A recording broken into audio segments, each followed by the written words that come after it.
Chapter 1. If it had not rained on a certain May morning, Valancy Stirling's whole life would have been entirely different. She would have gone, with the rest of her clan, to Aunt Wellington's engagement picnic, and Dr. Trent would have gone to Montreal. But it did rain, and you shall hear what happened to her because of it. Valancy wakened early, in the lifeless, hopeless hour just preceding dawn. She had not slept very well. One does not sleep well, sometimes, when one is 29 on the morrow, and unmarried, in a community and connection where the unmarried are simply those who have failed to get a man. Deerwood and the Stirlings had long since relegated Valancy to hopeless old maidenhood. But Valancy herself had never quite relinquished a certain pitiful, shamed little hope that romance would come her way yet. Never, until this wet, horrible morning, when she wakened to the fact that she was 29 and unsought by any man. There lay the sting. Valancy did not mind so much being an old maid. After all, she thought, being an old maid couldn't possibly be as dreadful as being married to an Uncle Wellington or an Uncle Benjamin, or even an Uncle Herbert. What hurt her was that she had never had a chance to be anything but an old maid. No man had ever desired her. The tears came into her eyes as she lay there alone in the faintly graying darkness. She dared not let herself cry as hard as she wanted to, for two reasons. She was afraid that crying might bring on another attack of that pain around the heart. She had had a spell of it after she had got into bed, rather worse than any she had had yet.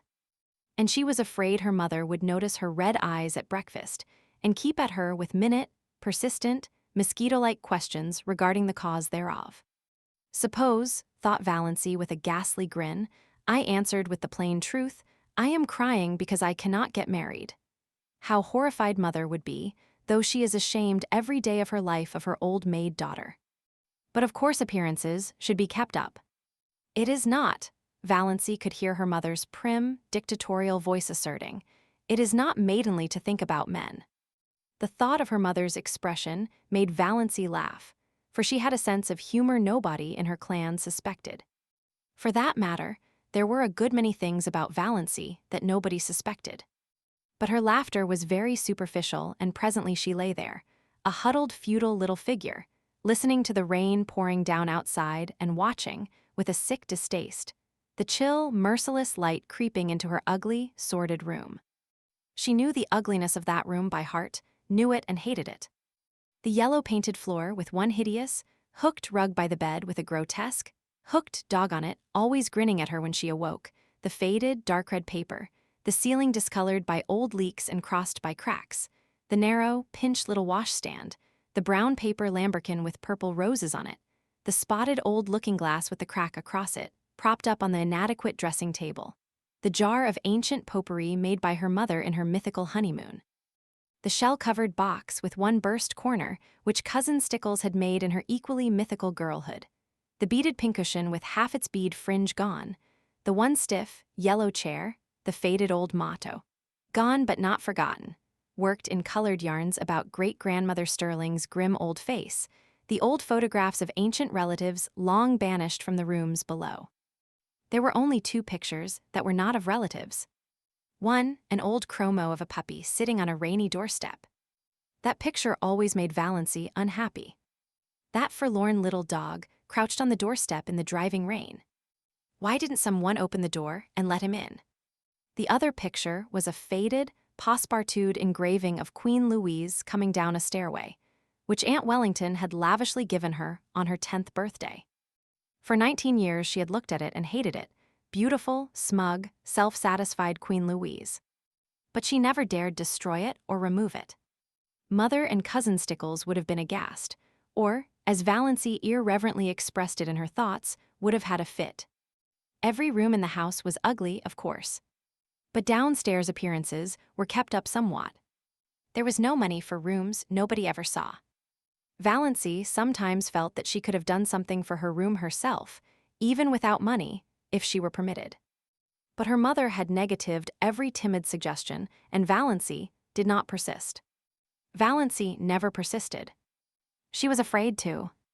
Her mother could not brook opposition. Mistress Stirling would sulk for days if offended, with the airs of an insulted duchess. The only thing Valancy liked about her room was that she could be alone there at night to cry if she wanted to. But after all, what did it matter if a room, which you used for nothing except sleeping and dressing in, were ugly? Valancy was never permitted to stay alone in her room for any other purpose. People who wanted to be alone, so Mistress Frederick Stirling and Cousin Stickles believed, could only want to be alone for some sinister purpose. But her room in the Blue Castle was everything a room should be. Valancy, so cowed and subdued and overridden and snubbed in real life, was wont to let herself go rather splendidly in her daydreams.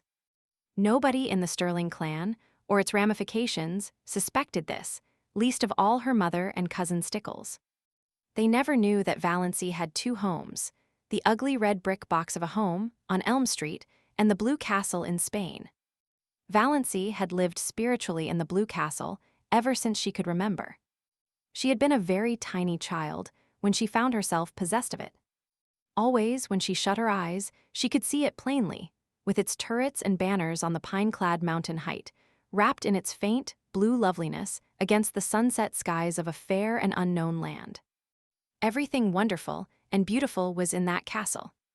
Jewels that queens might have worn, robes of moonlight and fire, couches of roses and gold, long flights of shallow marble steps, with great white urns and with slender, mist-clad maidens going up and down them, courts marble-pillared, where shimmering fountains fell and nightingales sang among the myrtles, halls of mirrors that reflected only handsome knights and lovely women, herself the loveliest of all, for whose glance men died. All that supported her through the boredom of her days was the hope of going on a dream spree at night. Most, if not all, of the Stirlings would have died of horror if they had known half the things Valancy did in her Blue Castle. For one thing, she had quite a few lovers in it. Oh, only one at a time.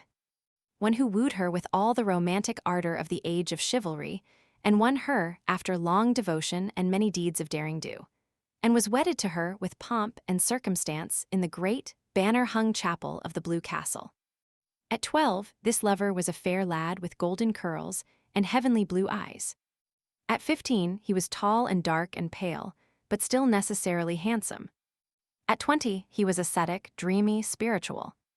At 25, he had a clean-cut jaw, slightly grim, and a face strong and rugged rather than handsome. Valancy never grew older than 25 in her Blue Castle, but recently, very recently, her hero had had reddish, tawny hair, a twisted smile, and a mysterious past. I don't say Valancy deliberately murdered these lovers as she outgrew them. One simply faded away as another came. Things are very convenient in this respect in Blue Castles. But on this morning of her day of fate, Valancy could not find the key of her Blue Castle.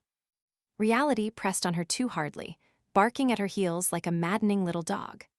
She was 29, lonely, undesired, ill-favored, the only homely girl in a handsome clan, with no past and no future. As far as she could look back, life was drab and colorless, with not one single crimson or purple spot anywhere. As far as she could look forward, it seemed certain to be just the same until she was nothing but a solitary, little withered leaf clinging to a wintry bough. The moment when a woman realizes that she has nothing to live for, neither love, duty, purpose, nor hope, holds for her the bitterness of death. And I just have to go on living because I can't stop. I may have to live 80 years, thought Valancy in a kind of panic. We're all horribly long-lived. It sickens me to think of it. She was glad it was raining, or rather, she was drearily satisfied that it was raining. There would be no picnic that day. This annual picnic, whereby Aunt and Uncle Wellington, one always thought of them in that succession, inevitably celebrated their engagement at a picnic 30 years before, had been, of late years, a veritable nightmare to Valancy. By an impish coincidence, it was the same day as her birthday, and after she had passed 25, nobody let her forget it. Much as she hated going to the picnic, it would never have occurred to her to rebel against it. There seemed to be nothing of the revolutionary in her nature. And she knew exactly what everyone would say to her at the picnic. Uncle Wellington, whom she disliked and despised even though he had fulfilled the highest Stirling aspiration, marrying money, would say to her in a pig-s whisper, "Not thinking of getting married yet, my dear." and then go off into the bellow of laughter with which he invariably concluded his dull remarks. Aunt Wellington, of whom Valancy stood in abject awe, would tell her about Olive's new chiffon dress and Cecil's last devoted letter. Valancy would have to look as pleased and interested, as if the dress and letter had been hers, or else Aunt Wellington would be offended. And Valancy had long ago decided that she would rather offend God than Aunt Wellington, because God might forgive her, but Aunt Wellington never would. Aunt Alberta, enormously fat, with an amiable habit of always referring to her husband as he. As if he were the only male creature in the world, who could never forget that she had been a great beauty in her youth, would condole with Valancy on her sallow skin. I don't know why all the girls of today are so sunburned. When I was a girl, my skin was roses and cream. I was counted the prettiest girl in Canada, my dear. Perhaps Uncle Herbert wouldn't say anything, or perhaps he would remark jocularly, "How fat you're getting, Doss." And then everybody would laugh over the excessively humorous idea of poor, scrawny little Doss getting fat. Handsome, solemn Uncle James, whom Valancy disliked but respected because he was reputed to be very clever, and was therefore the clan oracle, brains being none too plentiful in the Stirling connection, would probably remark with the owl-like sarcasm that had won him his reputation, "I suppose you're busy with your hope chest these days." And Uncle Benjamin would ask some of his abominable conundrums, between wheezy chuckles, and answer them himself. What is the difference between Doss and a mouse? The mouse wishes to harm the cheese, and Doss wishes to charm the he's. Valancy had heard him ask that riddle 50 times, and every time she wanted to throw something at him. But she never did. In the first place, the Stirlings simply did not throw things.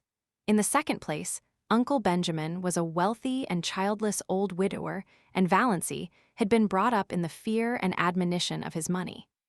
If she offended him, he would cut her out of his will, supposing she were in it. Valancy did not want to be cut out of Uncle Benjamin's will. She had been poor all her life and knew the galling bitterness of it. So she endured his riddles and even smiled tortured little smiles over them.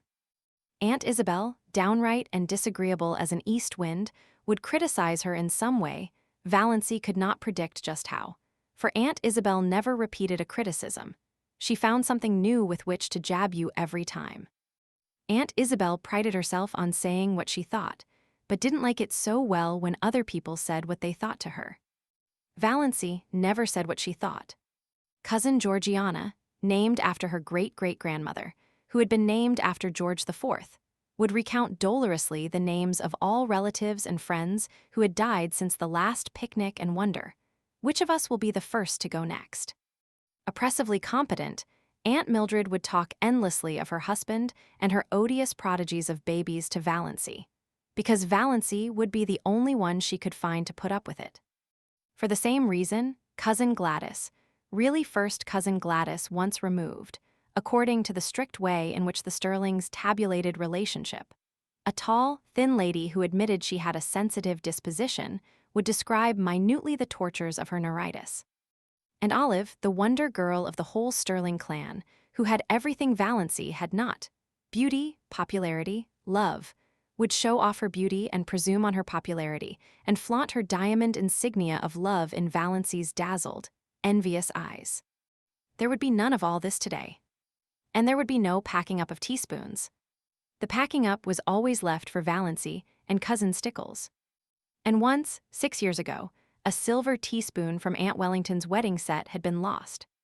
Valancy never heard the last of that silver teaspoon. Its ghost appeared banquet-like at every subsequent family feast. Oh, yes, Valancy knew exactly what the picnic would be like, and she blessed the rain that had saved her from it.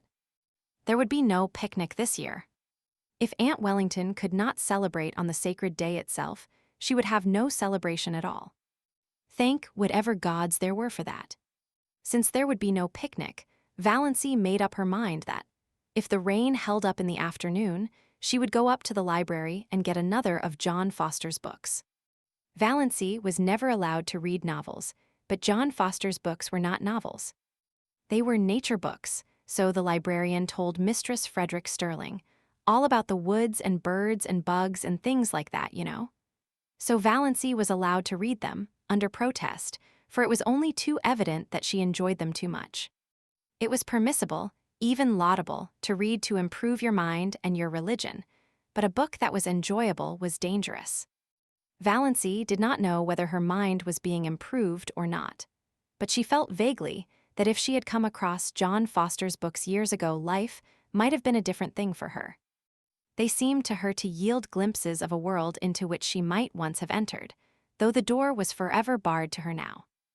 It was only within the last year that John Foster's books had been in the Deerwood Library, though the librarian told Valancy that he had been a well-known writer for several years. "Where does he live?" Valancy had asked. "Nobody knows. From his books he must be a Canadian, but no more information can be had. His publishers won't say a word. Quite likely John Foster is a nom de plume. His books are so popular we can't keep them in at all, though I really can't see what people find in them to rave over." "I think they're wonderful," said Valancy timidly. "Oh, well," Miss Clarkson smiled in a patronizing fashion that relegated Valancy's opinions to limbo. "I can't say I care much for bugs myself. But certainly, Foster seems to know all there is to know about them." Valancy didn't know whether she cared much for bugs either. It was not John Foster's uncanny knowledge of wild creatures and insect life that enthralled her. She could hardly say what it was, some tantalizing lure of a mystery never revealed, some hint of a great secret just a little further on, some faint, elusive echo of lovely, forgotten things.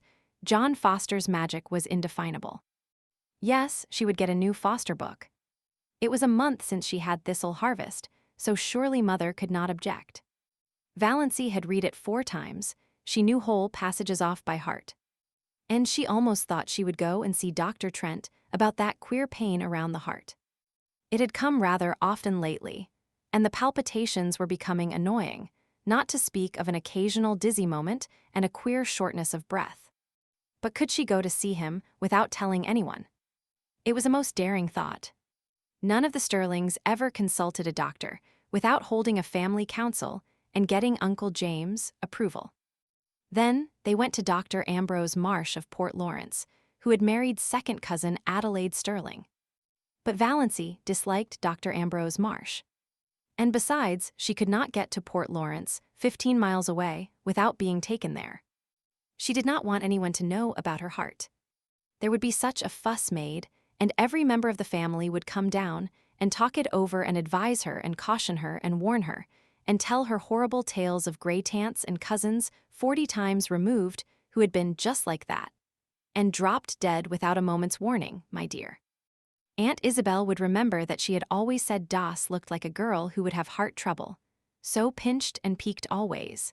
And Uncle Wellington would take it as a personal insult, when no Stirling ever had heart disease before. And Georgiana would forebode in perfectly audible asides that poor, dear little Das isn't long for this world, I'm afraid. And Cousin Gladys would say, "Why, my heart has been like that for years," in a tone that implied no one else had any business even to have a heart. And Olive would merely look beautiful and superior and disgustingly healthy, as if to say, "Why all this fuss over a faded superfluity like Das when you have me?" Valancy felt that she couldn't tell anybody unless she had to. She felt quite sure there was nothing at all seriously wrong with her heart, and no need of all the pother that would ensue if she mentioned it. She would just slip up quietly and see Dr. Trent that very day. As for his bill, she had the $200 that her father had put in the bank for her the day she was born. She was never allowed to use even the interest of this, but she would secretly take out enough to pay Dr. Trent. Dr. Trent was a gruff, outspoken, absent-minded old fellow, but he was a recognized authority on heart disease, even if he were only a general practitioner in out-of-the-world Deerwood. Dr. Trent was over 70, and there had been rumors that he meant to retire soon. None of the Stirling clan had ever gone to him since he had told Cousin Gladys, 10 years before, that her neuritis was all imaginary and that she enjoyed it. You couldn't patronize a doctor who insulted your first cousin once removed like that, not to mention that he was a Presbyterian when all the Stirlings went to the Anglican church. But Valancy, Between the devil of disloyalty to clan and the deep sea of fuss and clatter and advice, thought she would take a chance with the devil. Chapter 2. When Cousin Stickles knocked at her door, Valancy knew it was 7:30, and she must get up. As long as she could remember, Cousin Stickles had knocked at her door at 7:30. Cousin Stickles and Mistress Frederick Stirling had been up since 7, but Valancy was allowed to lie abed half an hour longer because of a family tradition that she was delicate. Valancy got up, though she hated getting up more this morning than ever she had before. What was there to get up for? Another dreary day like all the days that had preceded it, full of meaningless little tasks, joyless and unimportant, that benefited nobody. But if she did not get up at once, she would not be ready for breakfast at 8 o'clock. Hard and fast times for meals were the rule in Mistress Stirling's household. Breakfast at 8, dinner at 1, supper at 6, year in and year out. No excuses for being late were ever tolerated. So up Valancy got, shivering. The room was bitterly cold, with the raw, penetrating chill of a wet May morning. The house would be cold all day. It was one of Mistress Frederick's rules that no fires were necessary after the 24th of May. Meals were cooked on the little oil stove in the back porch. And though May might be icy and October frostbitten, no fires were lighted until the 21st of October by the calendar. On the 21st of October, Mistress Frederick began cooking over the kitchen range and lighted a fire in the sitting room stove in the evenings. It was whispered about in the connection that the late Frederick Stirling had caught the cold, which resulted in his death during Valancy's first year of life, because Mistress Frederick would not have a fire on the 20th of October. She lighted it the next day, but that was a day too late for Frederick Stirling. Valancy took off and hung up in the closet her nightdress of coarse, unbleached cotton, with high neck and long, tight sleeves. She put on undergarments of a similar nature, a dress of brown gingham, thick, black stockings and rubber-heeled boots. Of late years, she had fallen into the habit of doing her hair with the shade of the window, by the looking-glass pulled down. The lines on her face did not show so plainly then. But this morning, she jerked the shade to the very top and looked at herself in the leprous mirror with a passionate determination to see herself as the world saw her. The result was rather dreadful. Even a beauty would have found that harsh, unsoftened side light trying. Valancy saw straight black hair, short and thin, always lusterless despite the fact that she gave it 100 strokes of the brush, neither more nor less, every night of her life, and faithfully rubbed Redfern's hair vigor into the roots, more lusterless than ever in its morning roughness.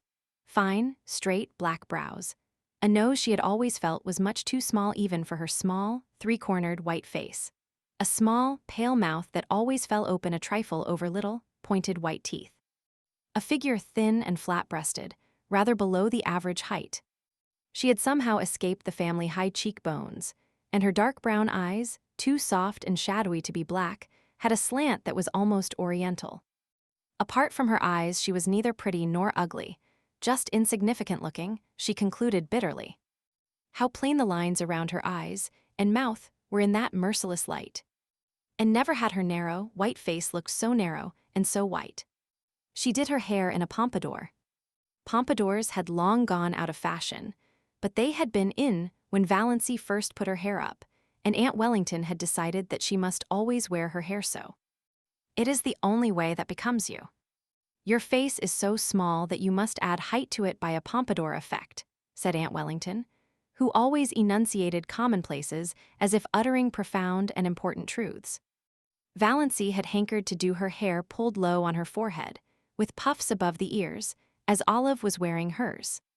But Aunt Wellington's dictum had such an effect on her that she never dared change her style of hairdressing again. But then there were so many things Valancy never dared do. All her life she had been afraid of something, she thought bitterly. From the very dawn of recollection, when she had been so horribly afraid of the big black bear that lived, so Cousin Stickles told her, in the closet under the stairs. And I always will be, I know it, I can't help it. I don't know what it would be like not to be afraid of something. Afraid of her mother's sulky fits, afraid of offending Uncle Benjamin, afraid of becoming a target for Aunt Wellington's contempt, afraid of Aunt Isabel's biting comments, afraid of Uncle James, disapproval, afraid of offending the whole clan's opinions and prejudices, afraid of not keeping up appearances, afraid to say what she really thought of anything, afraid of poverty in her old age. Fear, fear, fear, she could never escape from it. It bound her and enmeshed her like a spider's web of steel. Only in her blue castle could she find temporary release. And this morning Valancy could not believe she had a blue castle. She would never be able to find it again.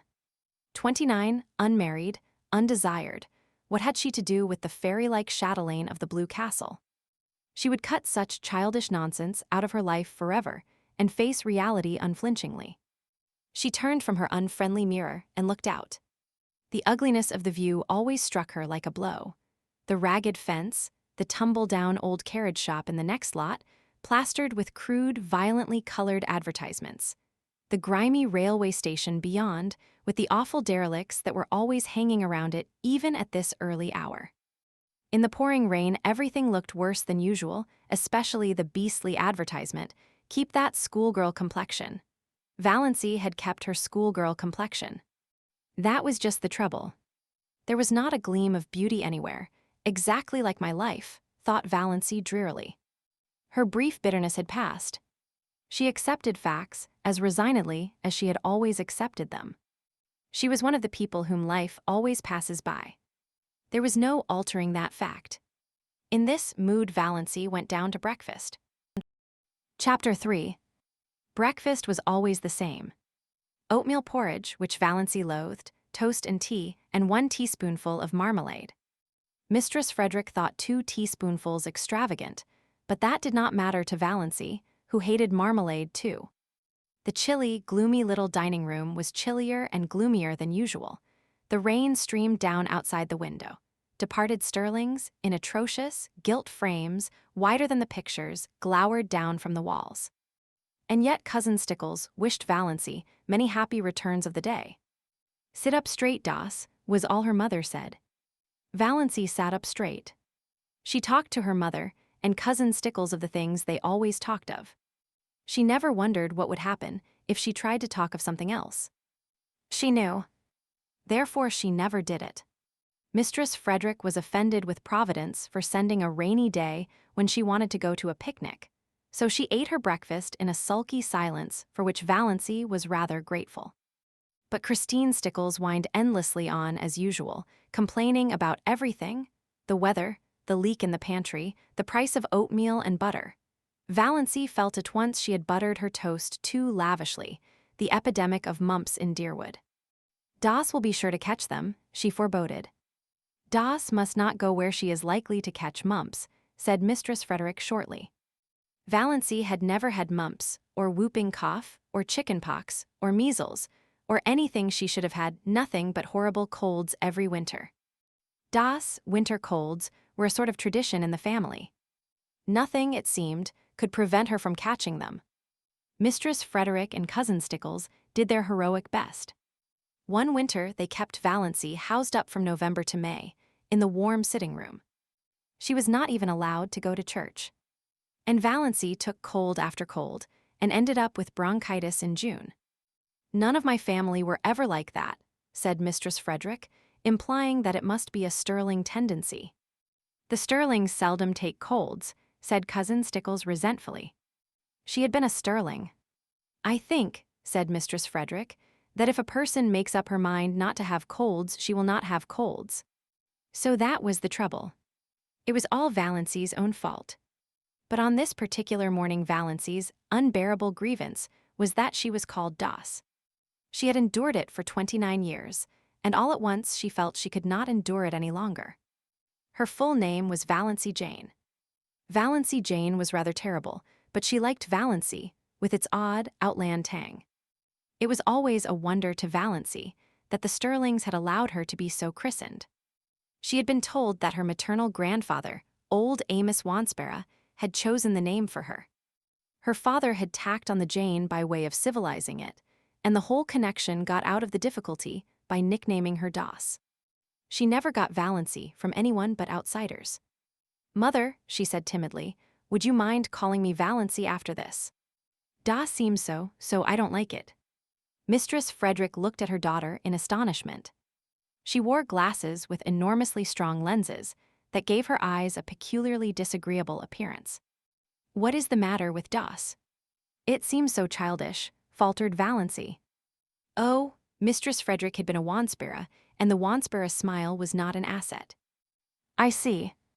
Well, it should suit you then. You are childish enough in all conscience, my dear child." "I am 29, said the dear child desperately. "I wouldn't proclaim it from the housetops if I were you, dear," said Mistress Frederick. 29. I had been married 9 years when I was 29. "I was married at 17, said Cousin Stickles proudly. Valancy looked at them furtively. Mistress Frederick, except for those terrible glasses and the hooked nose that made her look more like a parrot than a parrot itself could look, was not ill-looking. At 20, she might have been quite pretty. But Cousin Stickles, and yet Christine Stickles, had once been desirable in some man's eyes. Valancy felt that Cousin Stickles, with her broad, flat, wrinkled face, a mole right on the end of her dumpy nose, bristling hairs on her chin, wrinkled yellow neck, pale, protruding eyes, and thin, puckered mouth, had yet this advantage over her, this right to look down on her. And even yet Cousin Stickles was necessary to Mistress Frederick. Valancy wondered pitifully what it would be like to be wanted by someone, needed by someone. No one in the whole world needed her, or would miss anything from life if she dropped suddenly out of it. She was a disappointment to her mother. No one loved her. She had never so much as had a girl friend. "I haven't even a gift for friendship," she had once admitted to herself pitifully. "Das, you haven't eaten your crusts," said Mistress Frederick rebukingly. It rained all the forenoon without cessation. Valancy pieced a quilt. Valancy hated piecing quilts. And there was no need of it. The house was full of quilts. There were 3 big chests, packed with quilts in the attic. Mistress Frederick had begun storing away quilts when Valancy was 17, and she kept on storing them, though it did not seem likely that Valancy would ever need them. But Valancy must be at work, and fancy work materials were too expensive. Idleness was a cardinal sin in the Stirling household. When Valancy had been a child, she had been made to write down every night, in a small, hated black notebook, all the minutes she had spent in idleness that day. On Sundays, her mother made her tot them up and pray over them. On this particular forenoon of this day of destiny, Valancy spent only 10 minutes in idleness. At least, Mistress Frederick and Cousin Stickles would have called it idleness. She went to her room to get a better thimble, and she opened Thistle Harvest guiltily at random. "The woods are so human," wrote John Foster, "that to know them one must live with them. An occasional saunter through them, keeping to the well-trodden paths, will never admit us to their intimacy. If we wish to be friends, we must seek them out and win them by frequent, reverent visits at all hours, by morning, by noon, and by night, and at all seasons, in spring, in summer, in autumn, in winter. Otherwise, we can never really know them, and any pretense we may make to the contrary will never impose on them. They have their own effective way of keeping aliens at a distance and shutting their hearts to mere casual sightseers. It is of no use to seek the woods from any motive except sheer love of them. They will find us out at once and hide all their sweet, old-world secrets from us. But if they know we come to them because we love them, they will be very kind to us and give us such treasures of beauty and delight as are not bought or sold in any marketplace. For the woods, when they give it all, give unstintedly and hold nothing back from their true worshippers. We must go to them lovingly, humbly, patiently, watchfully, and we shall learn what poignant loveliness lurks in the wild places and silent intervals, lying under starshine and sunset, what cadences of unearthly music are harped on aged pine boughs or crooned in copses of fir, what delicate savors exhale from mosses and ferns in sunny corners or on damp brooklands, what dreams and myths and legends of an older time haunt them. Then the immortal heart of the woods will beat against ours, and its subtle life will steal into our veins and make us its own forever, so that no matter where we go or how widely we wander, we shall yet be drawn back to the forest to find our most enduring kinship. "Deus," called her mother from the hall below, "what are you doing all by yourself in that room?" Valancy dropped Thistle Harvest like a hot coal and fled downstairs to her patches. But she felt the strange exhilaration of spirit that always came momentarily to her when she dipped into one of John Foster's books. Valancy did not know much about woods, except the haunted groves of oak and pine around her blue castle. But she had always secretly hankered after them, and a Foster book about woods was the next best thing to the woods themselves. At noon it stopped raining, but the sun did not come out until 3. Then Valancy timidly said she thought she would go uptown. "What do you want to go uptown for?" demanded her mother. "I want to get a book from the library." "You got a book from the library only last week." "No, it was 4 weeks." "4 weeks? Nonsense." "Really it was, mother." "You are mistaken. It cannot possibly have been more than 2 weeks." Dislike contradiction. "And I do not see what you want to get a book for anyhow. You waste too much time reading." "Of what value is my time?" asked Valancy bitterly. "Das. Don't speak in that tone to me." "We need some tea," said Cousin Stickles. "She might go and get that if she wants a walk, though this damp weather is bad for colds." They argued the matter for 10 minutes longer, and finally Mistress Frederick agreed rather grudgingly that Valancy might go. Chapter 4. "Got your rubbers on?" called Cousin Stickles as Valancy left the house. Christine Stickles had never once forgotten to ask that question when Valancy went out on a damp day. "Yes." "Have you got your flannel petticoat on?" asked Mistress Frederick. "No." "Das, I really do not understand you. Do you want to catch your death of cold again?" Her voice implied that Valancy had died of a cold several times already. "Go upstairs this minute and put it on." "Mother, I do need a flannel petticoat. My sateen one is warm enough." "Das, remember you had bronchitis 2 years ago. Go and do as you're told." Valancy went, though nobody will ever know just how near she came to hurling the rubber plant into the street before she went. She hated that gray flannel petticoat more than any other garment she owned. Olive never had to wear flannel petticoats.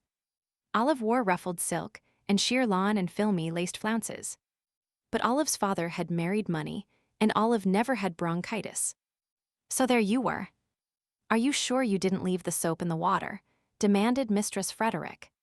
But Valancy was gone.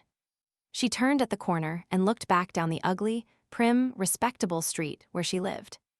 The Stirling house was the ugliest on it, more like a red brick box than anything else. Too high for its breadth, and made still higher by a bulbous glass cupola on top. About it was the desolate, barren piece of an old house whose life is lived. There was a very pretty little house, with leaded casements and dubbed gables, just around the corner. A new house, one of those houses you love the minute you see them. Clayton Markley had built it for his bride. He was to be married to Jenny Lloyd in June. The little house, it was said, was furnished from attic to cellar, in complete readiness for its mistress. "I don't envy Jenny the man," thought Valancy sincerely. Clayton Markley was not one of her many ideals, but I do envy her the house. It's such a nice young house. Oh, if I could only have a house of my own, ever so poor, so tiny, but my own. But then, she added bitterly, there is no use in yowling for the moon when you can't even get a tallow candle. In dreamland, nothing would do Valancy but a castle of pale sapphire. In real life, she would have been fully satisfied with a little house of her own. She envied Jenny Lloyd more fiercely than ever today. Jenny was not so much better looking than she was, and not so very much younger. Yet she was to have this delightful house. And the nicest little Wedgwood teacups, Valancy had seen them, an open fireplace and monogrammed linen, hem-stitched tablecloths and china closets. Why did everything come to some girls and nothing to others? It wasn't fair. Valancy was once more seething with rebellion as she walked along. A prim, dowdy little figure in her shabby raincoat and 3-year-old hat, splashed occasionally by the mud of a passing motor with its insulting shrieks. Motors were still rather a novelty in Deerwood, though they were common in Port Lawrence, and most of the summer residents up at Muskoka had them. In Deerwood, only some of the smart set had them, for even Deerwood was divided into sets. There was the smart set, the intellectual set, the old family set, of which the Stirlings were members, the common run, and a few pariahs. Not one of the Stirling clan had as yet condescended to a motor, though Olive was teasing her father to have one. Valancy had never even been in a motor car. But she did not hanker after this. In truth, she felt rather afraid of motor cars, especially at night. They seemed to be too much like big purring beasts that might turn and crush you, or make some terrible savage leap somewhere. On the steep mountain trails around her blue castle, only gaily caparisoned steeds might proudly pace. In real life, Valancy would have been quite contented to drive in a buggy behind a nice horse. She got a buggy drive only when some uncle or cousin remembered to fling her a chance, like a bone to a dog. Chapter 5. Of course she must buy the tea in Uncle Benjamin's grocery store. To buy it anywhere else was unthinkable. Yet Valancy hated to go to Uncle Benjamin's store on her 29th birthday. There was no hope that he would not remember it. "Why," demanded Uncle Benjamin, leeringly as he tied up her tea, "are young ladies like bad grammarians?" Valancy, with Uncle Benjamin's will in the background of her mind, said meekly, "I don't know." "Why?" "Because," chuckled Uncle Benjamin, "they can't decline matrimony." The two clerks, Joe Hammond and Claude Bertram, chuckled also, and Valancy disliked them a little more than ever. On the first day Claude Bertram had seen her in the store, she had heard him whisper to Joe, "Who is that?" And Joe had said, "Valancy Stirling, one of the Deerwood old maids." "Curable or incurable?" Claude had asked with a snicker, evidently thinking the question very clever. Valancy smarted anew with the sting of that old recollection. 29, Uncle Benjamin was saying. "Dear me, Doss, you're dangerously near the second corner, and not even thinking of getting married yet." 29. "It seems impossible." Then Uncle Benjamin said an original thing. Uncle Benjamin said, "How time does fly." "I think it crawls," said Valancy passionately. Passion was so alien to Uncle Benjamin's conception of Valancy that he didn't know what to make of her. To cover his confusion, he asked another conundrum as he tied up her beans. Cousin Stickles had remembered at the last moment that they must have beans. Beans were cheap and filling. "What two ages are apt to prove illusory?" asked Uncle Benjamin, and not waiting for Valancy to give it up, he added, "Mirage and marriage." 1000 IR a GE is pronounced mirage, said Valancy shortly, picking up her tea and her beans. For the moment she did not care whether Uncle Benjamin cut her out of his will or not. She walked out of the store while Uncle Benjamin stared after her with his mouth open. Then he shook his head. "Poor Doss is taking it hard," he said. Valancy was sorry by the time she reached the next crossing. Why had she lost her patience like that? Uncle Benjamin would be annoyed and would likely tell her mother that Doss had been impertinent to me, and her mother would lecture her for a week. "I've held my tongue for 20 years, thought Valancy. Why couldn't I have held it once more? Yes, it was just 20, Valancy reflected, since she had first been twitted with her loverless condition. She remembered the bitter moment perfectly. She was just 9 years old, and she was standing alone on the school playground, while the other little girls of her class were playing a game in which you must be chosen by a boy as his partner before you could play. Nobody had chosen Valancy, little pale black-haired Valancy, with her prim, long-sleeved apron and odd, slanted eyes. "Oh," said a pretty little girl to her, "I'm so sorry for you. You haven't got a beau." Valancy had said defiantly, as she continued to say for 20 years, "I do want a beau." But this afternoon Valancy once and for all stopped saying that. "I'm going to be honest with myself anyhow," she thought savagely. Uncle Benjamin's riddles hurt me because they are true. I do want to be married. I want a house of my own, I want a husband of my own, I want sweet, little fat babies of my own. Valancy stopped suddenly aghast at her own recklessness. She felt sure that Dr. Stirling, who passed her at this moment, read her thoughts and disapproved of them thoroughly. Valancy was afraid of Dr. Stirling, had been afraid of him ever since the Sunday, 23 years before, when he had first come to St. Albans. Valancy had been too late for Sunday school that day, and she had gone into the church timidly and sat in their pew. No one else was in the church, nobody except the new rector, Dr. Stirling. Dr. Stirling stood up in front of the choir door, beckoned to her, and said sternly, "Little boy, come up here." Valancy had stared around her. There was no little boy. There was no one in all the huge church but herself. This strange man with the blue glasses couldn't mean her. She was not a boy. "Little boy," repeated Dr. Stirling, more sternly still, shaking his forefinger fiercely at her. "Come up here at once." Valancy arose, as if hypnotized, and walked up the aisle. She was too terrified to do anything else. What dreadful thing was going to happen to her? What had happened to her? Had she actually turned into a boy? She came to a stop in front of Dr. Stirling. Dr. Stirling shook his forefinger, such a long, knuckly forefinger, at her and said, "Little boy, take off your hat." Valancy took off her hat. She had a scrawny little pigtail hanging down her back, but Dr. Stirling was short-sighted and did not perceive it. "Little boy, go back to your seat and always take off your hat in church. Remember." Valancy went back to her seat, carrying her hat like an automaton. Presently her mother came in. "Das," said Mistress Stirling, "what do you mean by taking off your hat?" "Put it on instantly." Valancy put it on instantly. She was cold with fear, lest Dr. Stirling should immediately summon her up front again. She would have to go, of course. It never occurred to her that one could disobey the rector, and the church was full of people now. Oh, what would she do if that horrible, stabbing forefinger were shaken at her again before all those people? Valancy sat through the whole service in an agony of dread and was sick for a week afterwards. Nobody knew why. Mistress Frederick again bemoaned herself of her delicate child.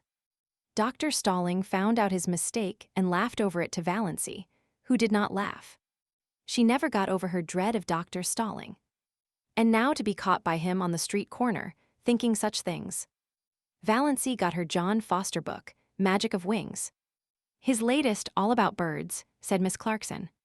She had almost decided that she would go home, instead of going to see Dr. Trent. Her courage had failed her. She was afraid of offending Uncle James, afraid of angering her mother, afraid of facing gruff, shaggy-browed old Dr. Trent, who would probably tell her, as he had told Cousin Gladys, that her trouble was entirely imaginary and that she only had it because she liked to have it. No, she would not go. She would get a bottle of Redfern's purple pills instead. Redfern's purple pills were the standard medicine of the Stirling clan.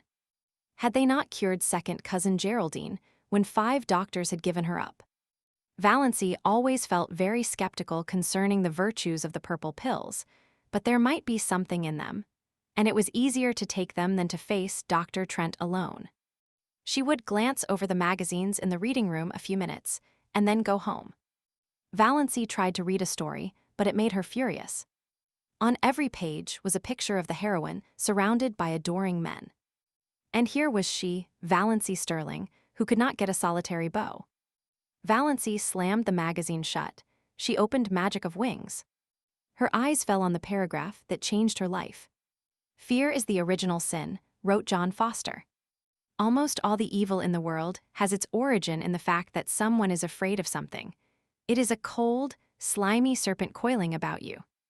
It is horrible to live with fear, and it is of all things degrading." Valancy shut Magic of Wings and stood up. She would go and see Dr. Trent. Chapter 6. The ordeal was not so dreadful, after all. Dr. Trent was as gruff and abrupt as usual, but he did not tell her her ailment was imaginary. After he had listened to her symptoms and asked a few questions and made a quick examination, he sat for a moment looking at her quite intently. Valancy thought he looked as if he were sorry for her. She caught her breath for a moment. Was the trouble serious? Oh, it couldn't be, surely. It really hadn't bothered her much, only lately it had got a little worse. Dr. Trent opened his mouth, but before he could speak the telephone at his elbow rang sharply. He picked up the receiver. Valancy, watching him, saw his face change suddenly as he listened. Low, yes, yes, what? Yes, yes, a brief interval. My God. Dr. Trent dropped the receiver, dashed out of the room and upstairs without even a glance at Valancy. She heard him rushing madly about overhead, barking out a few remarks to somebody, presumably his housekeeper. Then he came tearing downstairs with a club bag in his hand, snatched his hat and coat from the rack, jerked open the street door, and rushed down the street in the direction of the station. Valancy sat alone in the little office, feeling more absolutely foolish than she had ever felt before in her life. Foolish and humiliated. So this was all that had come of her heroic determination to live up to John Foster and cast fear aside. Not only was she a failure as a relative and non-existent as a sweetheart or friend, but she was not even of any importance as a patient. Dr. Trent had forgotten her very presence in his excitement over whatever message had come by the telephone. She had gained nothing by ignoring Uncle James and flying in the face of family tradition. For a moment, she was afraid she was going to cry. It was also ridiculous. Then she heard Dr. Trent's housekeeper coming down the stairs. Valancy rose and went to the office door. "The doctor forgot all about me," she said with a twisted smile. "Well, that's too bad," said Mistress Patterson sympathetically. But it wasn't much wonder, poor man. That was a telegram they phoned over from the port. His son has been terribly injured in an auto accident in Montreal. The doctor had just 10 minutes to catch the train. "I don't know what he'll do if anything happens to Ned. He's just bound up in the boy. You'll have to come again, Miss Stirling. I hope it's nothing serious." "Oh no, nothing serious," agreed Valancy. She felt a little less humiliated. It was no wonder poor Dr. Trent had forgotten her at such a moment. Nevertheless, she felt very flat and discouraged as she went down the street. Valancy went home by the shortcut of Lover's Lane. She did not often go through Lover's Lane, but it was getting near supper time and it would never do to be late. Lover's Lane wound back of the village under great elms and maples and deserved its name. It was hard to go there at any time and not find some canoodling couple or young girls in pairs, arms intertwined, earnestly talking over their little secrets. Valancy didn't know which made her feel more self-conscious and uncomfortable. This evening she encountered both.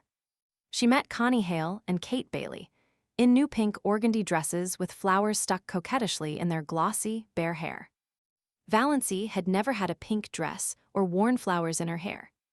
Then she passed a young couple she didn't know, dandering along, oblivious to everything but themselves. The young man's arm was around the girl's waist quite shamelessly. Valancy had never walked with a man's arm about her. She felt that she ought to be shocked. They might leave that sort of thing for the screening twilight at least, but she wasn't shocked. In another flash of desperate, stark honesty, she owned to herself that she was merely envious. When she passed them, she felt quite sure they were laughing at her, pitying her. "There's that queer little old maid, Valancy Stirling." They say she never had a beau in her whole life. Valancy fairly ran to get out of Lover's Lane. Never had she felt so utterly colorless and skinny and insignificant. Just where Lover's Lane debouched on the street, an old car was parked. Valancy knew that car well, by sound at least, and everybody in Deerwood knew it. This was before the phrase Tin Lizzie had come into circulation, in Deerwood at least. But if it had been known, this car was the tinniest of Liz's, though it was not a Ford but an old gray Slauson. Nothing more battered and disreputable could be imagined. It was Barney Snaith's car, and Barney himself was just scrambling up from under it, in overalls plastered with mud. Valancy gave him a swift, furtive look as she hurried by. This was only the second time she had ever seen the notorious Barney Snaith, though she had heard enough about him in the 5 years that he had been living up back in Muskoka. The first time had been nearly a year ago, on the Muskoka Road. He had been crawling out from under his car then, too, and he had given her a cheerful grin as she went by. A little whimsical grin that gave him the look of an amused gnome. He didn't look bad. She didn't believe he was bad, in spite of the wild yarns that were always being told of him. Of course he went tearing in that terrible old gray Slauson through Deerwood at hours when all decent people were in bed, often with old, roaring Abel, who made the night hideous with his howls. Both of them dead drunk, my dear. And everyone knew that he was an escaped convict and a defaulting bank clerk and a murderer in hiding and an infidel and an illegitimate son of old roaring Abel Gay, and the father of roaring Abel's illegitimate grandchild and a counterfeiter and a forger and a few other awful things. But still Valancy didn't believe he was bad. Nobody with a smile like that could be bad, no matter what he had done. It was that night the prince of the Blue Castle changed from a being of grim jaw and hair with a dash of premature gray to a rakish individual with overlong, tawny hair, dashed with red, dark brown eyes, and ears that stuck out just enough to give him an alert look, but not enough to be called flying jibs. But he still retained something a little grim about the jaw. Barney Snaith looked even more disreputable than usual just now. It was very evident that he hadn't shaved for days, and his hands and arms, bare to the shoulders, were black with grease. But he was whistling gleefully to himself, and he seemed so happy that Valancy envied him. She envied him his lightheartedness and his irresponsibility, and his mysterious little cabin up on an island in Lake Mistawis, even his rackety old gray Slauson. Neither he nor his car had to be respectable and live up to traditions. When he rattled past her a few minutes later, bareheaded, leaning back in his Lizzie at a raffish angle, his longish hair blowing in the wind, a villainous-looking old black pipe in his mouth, she envied him again. Men had the best of it, no doubt about that. This outlaw was happy, whatever he was or wasn't. She, Valancy Stirling, respectable, well-behaved to the last degree, was unhappy and had always been unhappy. So there you were. Valancy was just in time for supper. The sun had clouded over, and a dismal, drizzling rain was falling again. Cousin Stickles had the neuralgia. Valancy had to do the family darning, and there was no time for magic of wings. "Can't the darning wait till tomorrow?" she pleaded. "Tomorrow will bring its own duties," said Mistress Frederick inexorably. Valancy darned all the evening and listened to Mistress Frederick and Cousin Stickles talking the eternal, niggling gossip of the clan, as they knitted drearily at interminable black stockings. They discussed second cousin Lillian's approaching wedding in all its bearings. On the whole, they approved. Second cousin Lillian was doing well for herself. "Though she hasn't hurried," said Cousin Stickles. "She must be 25. There have not, fortunately, been many old maids in our connection," said Mistress Frederick bitterly. Valancy flinched. She had run the darning needle into her finger. Third cousin Aaron Gray had been scratched by a cat and had blood poisoning in his finger. "Cats are most dangerous animals," said Mistress Frederick. "I would never have a cat about the house." She glared significantly at Valancy through her terrible glasses. Once, 5 years ago, Valancy had asked if she might have a cat. She had never referred to it since, but Mistress Frederick still suspected her of harboring the unlawful desire in her heart of hearts. Once Valancy sneezed. Now, in the Stirling Code, it was very bad form to sneeze in public. "You can always repress a sneeze by pressing your finger on your upper lip," said Mistress Frederick rebukingly. 9:30, and so, as Mr. Pepys would say, to bed. But first Cousin Stickles' neuralgic back must be rubbed with Redfern's liniment. Valancy did that. Valancy always had to do it. She hated the smell of Redfern's liniment. She hated the smug, beaming, portly, bewhiskered, bespectacled picture of Dr. Redfern on the bottle. Her fingers smelled of the horrible stuff after she got into bed, in spite of all the scrubbing she gave them. Valancy's day of destiny had come and gone. She ended it as she had begun it, in tears. Chapter 7. There was a rosebush on the little Stirling lawn, growing beside the gate. It was called Doss's rosebush. Cousin Georgiana had given it to Valancy 5 years ago, and Valancy had planted it joyfully. She loved roses. But of course, the rosebush never bloomed. That was her luck. Valancy did everything she could think of and took the advice of everybody in the clan, but still, the rosebush would not bloom. It throve and grew luxuriantly, with great leafy branches untouched of rust or spider, but not even a bud had ever appeared on it. Valancy, looking at it 2 days after her birthday, was filled with a sudden, overwhelming hatred for it. The thing wouldn't bloom. Very well, then she would cut it down. She marched to the tool room in the barn for her garden knife, and she went at the rosebush viciously. A few minutes later, horrified Mistress Frederick came out to the veranda and beheld her daughter slashing insanely among the rosebush boughs. Half of them were already strewn on the walk. The bush looked sadly dismantled. "Das, what on earth are you doing? Have you gone crazy?" "No," said Valancy. She meant to say it defiantly, but habit was too strong for her. She said it deprecatingly. I just made up my mind to cut this bush down. It is no good. It never blooms, never will bloom. That is no reason for destroying it," said Mistress Frederick sternly. "It was a beautiful bush and quite ornamental. You have made a sorry-looking thing of it." "Rose trees should bloom," said Valancy a little obstinately. "Don't argue with me, Das. Clear up that mess and leave the bush alone. I don't know what Georgiana will say when she sees how you have hacked it to pieces. Really, I'm surprised at you. And to do it without consulting me." "The bush is mine," muttered Valancy. "What's that? What did you say, Das?" "I only said the bush was mine," repeated Valancy humbly. Mistress Frederick turned without a word and marched back into the house. The mischief was done now. Valancy knew she had offended her mother deeply and would not be spoken to or noticed in any way for 2 or 3 days.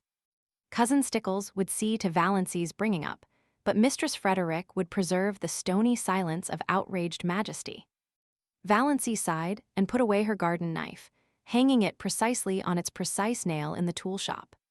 She cleared away the severed branches and swept up the leaves. Her lips twitched as she looked at the straggling bush. It had an odd resemblance to its shaken, scrawny donor, little cousin Georgiana herself. "I certainly have made an awful-looking thing of it," thought Valancy. But she did not feel repentant, only sorry she had offended her mother. Things would be so uncomfortable until she was forgiven. Mistress Frederick was one of those women who can make their anger felt all over a house. Walls and doors are no protection from it. "You'd better go uptown and get the mail," said Cousin Stickles when Valancy went in. "I can't go, I feel all sorter peaky and piney this spring. I want you to stop at the drugstore and get me a bottle of Redfern's Blood Bitters. There's nothing like Redfern's Bitters for building a body up. Cousin James says the purple pills are the best, but I know better. My poor dear husband took Redfern's Bitters right up to the day he died. Don't let them charge you more'n 90 cents. Kin get it for that at the port. And what have you been saying to your poor mother? Do you ever stop to think, Das, that you can only have one mother?" "One is enough for me," thought Valancy undutifully as she went uptown. She got Cousin Stickles' bottle of bitters, and then she went to the post office and asked for her mail at the general delivery. Her mother did not have a box. They got too little mail to bother with it. Valancy did not expect any mail, except the Christian Times, which was the only paper they took. They hardly ever got any letters.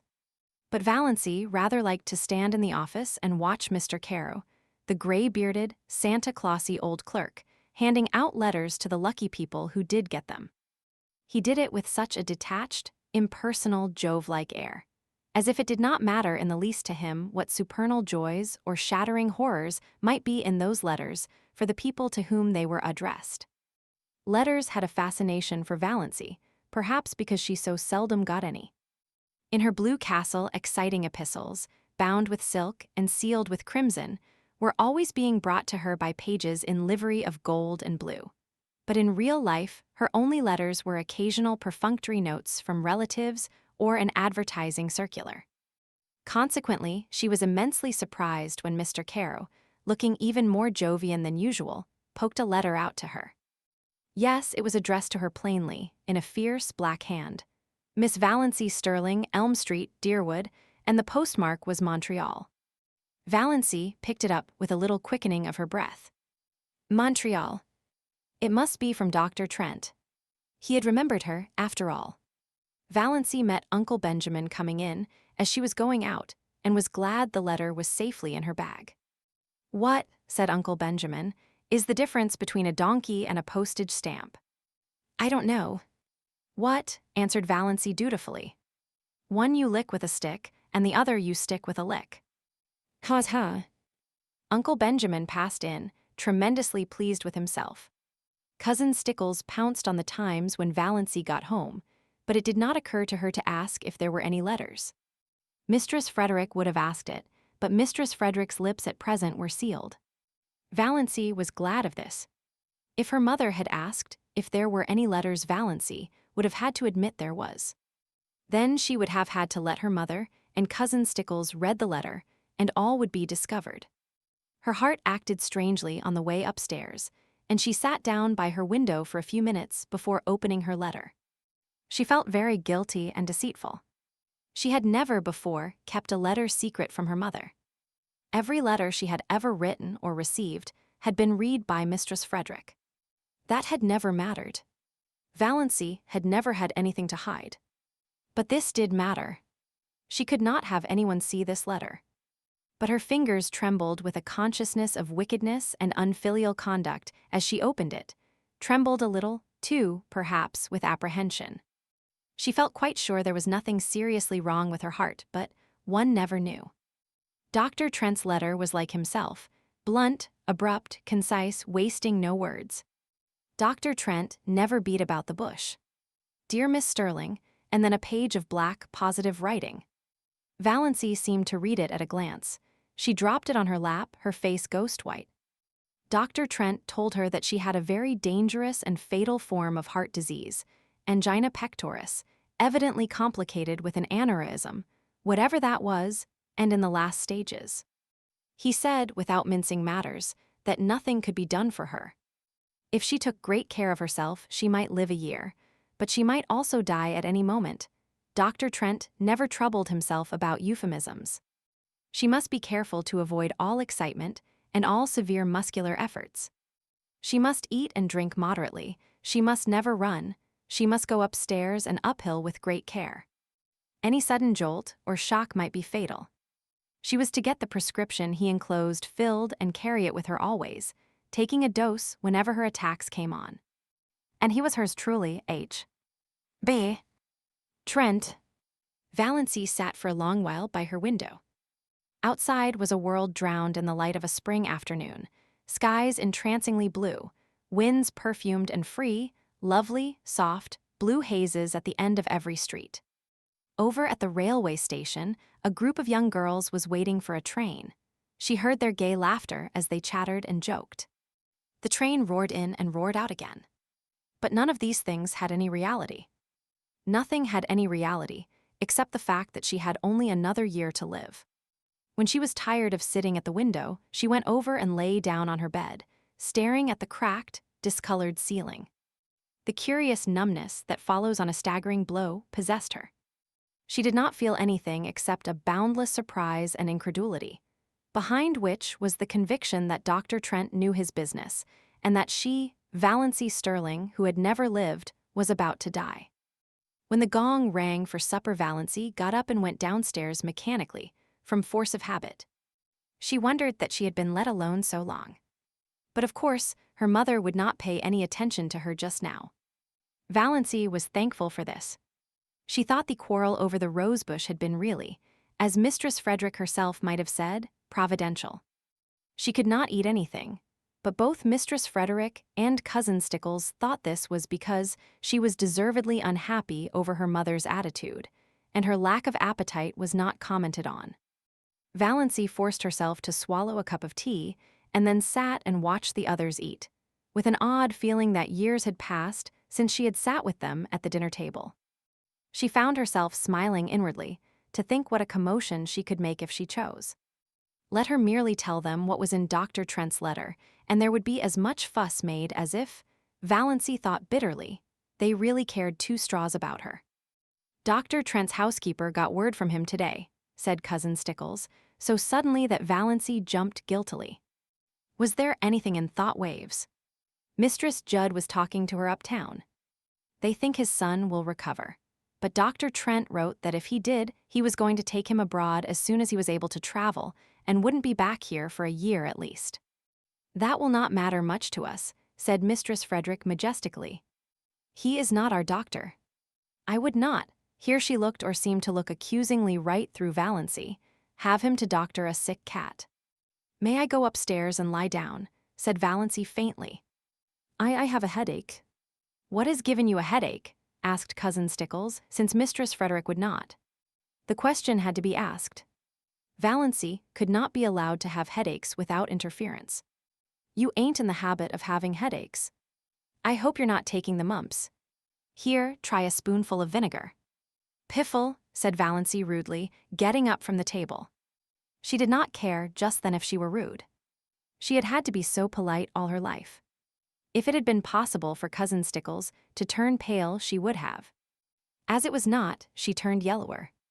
Are you sure you ain't feverish, Doss? You sound like it. You go and get right into bed, said Cousin Stickles, thoroughly alarmed, and I'll come up and rub your forehead and the back of your neck with Redfern's liniment. Valancy had reached the door, but she turned. I won't be rubbed with Redfern's liniment, she said. Cousin Stickles stared and gasped. What do you mean? I said I wouldn't be rubbed with Redfern's liniment, repeated Valancy. Horrid sticky stuff.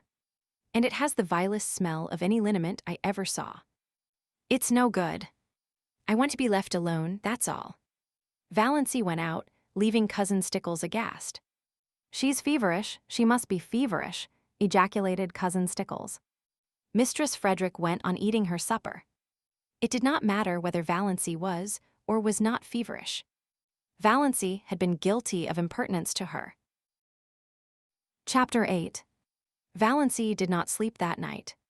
She lay awake all through the long dark hours, thinking. She made a discovery that surprised her. She, who had been afraid of almost everything in life, was not afraid of death. It did not seem in the least terrible to her. And she need not now be afraid of anything else. Why had she been afraid of things? Because of life. Afraid of Uncle Benjamin, because of the menace of poverty in old age. But now she would never be old, neglected, tolerated. Afraid of being an old maid all her life. But now she would not be an old maid very long. Afraid of offending her mother and her clan, because she had to live with and among them, and couldn't live peaceably if she didn't give in to them. But now she hadn't.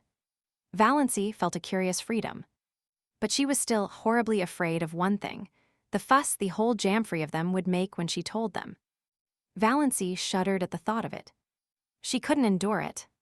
Oh, she knew so well how it would be. First, there would be indignation. Yes, indignation on the part of Uncle James because she had gone to a doctor, any doctor, without consulting HIM.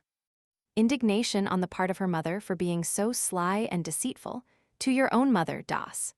Indignation on the part of the whole clan because she had not gone to Dr. Marsh. Then would come the solicitude. She would be taken to Dr. Marsh, and when Dr. Marsh confirmed Dr. Trent's diagnosis, she would be taken to specialists in Toronto and Montreal.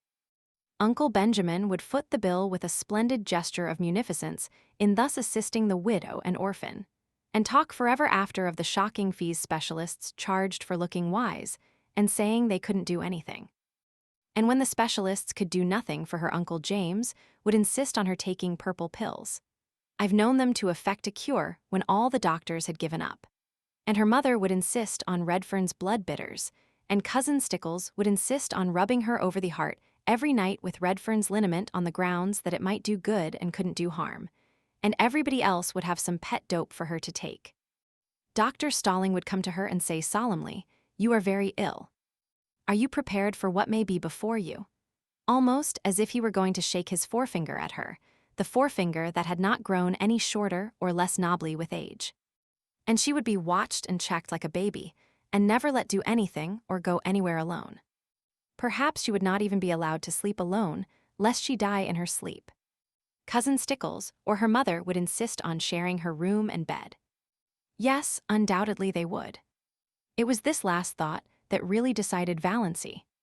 She could not put up with it, and she wouldn't. As the clock in the hall below struck 12, Valancy suddenly and definitely made up her mind that she would not tell anybody. She had always been told, ever since she could remember, that she must hide her feelings. It is not ladylike to have feelings, Cousin Stickles had once told her disapprovingly. Well, she would hide them with a vengeance. But though she was not afraid of death, she was not indifferent to it. She found that she resented it. It was not fair that she should have to die when she had never lived. Rebellion flamed up in her soul as the dark hours passed by, not because she had no future, but because she had no past. I'm poor, I'm ugly, I'm a failure, and I'm near death, she thought. She could see her own obituary notice in the Deerwood Weekly Times, cop it into the Port Lawrence Journal. A deep gloom was cast over Deerwood, etc., etc. Leaves a large circle of friends to mourn, etc., etc., etc. Lies, all lies. Gloom, forsooth. Nobody would miss her. Her death would not matter a straw to anybody. Not even her mother loved her. Her mother who had been so disappointed that she was not a boy, or at least, a pretty girl. Valancy reviewed her whole life between midnight and the early spring dawn. It was a very drab existence, but here and there an incident loomed out with a significance out of all proportion to its real importance. These incidents were all unpleasant in one way or another. Nothing really pleasant had ever happened to Valancy. I've never had one wholly happy hour in my life, not one, she thought. I've just been a colorless nonentity. I remember reading somewhere once that there is an hour in which a woman might be happy all her life if she could but find it.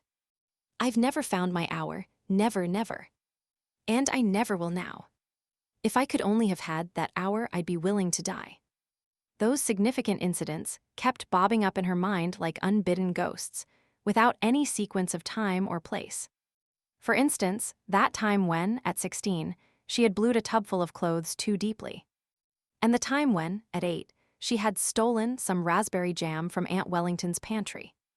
Valancy never heard the last of those two misdemeanors. At almost every clan gathering, they were raked up against her as jokes. Uncle Benjamin hardly ever missed retelling the raspberry jam incident. He had been the one to catch her, her face all stained and streaked. I have really done so few bad things that they have to keep harping on the old ones, thought Valancy. Why, I've never even had a quarrel with anyone. I haven't an enemy. What a spineless thing I must be not to have even one enemy. There was that incident of the dust pile at school when she was 7. Valancy always recalled it when Dr. Stirling referred to the text, "To him that hath shall be given, and from him that hath not shall be taken even that which he hath." Other people might puzzle over that text, but it never puzzled Valancy. The whole relationship between herself and Olive, dating from the day of the dust pile, was a commentary on it. She had been going to school a year, but Olive, who was a year younger, had just begun and had about her all the glamour of a new girl, and an exceedingly pretty girl at that. It was at recess, and all the girls, big and little, were out on the road in front of the school making dust piles. The aim of each girl was to have the biggest pile. Valancy was good at making dust piles, there was an art in it, and she had secret hopes of leading. But Olive, working off by herself, was suddenly discovered to have a larger dust pile than anybody. Valancy felt no jealousy. Her dust pile was quite big enough to please her. Then one of the older girls had an inspiration. "Let's put all our dust on Olive's pile and make a tremendous one," she exclaimed.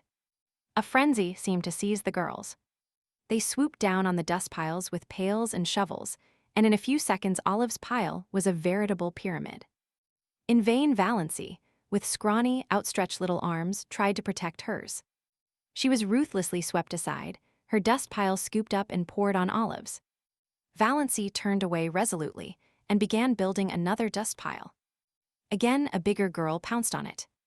Valancy stood before it, flushed, indignant, arms outspread. "Don't take it," she pleaded. "Please don't take it." "But why?" demanded the older girl.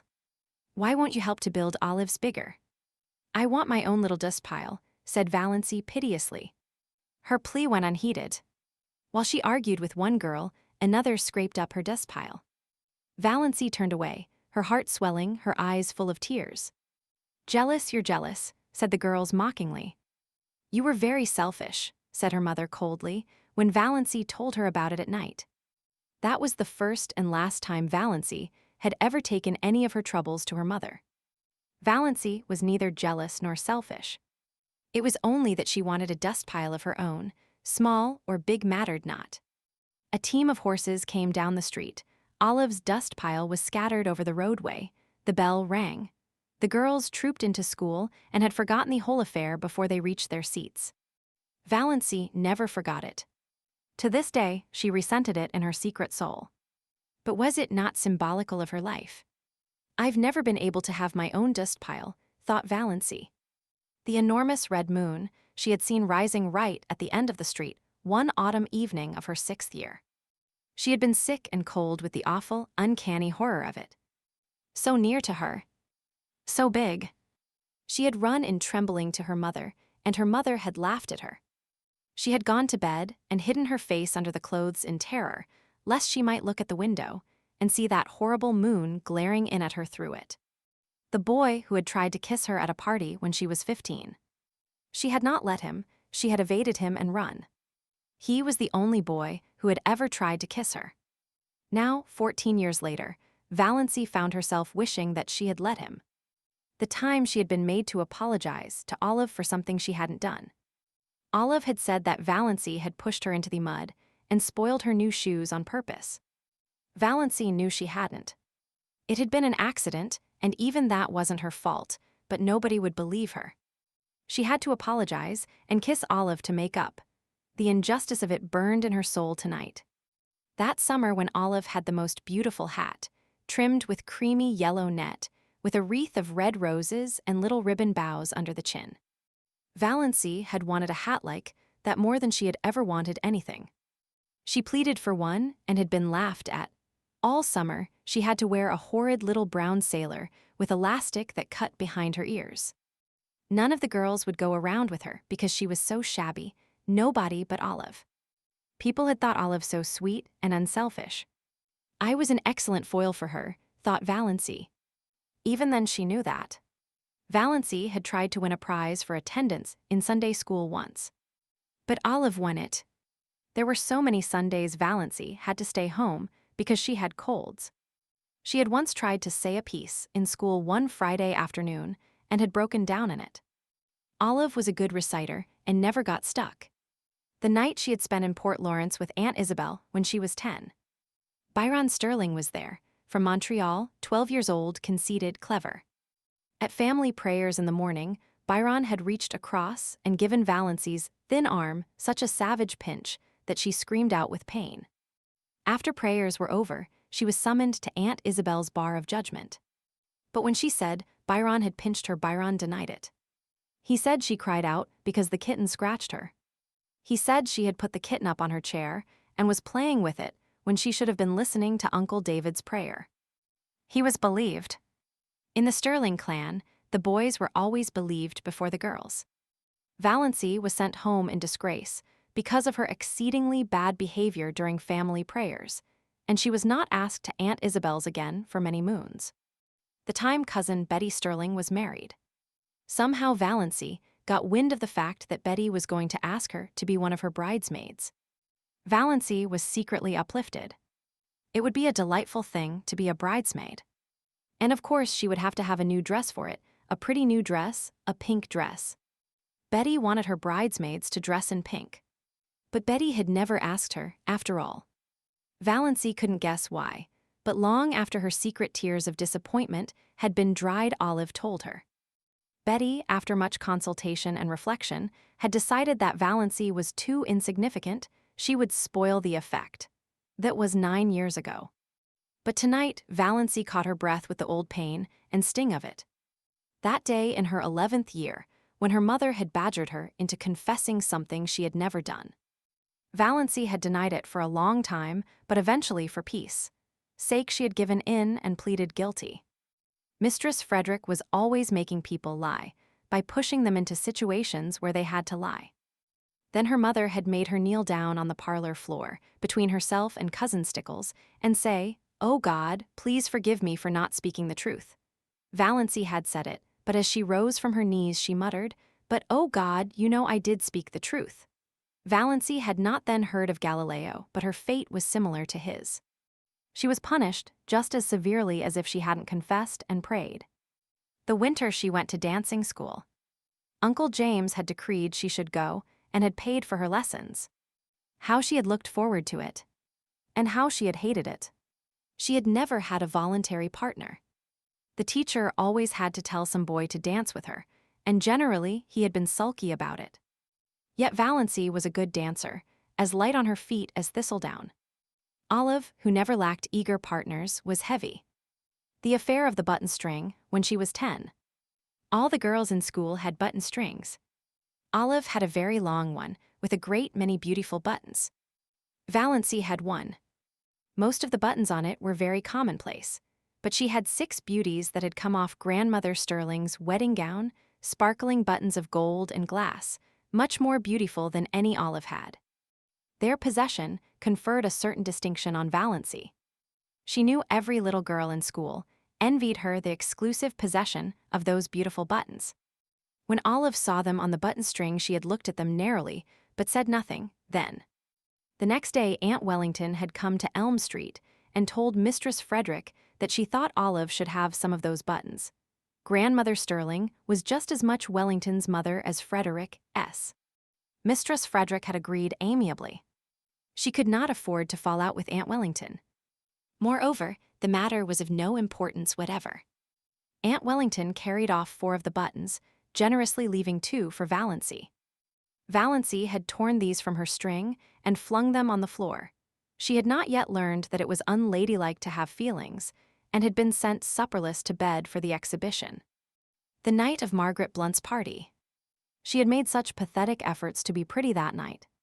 Rob Walker was to be there, and 2 nights before, on the moonlit veranda of Uncle Herbert's cottage at Mistawis, Rob had really seemed attracted to her.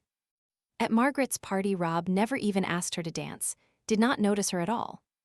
She was a wallflower, as usual. That, of course, was years ago. People in Deerwood had long since given up inviting Valancy to dances. But to Valancy, its humiliation and disappointment were of the other day. Her face burned in the darkness as she recalled herself, sitting there with her pitifully crimped, thin hair and the cheeks she had pinched for an hour before coming, in an effort to make them red. All that came of it was a wild story that Valancy Stirling was rouged at Margaret Blunt's party. In those days, in Deerwood, that was enough to wreck your character forever. It did not wreck Valancy's, or even damage it. People knew she couldn't be fast if she tried. They only laughed at her. "I've had nothing but a second-hand existence," decided Valancy. "All the great emotions of life have passed me by. I've never even had a grief. And have I ever really loved anybody? Do I really love Mother? No, I don't. That's the truth, whether it is disgraceful or not. I don't love her, I've never loved her. What's worse, I don't even like her. So I don't know anything about any kind of love. My life has been empty, empty. Nothing is worse than emptiness." "Nothing," Valancy ejaculated the last "nothing" aloud passionately. Then she moaned and stopped thinking about anything for a while. One of her attacks of pain had come on. When it was over, something had happened to Valancy, perhaps the culmination of the process that had been going on in her mind ever since she had read Dr. Trent's letter. It was 3 o'clock in the morning, the wisest and most accursed hour of the clock. But sometimes it sets us free. "I've been trying to please other people all my life and failed," she said. "After this, I shall please myself. I shall never pretend anything again. I've breathed an atmosphere of fibs and pretenses and evasions all my life. What a luxury it will be to tell the truth. I may not be able to do much that I want to do, but I won't do another thing that I don't want to do. Mother can pout for weeks, I shan't worry over it. Despair is a free man, hope is a slave." Valancy got up and dressed, with a deepening of that curious sense of freedom. When she had finished with her hair, she opened the window and hurled the jar of potpourri over into the next lot. It smashed gloriously against the schoolgirl complexion on the old carriage shop. "I'm sick of the fragrance of dead things," said Valancy. Chapter 9. Uncle Herbert and Aunt Alberta's silver wedding was delicately referred to among the Stirlings during the following weeks as the time we first noticed poor Valancy was. A little, you understand. Not for worlds would any of the Stirlings have set out, and out at first that Valancy had gone mildly insane, or even that her mind was slightly deranged. Uncle Benjamin was considered to have gone entirely too far when he had ejaculated, "She's dippy. I tell you, she's dippy," and was only excused because of the outrageousness of Valancy's conduct at the aforesaid wedding dinner. But Mistress Frederick and Cousin Stickles had noticed a few things that made them uneasy before the dinner. It had begun with the rosebush, of course, and Valancy never was really quite right again. She did not seem to worry in the least over the fact that her mother was not speaking to her. You would never suppose she noticed it at all. She had flatly refused to take either purple pills or Redfern's bitters. She had announced coolly that she did not intend to answer to the name of Doss any longer. She had told Cousin Stickles that she wished she would give up wearing that brooch with Cousin Artemis Stickles' hair in it. She had moved her bed in her room to the opposite corner. She had read Magic of Wings Sunday afternoon. When Cousin Stickles had rebuked her, Valancy had said indifferently, "Oh, I forgot it was Sunday," and had gone on reading it. Cousin Stickles had seen a terrible thing. She had caught Valancy sliding down the banister. Cousin Stickles did not tell Mistress Frederick this. Poor Amelia was worried enough as it was. But it was Valancy's announcement on Saturday night that she was not going to go to the Anglican church any more that broke through Mistress Frederick's stony silence. "Not going to church any more. Doss, have you absolutely taken leave?" "Oh, I'm going to church," said Valancy airily. "I'm going to the Presbyterian church. But to the Anglican church I will not go." This was even worse. Mistress Frederick had recourse to tears, having found outraged majesty had ceased to be effective. "What have you got against the Anglican church?" she sobbed. "Nothing, only just that you've always made me go there. If you'd made me go to the Presbyterian church, I'd want to go to the Anglican.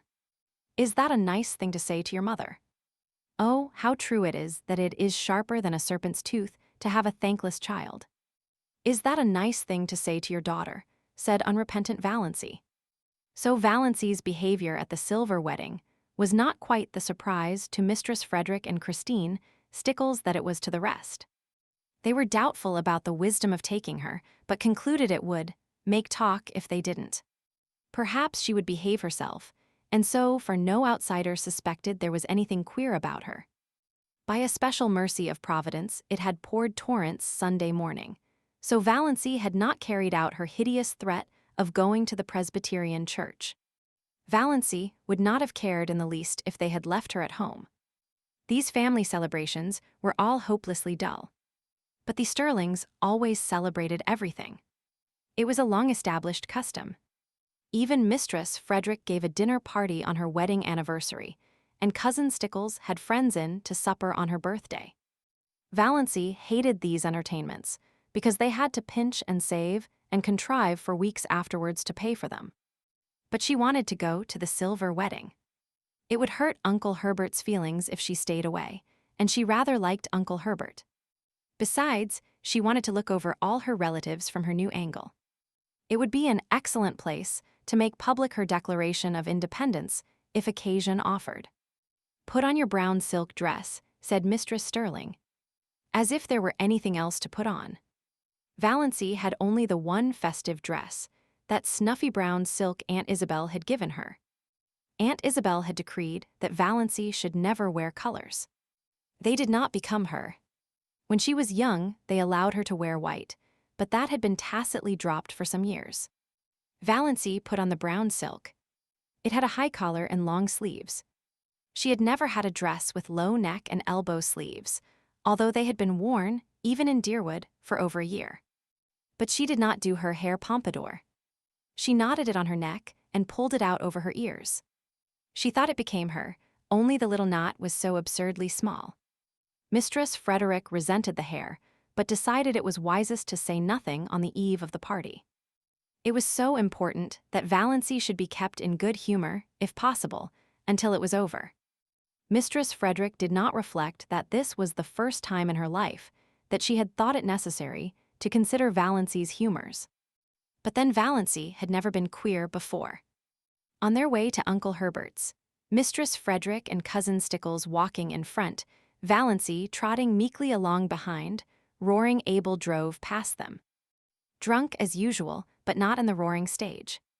Just drunk enough to be excessively polite. He raised his disreputable old tartan cap with the air of a monarch, saluting his subjects, and swept them a grand bow. Mistress Frederick and Cousin Stickles dared not cut roaring Abel altogether. He was the only person in Deerwood who could be got to do odd jobs of carpentering and repairing when they needed to be done, so it would not do to offend him. But they responded with only the stiffest, slightest of bows. Roaring Abel must be kept in his place. Valancy, behind them, did a thing they were fortunately spared seeing. She smiled gaily and waved her hand to Roaring Abel. Why not? She had always liked the old sinner. He was such a jolly, picturesque, unashamed reprobate and stood out against the drab respectability of Deerwood and its customs like a flame-red flag of revolt and protest. Only a few nights ago, Abel had gone through Deerwood in the wee sma-s, shouting oaths at the top of his stentorian voice, which could be heard for miles, and lashing his horse into a furious gallop as he tore along prim, proper Elm Street.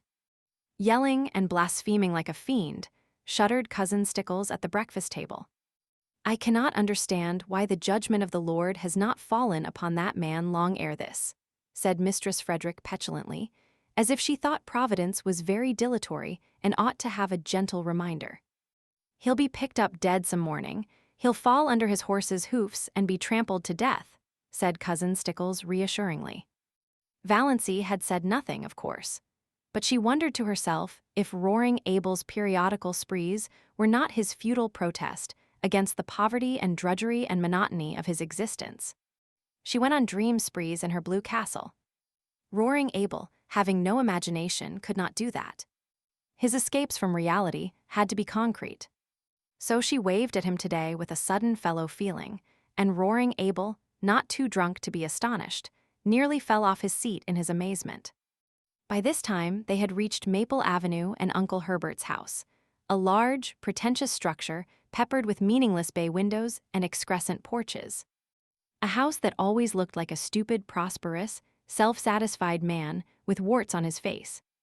A house like that, said Valancy solemnly, is a blasphemy. Mistress Frederick was shaken to her soul. What had Valancy said? Was it profane? Or only just queer? Mistress Frederick took off her hat, in Aunt Alberta's spare room with trembling hands. She made one more feeble attempt to avert disaster.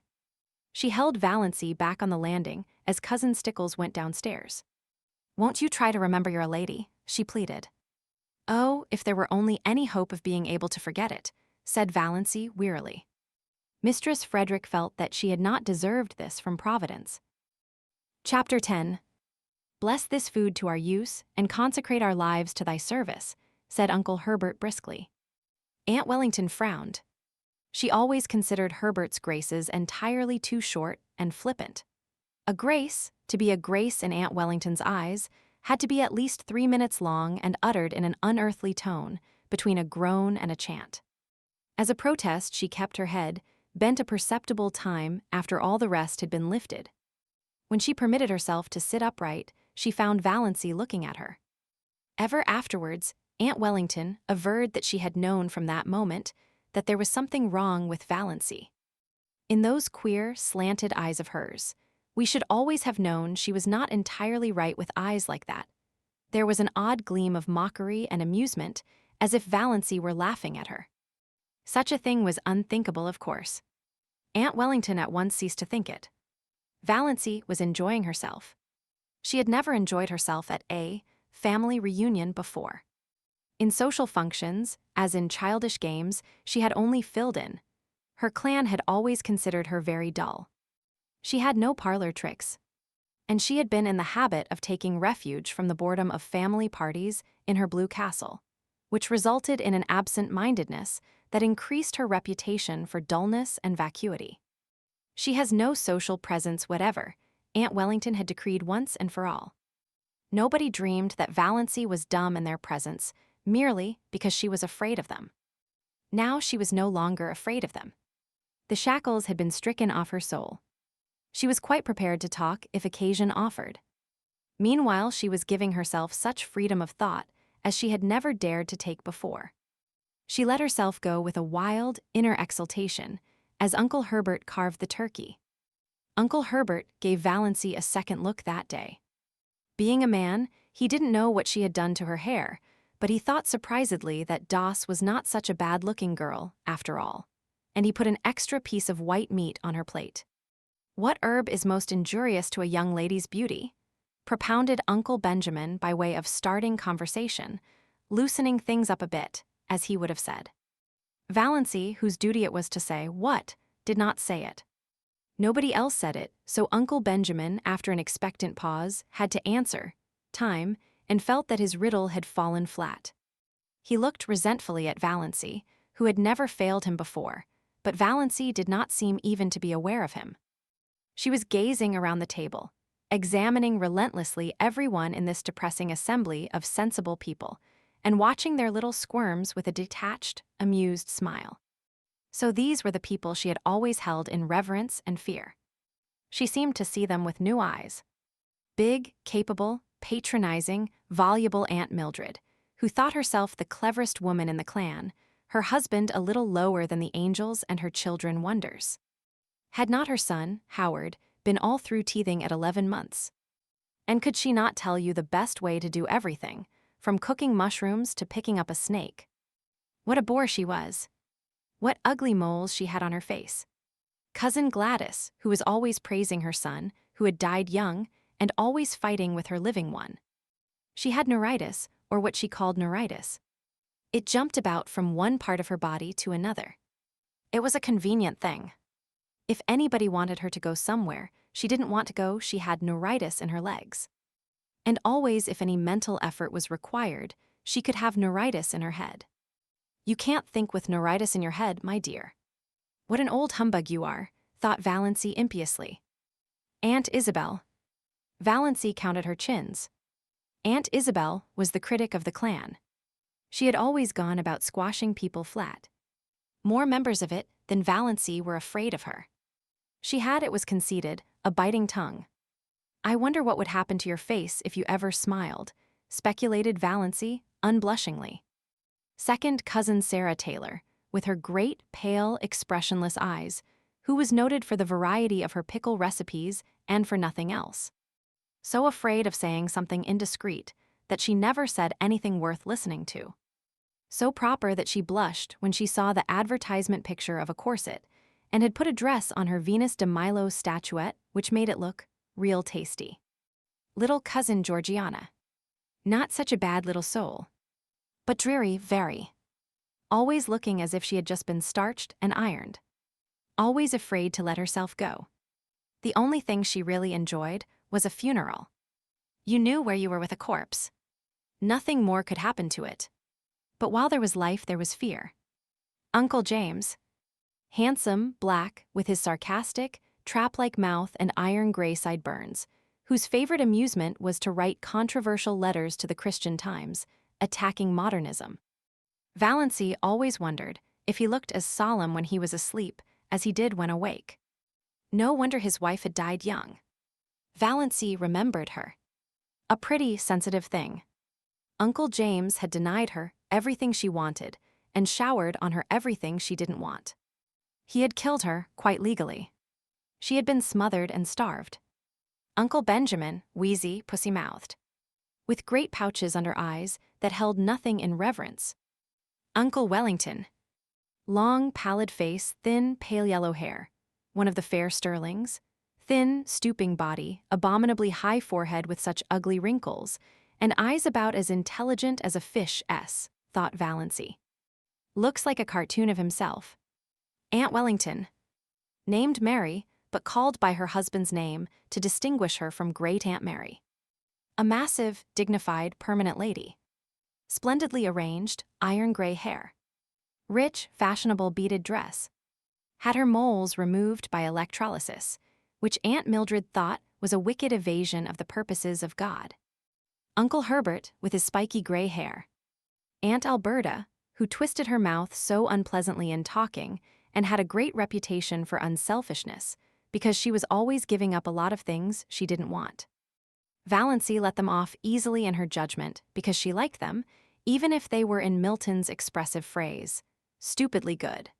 But she wondered for what inscrutable reason Aunt Alberta had seen fit to tie a black velvet ribbon around each of her chubby arms above the elbow. Then she looked across the table at Olive. Olive, who had been held up to her as a paragon of beauty, behavior, and success as long as she could remember. Why can't you hold yourself like Olive Das? Why can't you stand correctly like Olive Das? Why can't you speak prettily like Olive Das? Why can't you make an effort, Doss? Valancy's elfin eyes lost their mocking glitter and became pensive and sorrowful. You could not ignore or disdain Olive. It was quite impossible to deny that she was beautiful and effective, and sometimes she was a little intelligent. Her mouth might be a trifle heavy. She might show her fine, white, regular teeth rather too lavishly when she smiled. But when all was said and done, Olive justified Uncle Benjamin's summing up, a stunning girl. Yes, Valancy agreed in her heart, Olive was stunning. Rich, golden brown hair, elaborately dressed, with a sparkling bandeau holding its glossy puffs in place. Large, brilliant blue eyes and thick silken lashes. Face of rose and bare neck of snow, rising above her gown. Great pearl bubbles in her ears. The blue-white diamond flame on her long, smooth, waxen finger with its rosy, pointed nail. Arms of marble, gleaming through green chiffon and shadow lace. Valancy felt suddenly thankful that her own scrawny arms were decently swathed in brown silk. Then she resumed her tabulation of Olive's charms. Tall, queenly, confident, everything that Valancy was not. Dimples, too, in cheeks and chin. A woman with dimples always gets her own way, thought Valancy, in a recurring spasm of bitterness at the fate which had denied her even one dimple. Olive was only a year younger than Valancy, though a stranger would have thought that there was at least 10 years between them. But nobody ever dreaded old maidenhood for her. Olive had been surrounded by a crowd of eager beaux since her early teens, just as her mirror was always surrounded by a fringe of cards, photographs, programs, and invitations. At 18, when she had graduated from Havergal College, Olive had been engaged to Will Desmond, lawyer in embryo. Will Desmond had died, and Olive had mourned for him properly for 2 years. When she was 23, she had a hectic affair with Donald Jackson. But Aunt and Uncle Wellington disapproved of that, and in the end Olive dutifully gave him up. Nobody in the Stirling clan, whatever outsiders might say, hinted that she did so because Donald himself was cooling off. However that might be, Olive's third venture met with everybody's approval. Cecil Price was clever and handsome and one of the Port Lawrence Prices. Olive had been engaged to him for 3 years. He had just graduated in civil engineering, and they were to be married as soon as he landed a contract. Olive's hope chest was full to overflowing with exquisite things, and Olive had already confided to Valancy what her wedding dress was to be. Ivory silk draped with lace, white satin court train, lined with pale green georgette, heirloom veil of Brussels lace. Valancy knew also, though Olive had not told her, that the bridesmaids were selected and that she was not among them. Valancy had, after a fashion, always been Olive's confidant, perhaps because she was the only girl in the connection who could not bore Olive with return confidences. Olive always told Valancy all the details of her love affairs, from the days when the little boys in school used to persecute her with love letters. Valancy could not comfort herself by thinking these affairs mythical. Olive really had them. Many men had gone mad over her, besides the 3 fortunate ones. I don't know what the poor idiots see in me that drives them to make such double idiots of themselves, Olive was wont to say. Valancy would have liked to say, I don't either, but truth and diplomacy both restrained her. She did know perfectly well. Olive Stirling was one of the girls about whom men do go mad just as indubitably as she. Valancy was one of the girls at whom no man ever looked twice. And yet, thought Valancy, summing her up with a new and merciless conclusiveness, she's like a dewless morning. There's something lacking. Chapter 11. Meanwhile, the dinner in its earlier stages was dragging its slow length along true to Stirling form. The room was chilly, in spite of the calendar, and Aunt Alberta had the gas logs lighted. Everybody in the clan envied her those gas logs, except Valancy. Glorious open fires blazed in every room of her blue castle when autumnal nights were cool, but she would have frozen to death in it before she would have committed the sacrilege of a gas log. Uncle Herbert made his hearty perennial joke when he helped Aunt Wellington to the cold meat. Mary, will you have a little lamb? Aunt Mildred told the same old story of once finding a lost ring in a turkey's crop. Uncle Benjamin told his favorite prosy tale of how he had once chased, and punished a now famous man for stealing apples. Second, Cousin Jane described all her sufferings with an ulcerating tooth. Aunt Wellington admired the pattern of Aunt Alberta's silver teaspoons and lamented the fact that one of her own had been lost. It spoiled the set. I could never get it matched. And it was my wedding present from dear old Aunt Matilda. Aunt Isabel thought the seasons were changing and couldn't imagine what had become of our good, old-fashioned springs. Cousin Georgiana, as usual, discussed the last funeral and wondered audibly, which of us will be the next to pass away? Cousin Georgiana could never say anything as blunt as die. Valancy thought she could tell her, but didn't. Cousin Gladys, likewise as usual, had a grievance. Her visiting nephews had nipped all the buds off her houseplants and chivied her brood of fancy chickens. Squeezed some of them actually to death, my dear. Boys will be boys, reminded Uncle Herbert tolerantly.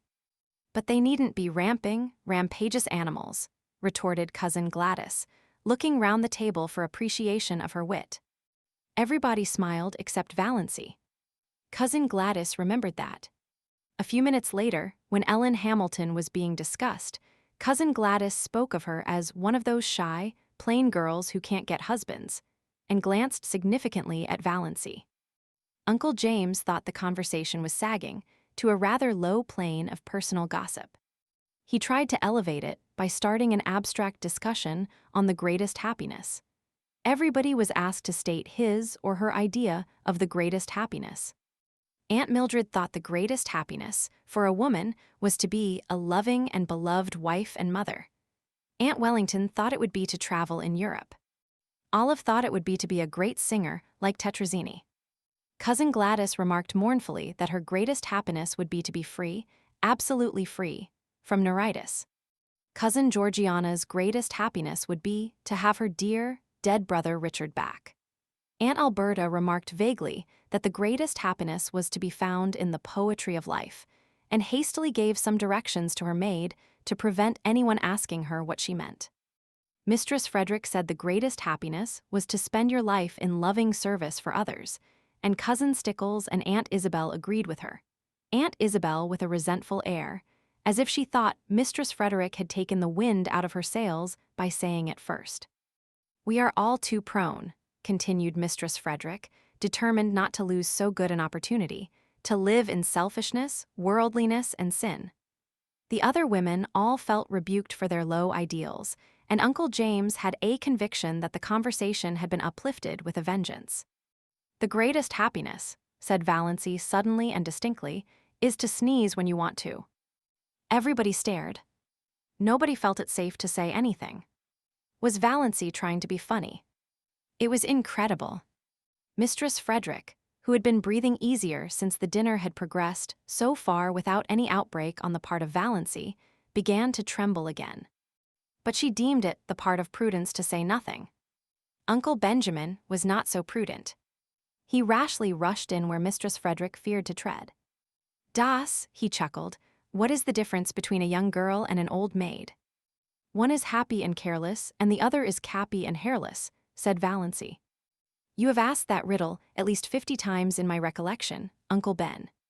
Why don't you hunt up some new riddles, if riddle you must? It is such a fatal mistake to try to be funny if you don't succeed." Uncle Benjamin stared foolishly. Never in his life had he, Benjamin Stirling, of Stirling and Frost, been spoken to so. And by Valancy of all people. He looked feebly around the table to see what the others thought of it. Everybody was looking rather blank. Poor Mistress Frederick had shut her eyes, and her lips moved tremblingly, as if she were praying. Perhaps she was. The situation was so unprecedented that nobody knew how to meet it. Valancy went on calmly eating her salad, as if nothing out of the usual had occurred. Aunt Alberta, to save her dinner, plunged into an account of how a dog had bitten her recently. Uncle James, to back her up, asked where the dog had bitten her. "Just a little below the Catholic Church," said Aunt Alberta. At that point Valancy laughed. Nobody else laughed. What was there to laugh at? "Is that a vital part?" asked Valancy. "What do you mean?" said bewildered Aunt Alberta, and Mistress Frederick was almost driven to believe that she had served God all her years for naught. Aunt Isabel concluded that it was up to her to suppress Valancy. "Das, you are horribly thin," she said. "You are all corners. Do you ever try to fatten up a little?" No, Valancy was not asking quarter or giving it. "But I can tell you where you'll find a beauty parlor in Port Lawrence, where they can reduce the number of your chins." "Valancy," the protest was wrung from Mistress Frederick. She meant her tone to be stately and majestic, as usual, but it sounded more like an imploring whine. And she did not say "Das." "She's feverish," said Cousin Stickles to Uncle Benjamin in an agonized whisper. "We've thought she seemed feverish for several days." "She's gone dippy, in my opinion," growled Uncle Benjamin. "If not, she ought to be spanked." "Yes, spanked." "You can't spank her," Cousin Stickles was much agitated. "She's 29 years old." "So there is that advantage, at least, in being 29, said Valancy, whose ears had caught this aside. "Das," said Uncle Benjamin, "when I am dead you may say what you please. As long as I am alive, I demand to be treated with respect." "Oh, but you know we're all dead," said Valancy, "the whole Stirling clan.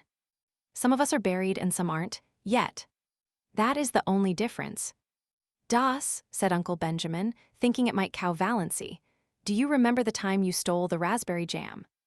Valancy flushed scarlet, with suppressed laughter, not shame.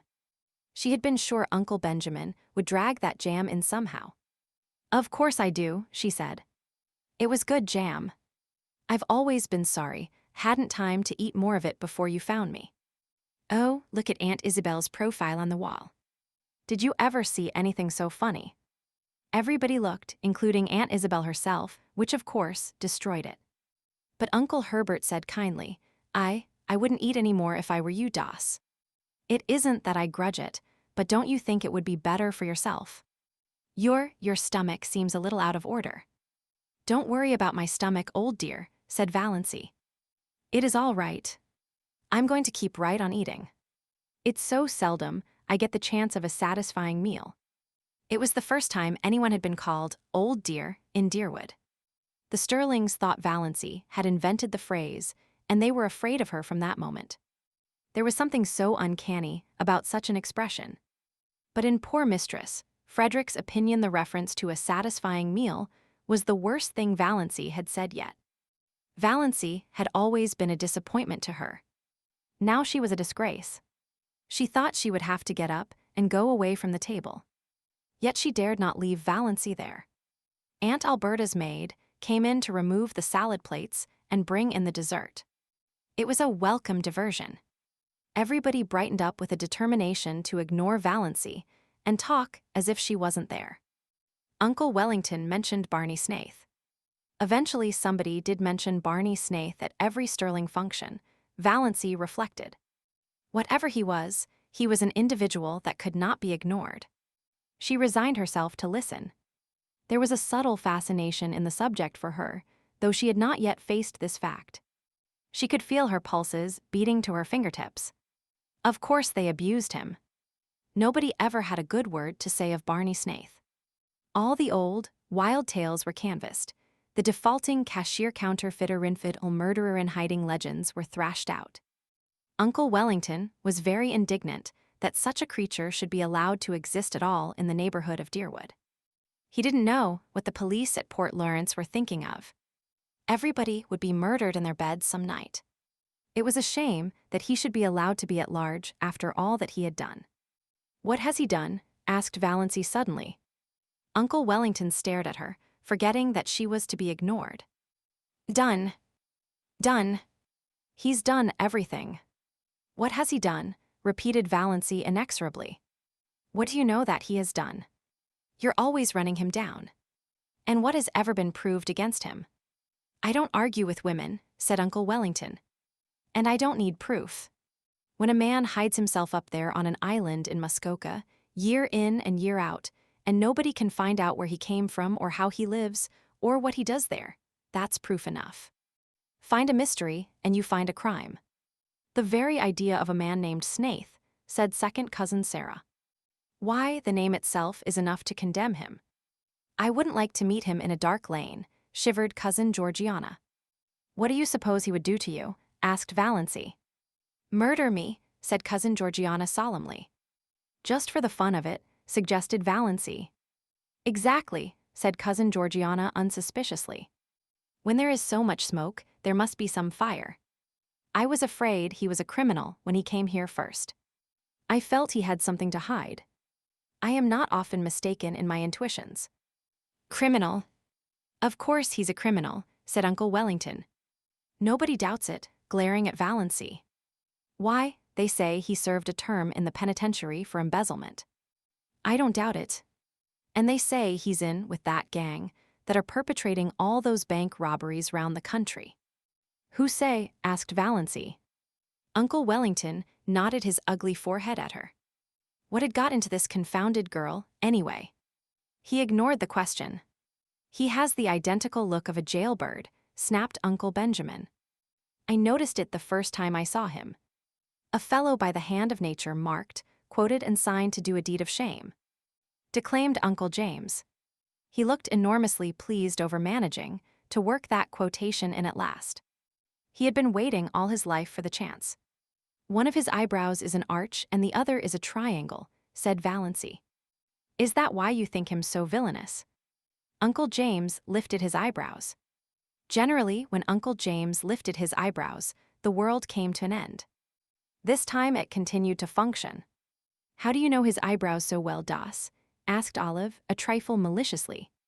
Such a remark would have covered Valancy with confusion 2 weeks ago, and Olive knew it. Yes, how? Demanded Aunt Wellington. I've seen him twice, and I looked at him closely, said Valancy composedly. I thought his face the most interesting one I ever saw. There is no doubt there is something fishy in the creature's past life, said Olive, who began to think she was decidedly out of the conversation, which had centered so amazingly around Valancy. But he can hardly be guilty of everything he's accused of, you know. Valancy felt annoyed with Olive. Why should she speak up in even this qualified defense of Barney Snaith? What had she to do with him? For that matter, what had Valancy? But Valancy did not ask herself this question. They say he keeps dozens of cats in that hut up back on Mistawis, said second Cousin Sarah Taylor, by way of appearing not entirely ignorant of him. Cats? It sounded quite alluring to Valancy, in the plural. She pictured an island in Muskoka, haunted by pusses. That alone shows there is something wrong with him, decreed Aunt Isabel. People who don't like cats, said Valancy, attacking her dessert with a relish, always seem to think that there is some peculiar virtue in not liking them. The man hasn't a friend except Roaring Abel, said Uncle Wellington. And if Roaring Abel had kept away from him, as everybody else did, it would have been better for some members of his family. Uncle Wellington's rather lame conclusion was due to a marital glance from Aunt Wellington, reminding him of what he had almost forgot, that there were girls at the table. If you mean, said Valancy passionately, that Barney Snaith is the father of Cecily Gay's child, he isn't. It's a wicked lie. In spite of her indignation, Valancy was hugely amused at the expression of the faces around that festal table. She had not seen anything like it since the day, 17 years ago, when at Cousin Gladys' thimble party, they discovered that she had got something in her head at school. Lice in her head. Valancy was done with euphemisms. Poor Mistress Frederick was almost in a state of collapse. She had believed, or pretended to believe, that Valancy still supposed that children were found in parsley beds. Hush, hush, implored Cousin Stickles. I don't mean to hush, said Valancy perversely. I've hush-hushed all my life. I'll scream if I want to. Don't make me want to. And stop talking nonsense about Barney Snaith. Valancy didn't exactly understand her own indignation. What did Barney Snaith's imputed crimes and misdemeanors matter to her? And why, out of them all, did it seem most intolerable that he should have been poor, pitiful little Cecily Gay's false lover? For it did seem intolerable to her. She did not mind when they called him a thief and a counterfeiter and jailbird, but she could not endure to think that he had loved and ruined Cecily Gay. She recalled his face on the 2 occasions of their chance meetings, his twisted, enigmatic, engaging smile, his twinkle, his thin, sensitive, almost ascetic lips, his general air of frank daredeviltry. A man with such a smile and lips might have murdered or stolen, but he could not have betrayed. She suddenly hated everyone who said it or believed it of him. When I was a young girl, I never thought or spoke about such matters, said Aunt Wellington, crushingly. But I'm not a young girl, retorted Valancy, uncrushed. Aren't you always rubbing that into me? And you are all evil-minded, senseless gossips. Can't you leave poor Sissy Gay alone? She's dying. Whatever she did, God or the devil has punished her enough for it. You needn't take a hand, too. As for Barney Snaith, the only crime he has been guilty of is living to himself and minding his own business. He can, it seems, get along without you. Which is an unpardonable sin, of course, in your little snobocracy. Valancy coined that concluding word suddenly and felt that it was an inspiration. That was exactly what they were, and not one of them was fit to mend another. Valancy, your poor father would turn over in his grave if he could hear you, said Mistress Frederick.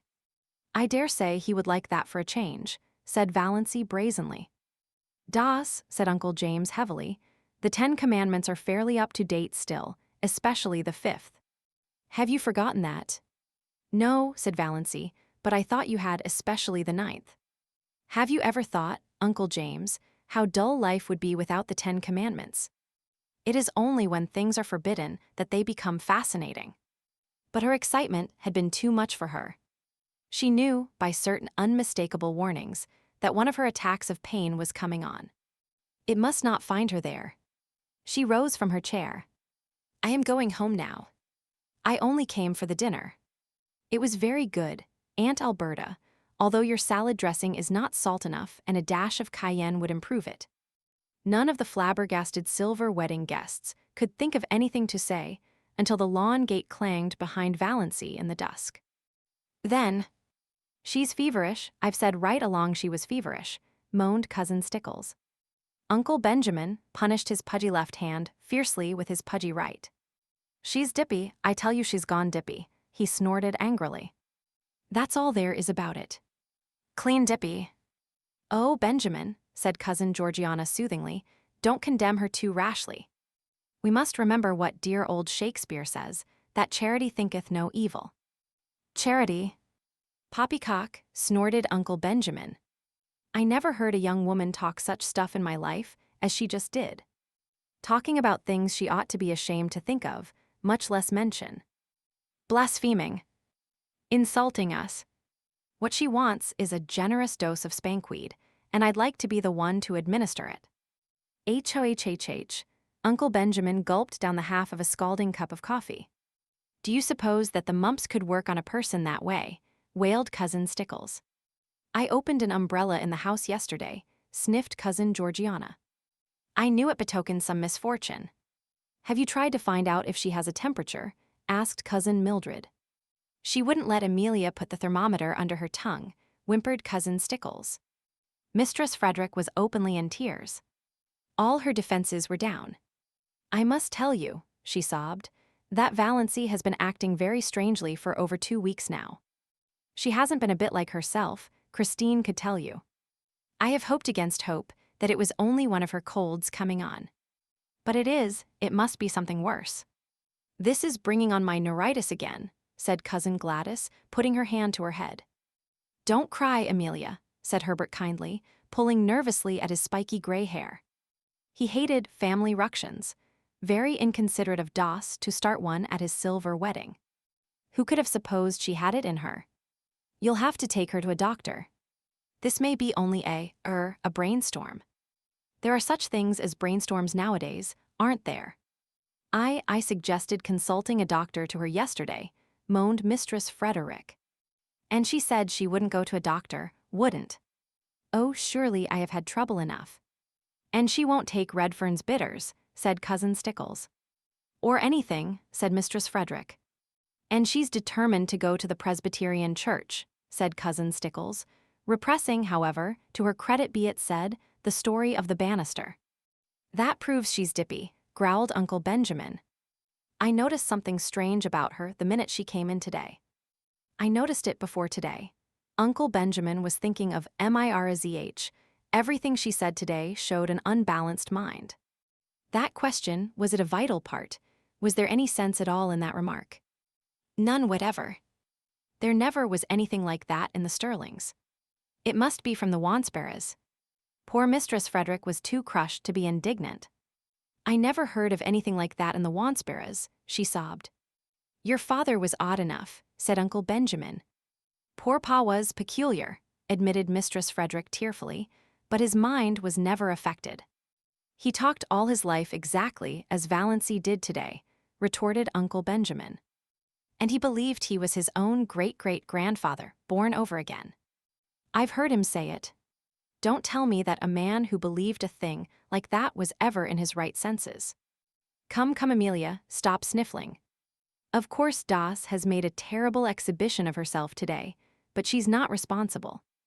Old maids are apt to fly off at a tangent like that. If she had been married when she should have been, she wouldn't have got like this. Nobody wanted to marry her, said Mistress Frederick, who felt that, somehow, Uncle Benjamin was blaming her.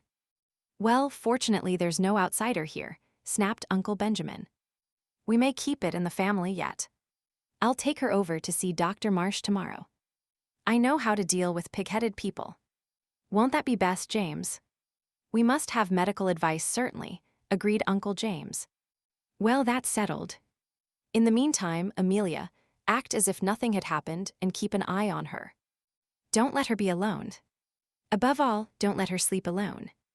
Renewed whimpers from Mistress Frederick. I can't help it. Night before last, I suggested she'd better have Christine sleep with her. She positively refused and locked her door. Oh, you don't know how she's changed. She won't work.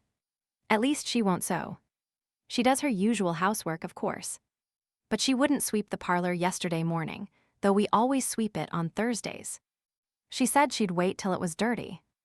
Would you rather sweep a dirty room than a clean one? I asked her. She said, of course. I'd see something for my labor then, think of it. Uncle Benjamin thought of it.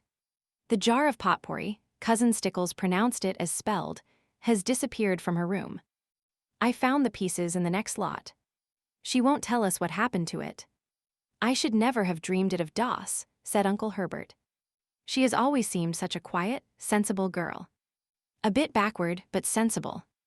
The only thing you can be sure of in this world is the multiplication table, said Uncle James, feeling cleverer than ever. Well, let's cheer up, suggested Uncle Benjamin. Why are chorus girls like fine stock razors? Why? Asked Cousin Stickles, since it had to be asked and Valancy wasn't there to ask it. Like to exhibit calves, chuckled Uncle Benjamin. Cousin Stickles thought Uncle Benjamin a little indelicate. Before Olive, too. But then he was a man. Uncle Herbert was thinking that things were rather dull now that Doss had gone. Chapter 12. Valancy hurried home through the faint blue twilight, hurried too fast perhaps. The attack she had, when she thankfully reached the shelter of her own room, was the worst yet. It was really very bad. She might die in one of those spells. It would be dreadful to die in such pain. Perhaps this was death. Valancy felt pitifully alone. When she could think at all, she wondered what it would be like to have someone with her who could sympathize, someone who really cared, just to hold her hand tight if nothing else, someone just to say, "Yes, I know. It's dreadful, be brave, you'll soon be better," not someone merely fussy and alarmed. Not her mother or Cousin Stickles. Why did the thought of Barney Snaith come into her mind? Why did she suddenly feel, in the midst of this hideous loneliness of pain, that he would be sympathetic, sorry for anyone that was suffering? Why did he seem to her like an old, well-known friend? Was it because she had been defending him, standing up to her family for him? She was so bad at first that she could not even get herself a dose of Dr. Trent's prescription. But eventually she managed it, and soon after relief came. The pain left her and she lay on her bed, spent, exhausted in a cold perspiration. Oh, that had been horrible. She could not endure many more attacks like that. One didn't mind dying if death could be instant and painless. But to be hurt so in dying. Suddenly she found herself laughing. That dinner had been fun. And it had all been so simple. She had merely said the things she had always thought. Their faces, oh their faces. Uncle Benjamin, poor, flabbergasted Uncle Benjamin. Valancy felt quite sure he would make a new will that very night. Olive would get Valancy's share of his fat hoard. Olive had always got Valancy's share of everything. Remember the dust pile? To laugh at her clan, as she had always wanted to laugh, was all the satisfaction she could get out of life now. But she thought it was rather pitiful that it should be so. Might she not pity herself a little when nobody else did? Valancy got up and went to her window. The moist, beautiful wind blowing across groves of young-leafed wild trees touched her face with the caress of a wise, tender, old friend. The Lombardys in Mistress Treadgold's lawn, off to the left. Valancy could just see them between the stable and the old carriage shop, were in dark purple silhouette against a clear sky, and there was a milk-white, pulsating star just over one of them, like a living pearl on a silver-green lake. Far beyond the station were the shadowy, purple-hooded woods around Lake Mistawis. A white, filmy mist hung over them, and just above it was a faint, young crescent. Valancy looked at it over her thin left shoulder. "I wish," she said whimsically, "that I may have one little dust pile before I die." Chapter 13. Uncle Benjamin found he had reckoned without his host when he promised so airily to take Valancy to a doctor. Valancy would not go. Valancy laughed in his face. "Why on earth should I go to Dr. Marsh? There's nothing the matter with my mind. Though you all think I've suddenly gone crazy. Well, I haven't. I've simply grown tired of living to please other people and have decided to please myself. It will give you something to talk about besides my stealing the raspberry jam. So that's that." "Das," said Uncle Benjamin, solemnly and helplessly, "you are not like yourself." "Who am I like then?" asked Valancy.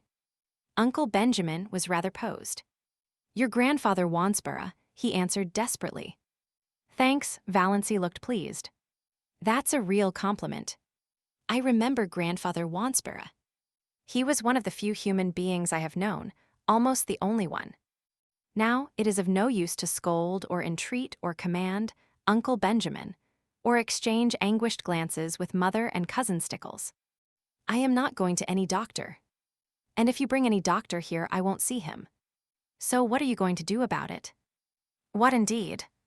It was not seemly, or even possible, to hail Valancy doctorwards by physical force. And in no other way could it be done, seemingly. Her mother's tears and imploring entreaties availed not. "Don't worry, Mother," said Valancy, lightly but quite respectfully. "It isn't likely I'll do anything very terrible. But I mean to have a little fun." Fun? Mistress Frederick uttered the word as if Valancy had said she was going to have a little tuberculosis.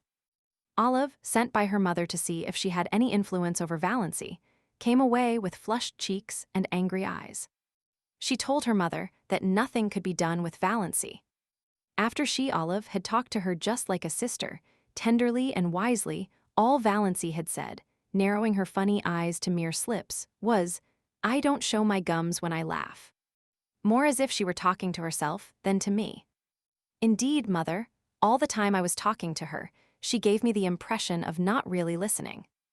And that wasn't all. When I finally decided that what I was saying had no influence over her, I begged her, when Cecil came next week, not to say anything queer before him, at least. Mother, what do you think she said? I'm sure I can't imagine, groaned Aunt Wellington, prepared for anything. She said, I'd rather like to shock Cecil. His mouth is too red for a man S. Mother, I can never feel the same to Valancy again.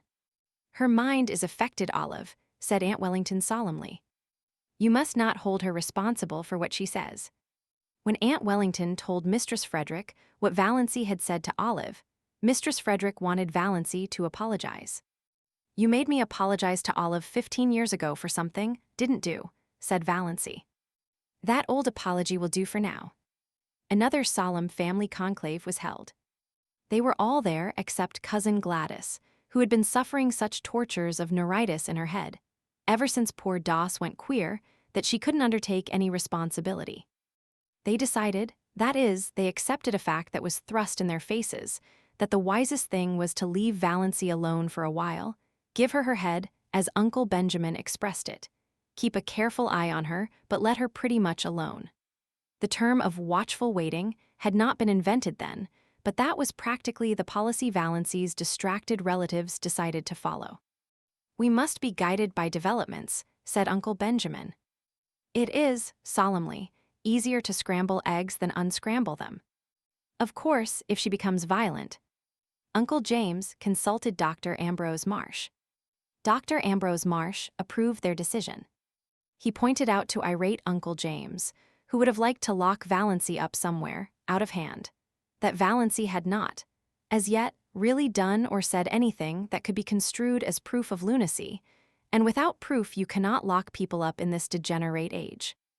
Nothing that Uncle James had reported seemed very alarming to Dr. Marsh, who put up his hand to conceal a smile several times. But then he himself was not a Stirling, and he knew very little about the old Valancy. Uncle James stalked out and drove back to Deerwood, thinking that Ambrose Marsh wasn't much of a doctor, after all, and that Adelaide Stirling might have done better for herself. Chapter 14. Life cannot stop because tragedy enters it. Meals must be made ready though a son dies, and porches must be repaired even if your only daughter is going out of her mind. Mistress Frederick, in her systematic way, had long ago appointed the second week in June for the repairing of the front porch, the roof of which was sagging dangerously. Roaring Abel had been engaged to do it many moons before, and Roaring Abel promptly appeared on the morning of the first day of the second week, and fell to work. Of course he was drunk. Roaring Abel was never anything but drunk. But he was only in the first stage, which made him talkative and genial. The odor of whiskey on his breath nearly drove Mistress Frederick and Cousin Stickles wild at dinner. Even Valancy, with all her emancipation, did not like it. But she liked Abel, and she liked his vivid, eloquent talk, and after she washed the dinner dishes, she went out and sat on the steps and talked to him. Mistress Frederick and Cousin Stickles thought it a terrible proceeding, but what could they do? Valancy only smiled mockingly at them when they called her in, and did not go. It was so easy to defy once you got started. The first step was the only one that really counted. They were both afraid to say anything more to her, lest she might make a scene before Roaring Abel, who would spread it all over the country with his own characteristic comments and exaggerations. It was too cold a day, in spite of the June sunshine, for Mistress Frederick to sit at the dining room window and listen to what was said. She had to shut the window, and Valancy and Roaring Abel had their talk to themselves. But if Mistress Frederick had known what the outcome of that talk was to be, she would have prevented it, if the porch was never repaired. Valancy sat on the steps, defiant of the chill breeze of this cold June which had made Aunt Isabel aver the seasons were changing. She did not care whether she caught a cold or not. It was delightful to sit there in that cold, beautiful, fragrant world and feel free. She filled her lungs with the clean, lovely wind and held out her arms to it and let it tear her hair to pieces while she listened to Roaring Abel, who told her his troubles between intervals of hammering gaily in time to his Scotch songs. Valancy liked to hear him. Every stroke of his hammer fell true to the note. Old Abel Gay, in spite of his 70 years, was handsome still, in a stately, patriarchal manner. His tremendous beard, falling down over his blue flannel shirt, was still a flaming, untouched red, though his shock of hair was white as snow, and his eyes were a fiery, youthful blue. His enormous, reddish-white eyebrows were more like mustaches than eyebrows. Perhaps this was why he always kept his upper lip scrupulously shaved. His cheeks were red, and his nose ought to have been, but wasn't. It was a fine, upstanding, aquiline nose, such as the noblest Roman of them all might have rejoiced in. Abel was 6'2" in his stockings, broad-shouldered, lean-hipped. In his youth, he had been a famous lover, finding all women too charming to bind himself to one. His years had been a wild, colorful panorama of follies and adventures, gallantries, fortunes and misfortunes. He had been 45 before he married, a pretty slip of a girl whom his goings-on killed in a few years. Abel was piously drunk at her funeral and insisted on repeating the 55th chapter of Isaiah. Abel knew most of the Bible and all the Psalms by heart, while the minister, whom he disliked, prayed or tried to pray. Thereafter his house was run by an untidy old cousin who cooked his meals and kept things going after a fashion. In this unpromising environment, little Cecilia Gay had grown up. Valancy had known Sissy Gay fairly well in the democracy of the public school, though Sissy had been 3 years younger than she. After they left school, their paths diverged, and she had seen nothing of her. Old Abel was a Presbyterian. That is, he got a Presbyterian preacher to marry him, baptize his child, and bury his wife. And he knew more about Presbyterian theology than most ministers, which made him a terror to them in arguments. But Roaring Abel never went to church. Every Presbyterian minister who had been in Deerwood had tried his hand, once, at reforming Roaring Abel. But he had not been pestered of late. Rev. Mr. Bentley had been in Deerwood for 8 years, but he had not sought out Roaring Abel since the first 3 months of his pastorate. He had called on Roaring Abel then and found him in the theological stage of drunkenness, which always followed the sentimental maudlin one and preceded the roaring, blasphemous one. The eloquently prayerful one, in which he realized himself temporarily and intensely as a sinner in the hands of an angry God, was the final one. Abel never went beyond it. He generally fell asleep on his knees and awakened sober, but he had never been dead drunk in his life. He told Mr. Bentley that he was a sound Presbyterian and sure of his election. He had no sins that he knew of to repent of. "Have you never done anything in your life that you are sorry for?" asked Mr. Bentley. Roaring Abel scratched his bushy white head and pretended to reflect. "Well, yes," he said finally. "There were some women I might have kissed and didn't. I've always been sorry for that." Mr. Bentley went out and went home. Abel had seen that Sissy was properly baptized, jovially drunk at the same time himself. He made her go to church and Sunday school regularly. The church people took her up, and she was in turn a member of the mission band, the Girls' Guild, and the Young Women's Missionary Society. She was a faithful, unobtrusive, sincere little worker. Everybody liked Sissy Gay and was sorry for her. She was so modest and sensitive and pretty in that delicate, elusive fashion of beauty, which fades so quickly if life is not kept in it by love and tenderness. But then liking and pity did not prevent them from tearing her in pieces like hungry cats when the catastrophe came.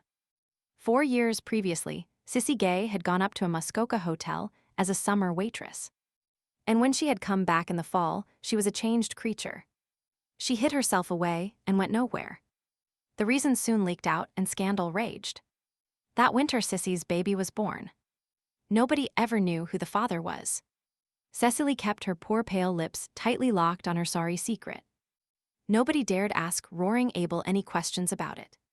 Rumor and surmise laid the guilt at Barney Snaith's door because diligent inquiry among the other maids at the hotel revealed the fact that nobody there had ever seen Sissy Gay with a fellow.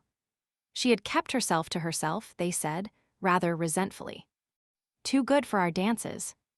And now look. The baby had lived for a year. After its death, Sissy faded away. 2 years ago, Dr. Marsh had given her only 6 months to live. Her lungs were hopelessly diseased. But she was still alive. Nobody went to see her. Women would not go to Roaring Abel's house. Mr. Bentley had gone once, when he knew Abel was away, but the dreadful old creature who was scrubbing the kitchen floor told him Sissy wouldn't see anyone. The old cousin had died, and Roaring Abel had had 2 or 3 disreputable housekeepers, the only kind who could be prevailed on to go to a house where a girl was dying of consumption. But the last one had left, and Roaring Abel had now no one to wait on Sissy and do for him. This was the burden of his plaint to Valancy, and he condemned the hypocrites of Deerwood and its surrounding communities with some rich, meaty oaths that happened to reach Cousin Stickles' ears as she passed through the hall and nearly finished the poor lady. Was Valancy listening to that? Valancy hardly noticed the profanity. Her attention was focused on the horrible thought of poor, unhappy, disgraced little Sissy Gay, ill and helpless in that forlorn old house out on the Mistawis Road, without a soul to help or comfort her. And this in a nominally Christian community in the year of Grace 19, and some odd. Do you mean to say that Sissy is all alone there now, with nobody to do anything for her? Nobody. Oh, she can move about a bit and get a bite and sup when she wants it. But she can't work. It's D hard for a man to work hard all day and go home at night tired and hungry and cook his own meals. Sometimes I'm sorry I kicked old Rachel Edwards out. Abel described Rachel picturesquely. Her face looked as if it had wore out 100 bodies. And she moped. Talk about temper. Temper's nothing to moping. She was too slow to catch worms and dirty D dirty. I ain't unreasonable. I know a man has to eat his peck before he dies, but she went over the limit. What Dios Pios, I saw that lady do. She made some pumpkin jam, had it on the table in glass jars with the tops off. The dog got up on the table and stuck his paw into one of them. What did she do? She just took hold of the dog and wrung the syrup off his paw back into the jar. Then screwed the top on and set it in the pantry.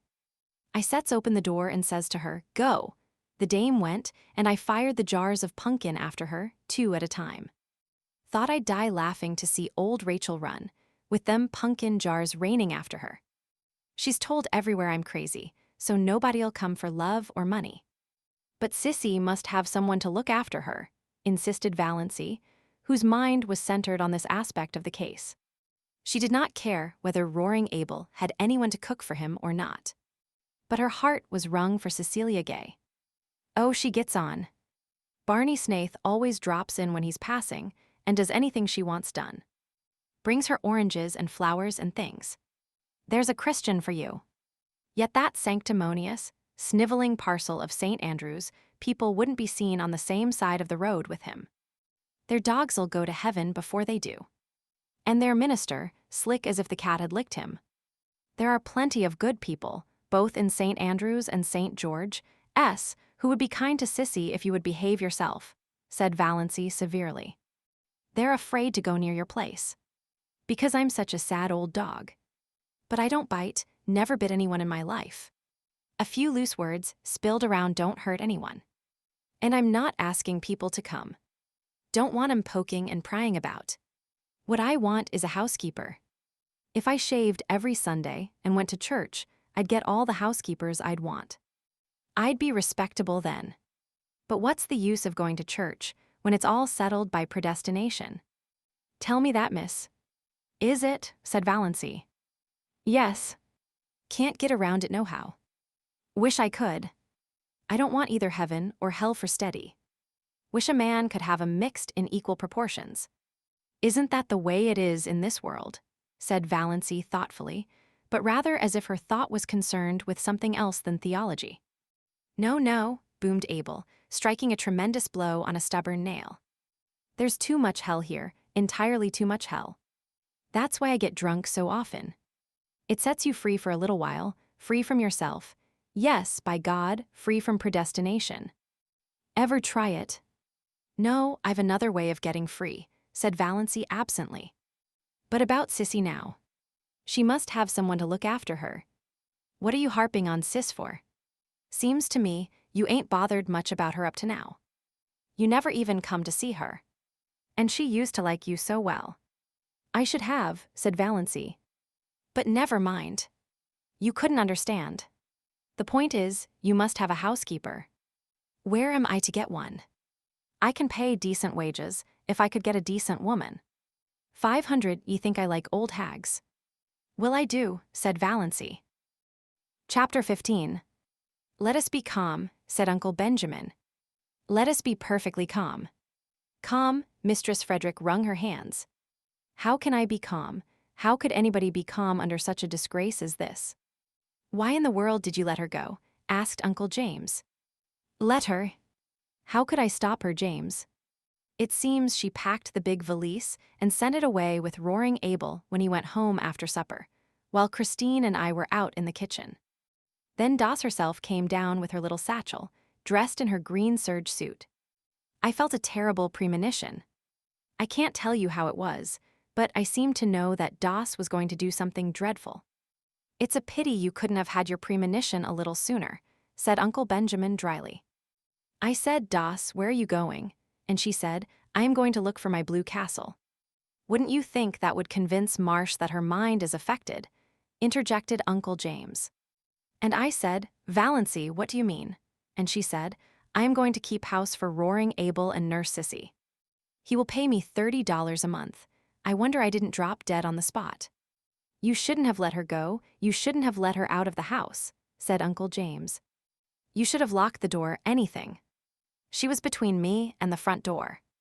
And you can't realize how determined she was. She was like a rock. That's the strangest thing of all about her.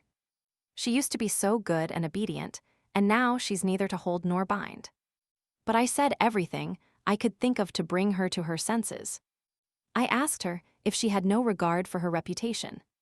I said to her solemnly, Das, when a woman's reputation is once smirched, nothing can ever make it spotless again. Your character will be gone forever if you go to roaring Abel's to wait on a bad girl like Sis Gay. And she said, I don't believe Sissy was a bad girl, but I don't care if she was. Those were her very words, I don't care if she was. She has lost all sense of decency, exploded Uncle Benjamin. Sissy Gay is dying, she said, and it's a shame and disgrace that she is dying in a Christian community with no one to do anything for her. Whatever she's been or done, she's a human being. Well, you know, when it comes to that, I suppose she is, said Uncle James with the air of one making a splendid concession. I asked Das if she had no regard for appearances. She said, I've been keeping up appearances all my life. Now I'm going in for realities. Appearances can go hang, go hang. An outrageous thing, said Uncle Benjamin violently. An outrageous thing. Which relieved his feelings, but didn't help anyone else. Mistress Frederick wept. Cousin Stickles took up the refrain between her moans of despair. I told her, we both told her, that roaring Abel had certainly killed his wife in one of his drunken rages and would kill her. She laughed and said, I'm not afraid of roaring Abel. He won't kill me, and he's too old for me to be afraid of his gallantries. What did she mean? What are gallantries? Mistress Frederick saw that she must stop crying if she wanted to regain control of the conversation. I said to her, Valancy, if you have no regard for your own reputation and your family's standing, have you none for my feelings? She said, none. Just like that, none. Insane people never do have any regard for other people's feelings, said Uncle Benjamin. That's one of the symptoms. I broke out into tears then, and she said, Come now, mother, be a good sport. I'm going to do an act of Christian charity, and as for the damage it will do my reputation, why, you know I haven't any matrimonial chances anyhow, so what does it matter? And with that she turned and went out. The last words I said to her, said Cousin Stickles pathetically, were, Who will rub my back at nights now? And she said, but no, I cannot repeat it. Nonsense, said Uncle Benjamin. Out with it. This is no time to be squeamish. She said, Cousin Stickles' voice was little more than a whisper. She said, Oh darn. To think I should have lived to hear my daughter swearing, sobbed Mistress Frederick. It was only imitation swearing, faltered Cousin Stickles, desirous of smoothing things over now that the worst was out. But she had never told about the banister. It will be only a step from that to real swearing, said Uncle James sternly. The worst of this, Mistress Frederick hunted for a dry spot on her handkerchief, is that everyone will know now that she is deranged. We can't keep it a secret any longer. Oh, I cannot bear it. You should have been stricter with her when she was young, said Uncle Benjamin.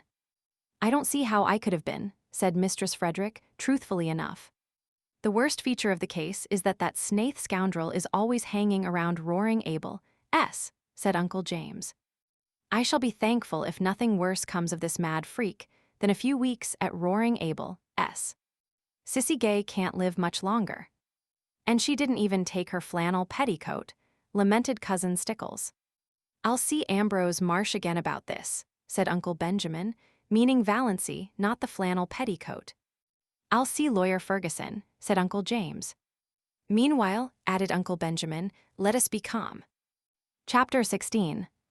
Valancy had walked out to roaring Abel's house on the Mestawis Road under a sky of purple and amber, with a queer exhilaration and expectancy in her heart. Back there, behind her, her mother and Cousin Stickles were crying, over themselves, not over her. But here the wind was in her face, soft, dew-wet, cool, blowing along the grassy roads. Oh, she loved the wind.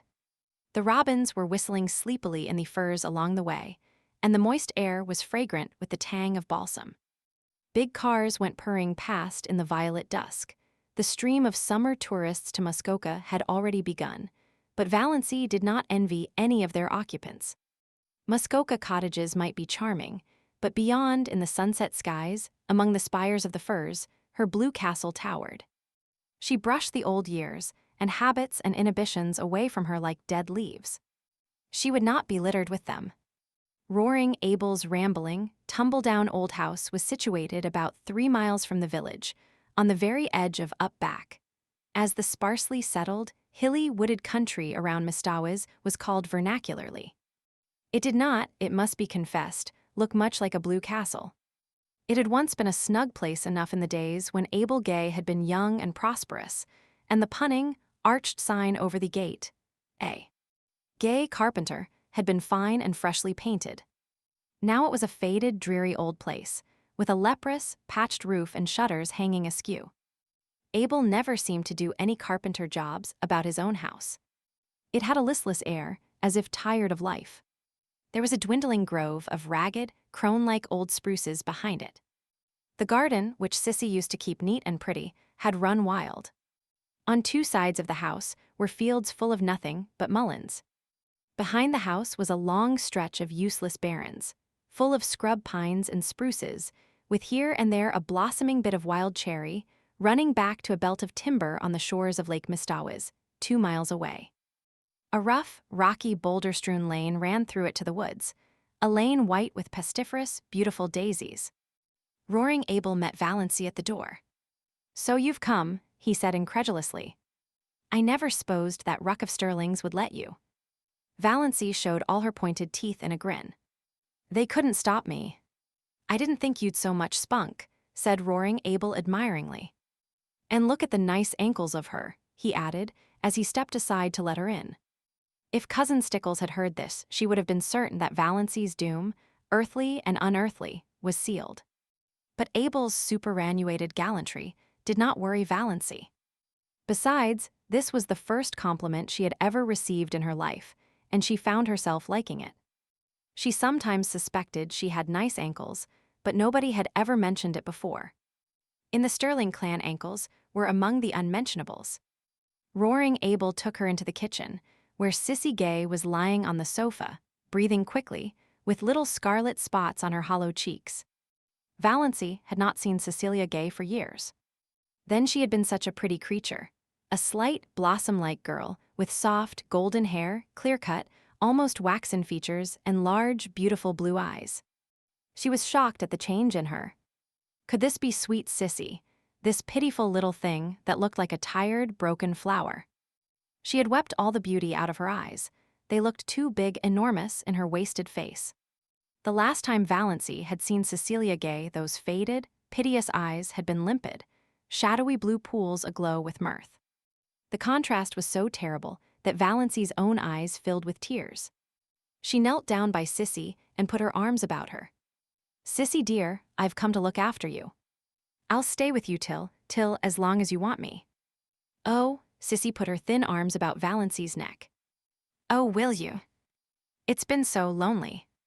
I can wait on myself, but it's been so lonely. It would just be like heaven to have someone here like you. You were always so sweet to me long ago." Valancy held Sissy close. She was suddenly happy. Here was someone who needed her, someone she could help. She was no longer a superfluity. Old things had passed away, everything had become new. "Most things are predestinated, but some are just darn sheer luck," said Roaring Abel, complacently smoking his pipe in the corner. Chapter 17. When Valancy had lived for a week at Roaring Abel's, she felt as if years had separated her from her old life, and all the people she had known in it. They were beginning to seem remote, dreamlike, far away, and as the days went on they seemed still more so, until they ceased to matter altogether. She was happy. Nobody ever bothered her with conundrums, or insisted on giving her purple pills. Nobody called her Das, or worried her about catching cold. There were no quilts to piece, no abominable rubber plant to water, no ice-cold maternal tantrums to endure. She could be alone whenever she liked, go to bed when she liked, sneeze when she liked. In the long, wondrous northern twilights, when Sissy was asleep and roaring Abel away, she could sit for hours on the shaky back veranda steps, looking out over the barrens to the hills beyond, covered with their fine, purple bloom, listening to the friendly wind singing wild, sweet melodies in the little spruces, and drinking in the aroma of the sunned grasses until darkness flowed over the landscape like a cool, welcome wave. Sometimes of an afternoon, when Sissy was strong enough, the two girls went into the barrens and looked at the wood flowers. But they did not pick any. Valancy had read to Sissy the gospel thereof according to John Foster. It is a pity to gather wood flowers. They lose half their witchery away from the green and the flicker. The way to enjoy wood flowers is to track them down to their remote haunts, gloat over them, and then leave them with backward glances, taking with us only the beguiling memory of their grace and fragrance. Valancy was in the midst of realities after a lifetime of unrealities. And busy, very busy. The house had to be cleaned. Not for nothing had Valancy been brought up in the Stirling habits of neatness and cleanliness. If she found satisfaction in cleaning dirty rooms, she got her fill of it there. Roaring Abel thought she was foolish to bother doing so much more than she was asked to do, but he did not interfere with her. He was very well satisfied with his bargain. Valancy was a good cook. Abel said she got a flavor into things.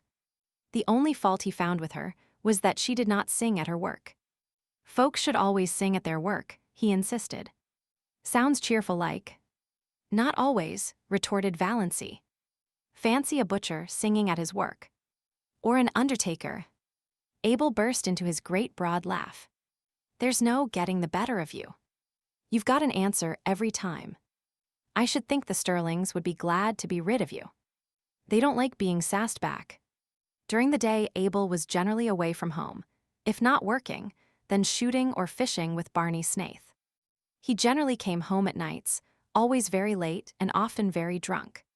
The first night they heard him come howling into the yard, Sissy had told Valancy not to be afraid. Father never does anything, he just makes a noise. Valancy, lying on the sofa in Sissy's room, where she had elected to sleep, lest Sissy should need attention in the night. Sissy would never have called her, was not at all afraid, and said so. By the time Abel had got his horses put away, the roaring stage had passed, and he was in his room at the end of the hall crying and praying. Valancy could still hear his dismal moans when she went calmly to sleep. For the most part, Abel was a good-natured creature, but occasionally he had a temper. Once Valancy asked him coolly, "What is the use of getting in a rage?" "It's such a relief," said Abel. They both burst out laughing together. "You're a great little sport," said Abel admiringly. "Don't mind my bad French. I don't mean a thing by it. Just habit. Say, I like a woman that ain't afraid to speak up to me. Sis there was always too meek. That's why she got adrift. I like you. All the same," said Valancy determinedly, "there is no use in sending things to hell as you're always doing. And I'm not going to have you tracking mud all over a floor I've just scrubbed. You must use the scraper, whether you consign it to perdition or not." Sissy loved the cleanness and neatness. She had kept it so, too, until her strength failed. She was very pitifully happy because she had Valancy with her. It had been so terrible. The long, lonely days and nights with no companionship, save those dreadful old women who came to work. Sissy had hated and feared them. She clung to Valancy like a child. There was no doubt that Sissy was dying.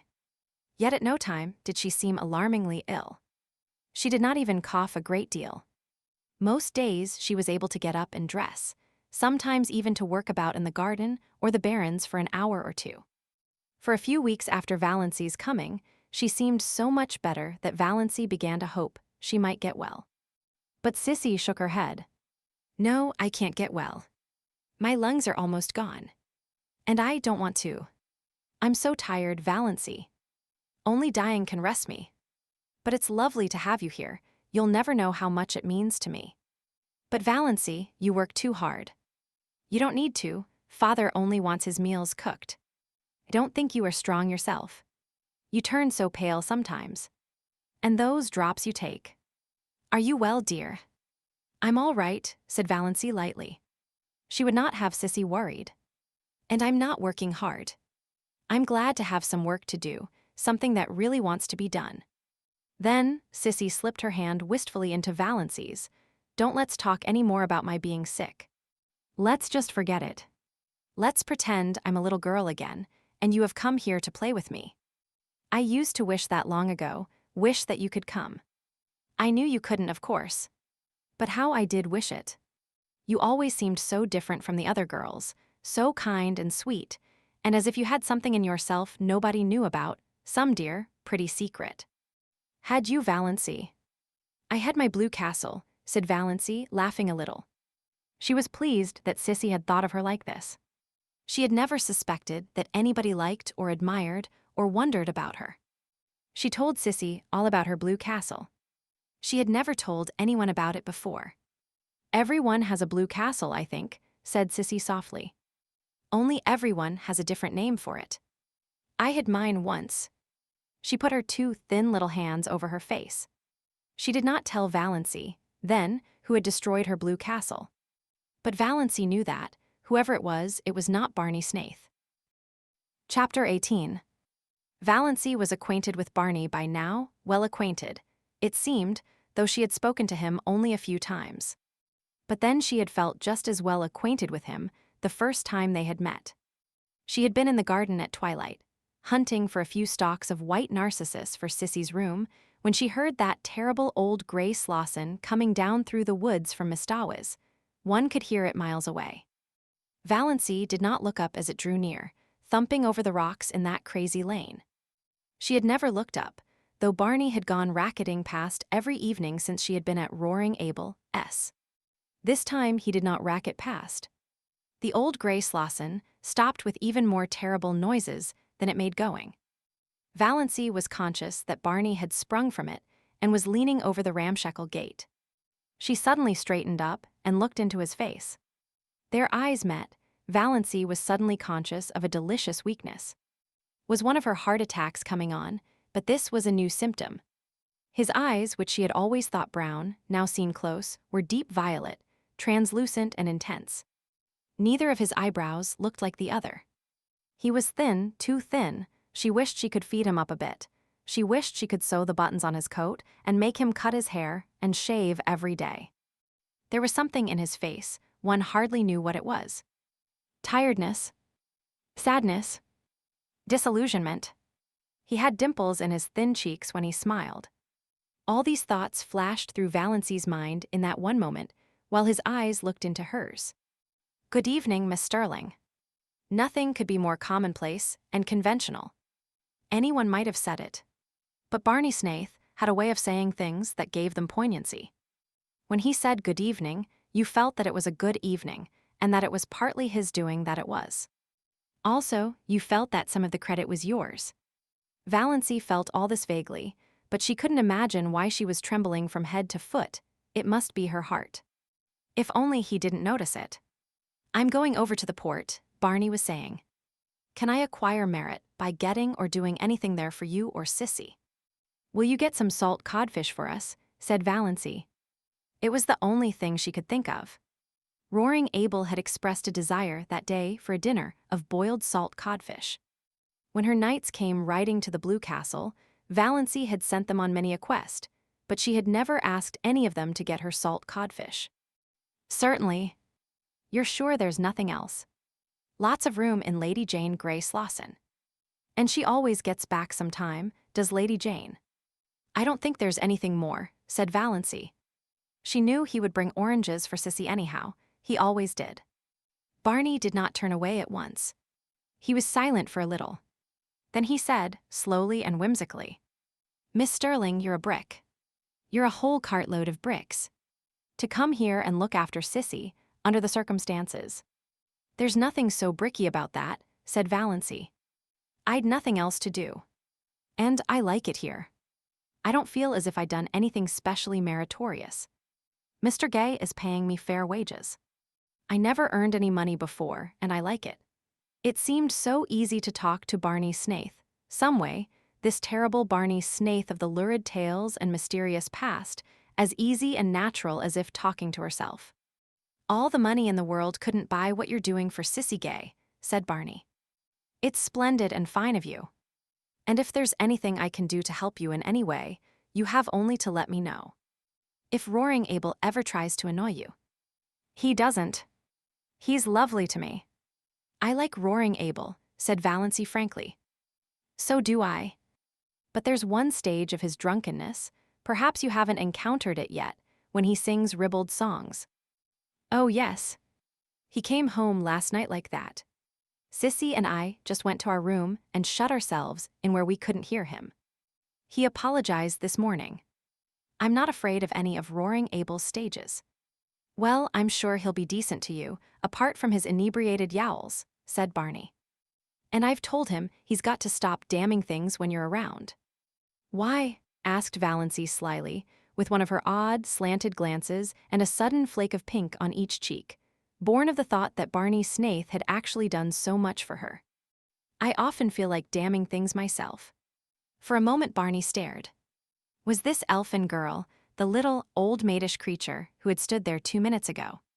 Surely there was magic and devilry going on in that shabby, weedy old garden. Then he laughed. "It will be a relief to have someone to do it for you, then. So you don't want anything but salt codfish?" "Not tonight. But I dare say I'll have some errands for you very often when you go to Port Lawrence. I can't trust Mr. Gay to remember to bring all the things I want." Barney had gone away, then in his Lady Jane, and Valancy stood in the garden for a long time. Since then he had called several times, walking down through the barrens, whistling. How that whistle of his echoed through the spruces on those June twilights. Valancy caught herself listening for it every evening, rebuked herself, then let herself go. Why shouldn't she listen for it? He always brought Sissy fruit and flowers. Once he brought Valancy a box of candy, the first box of candy she had ever been given. It seemed sacrilege to eat it. She found herself thinking of him in season and out of season. She wanted to know if he ever thought about her when she wasn't before his eyes, and if so, what. She wanted to see that mysterious house of his back on the Mistawis Island. Sissy had never seen it. Sissy, though she talked freely of Barney and had known him for 5 years, really knew little more of him than Valancy herself. "But he isn't bad," said Sissy. "Nobody need ever tell me he is. He can't have done a thing to be ashamed of." "Then why does he live as he does?" asked Valancy, to hear somebody defend him. "I don't know. He's a mystery. And of course there's something behind it, but I know it isn't disgrace. Barney Snaith simply couldn't do anything disgraceful, Valancy." Valancy was not so sure. Barney must have done something, sometime.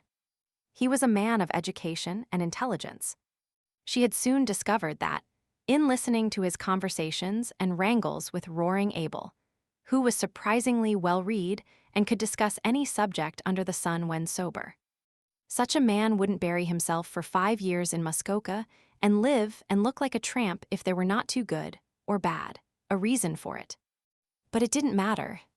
All that mattered was that she was sure now that he had never been Sissy Gay's lover.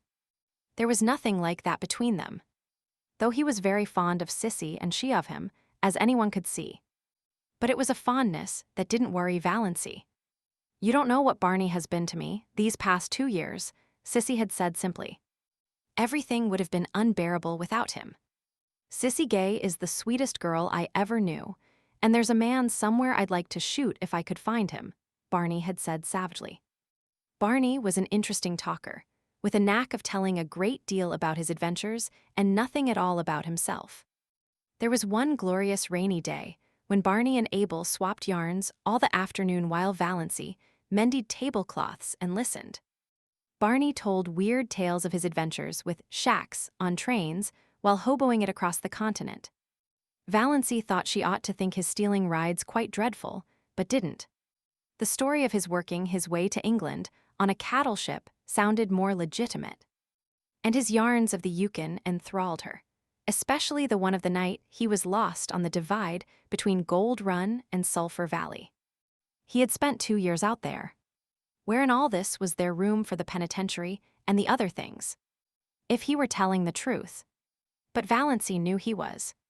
Found no gold, he said. Came away poorer than when I went. But such a place to live. Those silences at the back of the north wind got me. I've never belonged to myself since. Yet he was not a great talker.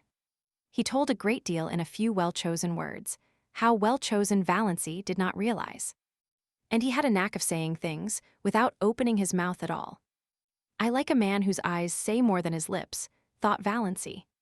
But then she liked everything about him, his tawny hair, his whimsical smiles, the little glints of fun in his eyes, his loyal affection for that unspeakable Lady Jane, his habit of sitting with his hands in his pockets, his chin sunk on his breast, looking up from under his mismated eyebrows.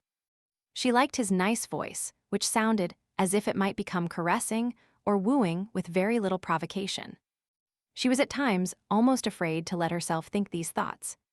They were so vivid that she felt as if the others must know what she was thinking. "I've been watching a woodpecker all day," he said one evening on the shaky old back veranda. His account of the woodpecker's doings was satisfying. He had often some gay or cunning little anecdote of the wood folk to tell them.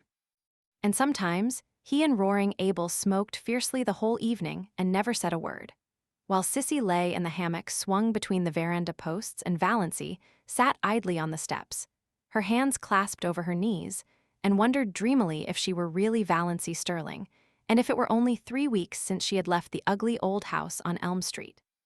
The barrens lay before her in a white moon splendor, where dozens of little rabbits frisked. Barney, when he liked, could sit down on the edge of the barrens and lure those rabbits right to him by some mysterious sorcery he possessed. Valancy had once seen a squirrel leap from a scrub pine to his shoulder and sit there chattering to him. It reminded her of John Foster. It was one of the delights of Valancy's new life that she could read John Foster's books as often and as long as she liked. She could read them in bed if she wanted to. She read them all to Sissy, who loved them. She also tried to read them to Abel and Barney, who did not love them. Abel was bored, and Barney politely refused to listen at all. "Piffle," said Barney. Chapter 19. Of course, the Stirlings had not left the poor maniac alone all this time, or refrained from heroic efforts to rescue her perishing soul and reputation. Uncle James, whose lawyer had helped him as little as his doctor, came one day and, finding Valancy alone in the kitchen, as he supposed, gave her a terrible talking to, told her she was breaking her mother's heart and disgracing her family. "But why?" said Valancy, not ceasing to scour her porridge pot decently. "I'm doing honest work for honest pay. What is there in that is disgraceful?" "Don't quibble, Valancy," said Uncle James solemnly. "This is no fit place for you to be, and you know it. Why, I'm told that jailbird Snaith is hanging around here every evening." "Not every evening," said Valancy reflectively. "No, not quite every evening." It's insufferable," said Uncle James violently. "Valancy, you must come home. We won't judge you harshly. I assure you we won't. We will overlook all this." "Thank you," said Valancy. "Have you no sense of shame?" demanded Uncle James. "Oh, yes. But the things I am ashamed of are not the things you are ashamed of." Valancy proceeded to rinse her dishcloth meticulously. Still was Uncle James patient. He gripped the sides of his chair and ground his teeth. "We know your mind isn't just right. We'll make allowances. But you must come home. You shall not stay here with that drunken, blasphemous old scoundrel." "Were you by any chance referring to me, Mr. Stirling?" demanded roaring Abel, suddenly appearing in the doorway of the back veranda where he had been smoking a peaceful pipe and listening to old Jim Stirling's tirade with huge enjoyment. His red beard fairly bristled with indignation, and his huge eyebrows quivered. But cowardice was not among James Stirling's shortcomings. "I was. And furthermore, I want to tell you that you have acted an iniquitous part in luring this weak and unfortunate girl away from her home and friends, and I will have you punished yet for it." James Stirling got no further. Roaring Abel crossed the kitchen at a bound, caught him by his collar and his trousers, and hurled him through the doorway and over the garden paling with as little apparent effort as he might have employed in whisking a troublesome kitten out of the way. "The next time you come back here," he bellowed, I'll throw you through the window, and all the better if the window is shut. Coming here, thinking yourself God to put the world to rights. Valancy candidly and unashamedly owned to herself that she had seen few more satisfying sights than Uncle James, coattails flying out into the asparagus bed. She had once been afraid of this man's judgment.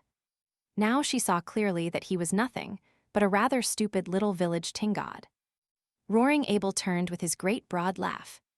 He'll think of that for years when he wakes up in the night. The Almighty made a mistake in making so many Stirlings. But since they are made, we've got to reckon with them. Too many to kill out. But if they come here bothering you, I'll shoo 'em off before a cat could lick its ear. The next time they sent Dr. Stirling. Surely Roaring Abel would not throw him into asparagus beds. Dr. Stirling was not so sure of this, and had no great liking for the task. He did not believe Valancy Stirling was out of her mind. She had always been queer. He, Dr. Stirling, had never been able to understand her. Therefore, beyond doubt, she was queer. She was only just a little queerer than usual now. And Dr. Stirling had his own reasons for disliking Roaring Abel. When Dr. Stirling had first come to Deerwood, he had had a liking for long hikes around Mistawis and Muskoka. On one of these occasions, he had got lost, and after much wandering had fallen in with Roaring Abel with his gun over his shoulder. Dr. Stirling had contrived to ask his question in about the most idiotic manner possible. He said, "Can you tell me where I'm going?" "How the devil should I know where you're going, Gosling?" retorted Abel contemptuously. Dr. Stirling was so enraged that he could not speak for a moment or two, and in that moment Abel had disappeared in the woods. Dr. Stirling had eventually found his way home, but he had never hankered to encounter Abel Gay again. Nevertheless, he came now to do his duty. Valancy greeted him with a sinking heart. She had to own to herself that she was terribly afraid of Dr. Stirling still. She had a miserable conviction that if he shook his long, bony finger at her and told her to go home, she dared not disobey. "Mr. Gay," said Dr. Stirling politely and condescendingly, "may I see Miss Stirling alone for a few minutes?" Roaring Abel was a little drunk, just drunk enough to be excessively polite and very cunning. He had been on the point of going away when Dr. Stirling arrived, but now he sat down in a corner of the parlor and folded his arms. "No, no, mister," he said solemnly. "That wouldn't do at all. I've got the reputation of my household to keep up. I've got to chaperone this young lady. Can't have any sparkin' going on here behind my back." Outraged Dr. Stirling looked so terrible that Valancy wondered how Abel could endure his aspect. But Abel was not worried at all. 500, you know anything about it anyway?" he asked genially. "About what?" "Sparking," said Abel coolly. Poor Dr. Stirling, who had never married because he believed in a celibate clergy, would not notice this ribald remark. He turned his back on Abel and addressed himself to Valancy. "Miss Stirling, I am here in response to your mother's wishes. She begged me to come. I am charged with some messages from her. Will you," he wagged his forefinger, "will you hear them?" "Yes," said Valancy faintly, eyeing the forefinger. It had a hypnotic effect on her. "The first is this. If you will leave this house," interjected Roaring Abel. "HOUSE. Troubled with an impediment in your speech, ain't you, mister? This place and return to your home. Mr. James Stirling will himself pay for a good nurse to come here and wait on Miss Gay." Back of her terror, Valancy smiled in secret. Uncle James must indeed regard the matter as desperate when he would loosen his purse strings like that. At any rate, her clan no longer despised her or ignored her. She had become important to them. "That's my business, mister," said Abel. "Miss Stirling can go if she pleases, or stay if she pleases. I made a fair bargain with her, and she's free to conclude it when she likes. She gives me meals that stick to my ribs.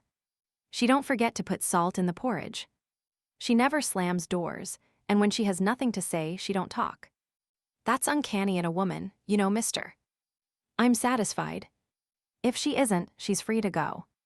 But no woman comes here in Jim Stirling's pay. If anyone does," Abel's voice was uncannily bland and polite, "I'll spatter the road with her brains. Tell him that with A." Gay's compliments. Dr. Stirling, a nurse is not what Sissy needs, said Valancy earnestly. She isn't so ill as that yet. What she wants is companionship, somebody she knows and likes just to live with her. You can understand that, I'm sure. I understand that your motive is quite, commendable. Dr. Stirling felt that he was very broad-minded indeed, especially as in his secret soul he did not believe Valancy's motive was commendable. He hadn't the least idea what she was up to, but he was sure her motive was not commendable. When he could not understand a thing, he straightway condemned it. Simplicity itself. But your first duty is to your mother. She needs you. She implores you to come home. She will forgive everything if you will only come home. That's a pretty little thought, remarked Abel meditatively, as he ground some tobacco up in his hand. Dr. Stirling ignored him. She entreats, but I, Miss Stirling. Dr. Stirling remembered that he was an ambassador of Jehovah. I command. As your pastor and spiritual guide, I command you to come home with me this very day. Get your hat and coat and come now. Dr. Stirling shook his finger at Valancy. Before that pitiless finger, she drooped and wilted visibly. She's giving in, thought roaring Abel. She'll go with him. Beats all, the power these preacher fellows have over women. Valancy was on the point of obeying Dr. Stirling. She must go home with him and give up. She would lapse back to Dr. Stirling again, and for her few remaining days or weeks be the cowed, futile creature she had always been. It was her fate, typified by that relentless, uplifted forefinger. She could no more escape from it than roaring Abel from his predestination. She eyed it as the fascinated bird eyes the snake. Another moment. Fear is the original sin, suddenly said a still, small voice away back of Valancy's consciousness. Almost all the evil in the world has its origin in the fact that someone is afraid of something. Valancy stood up. She was still in the clutches of fear, but her soul was her own again. She would not be false to that inner voice. Dr. Stirling, she said slowly, I do not at present owe any duty to my mother. She is quite well. She has all the assistance and companionship she requires. She does not need me at all. I am needed here. I am going to stay here. There's spunk for you, said roaring Abel admiringly. Dr. Stirling dropped his forefinger. One could not keep on shaking a finger forever. Miss Stirling, is there nothing that can influence you? Do you remember your childhood days? Perfectly. And hate them. Do you realize what people will say? What they are saying? I can imagine it, said Valancy with a shrug of her shoulders. She was suddenly free of fear again. I haven't listened to the gossip of Deerwood tea parties and sewing circles 20 years for nothing. But Dr. Stirling, it doesn't matter in the least to me what they say, not in the least. Dr. Stirling went away then. A girl who cared nothing for public opinion, over whom sacred family ties had no restraining influence, who hated her childhood memories. Then Cousin Georgiana came, on her own initiative, for nobody would have thought it worthwhile to send her. She found Valancy alone, weeding the little vegetable garden she had planted, and she made all the platitudinous pleas she could think of. Valancy heard her patiently. Cousin Georgiana wasn't such a bad old soul. Then she said, And now that you have got all that out of your system, Cousin Georgiana, can you tell me how to make creamed codfish so that it will not be as thick as porridge and as salt as the Dead Sea? We'll just have to wait, said Uncle Benjamin. After all, Sissy Gay can't live long. Dr. Marsh tells me she may drop off any day. Mistress Frederick wept. It would really have been so much easier to bear if Valancy had died. She could have worn mourning then. Chapter 20. When Abel Gay paid Valancy her first month's wages, which he did promptly, in bills reeking with the odor of tobacco and whiskey, Valancy went into Deerwood and spent every cent of it.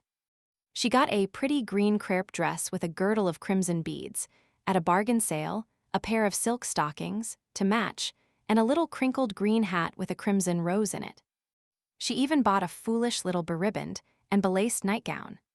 She passed the house on Elm Street twice. Valancy never even thought about it as home, but saw no one.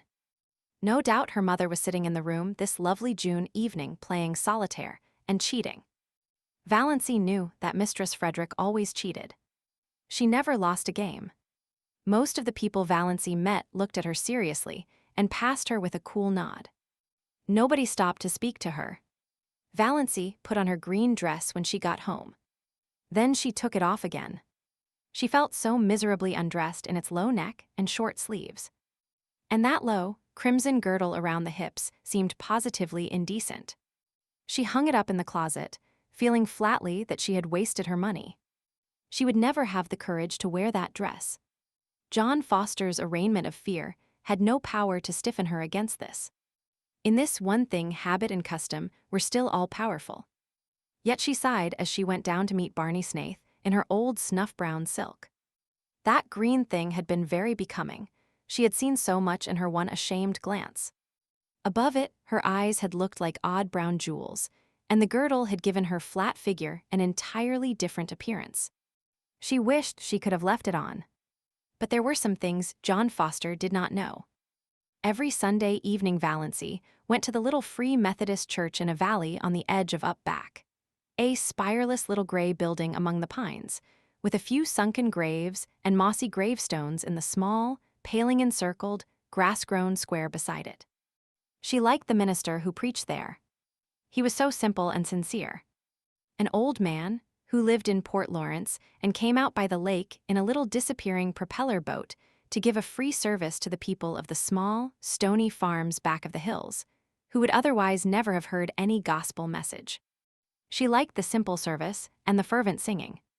She liked to sit by the open window and look out into the pine woods.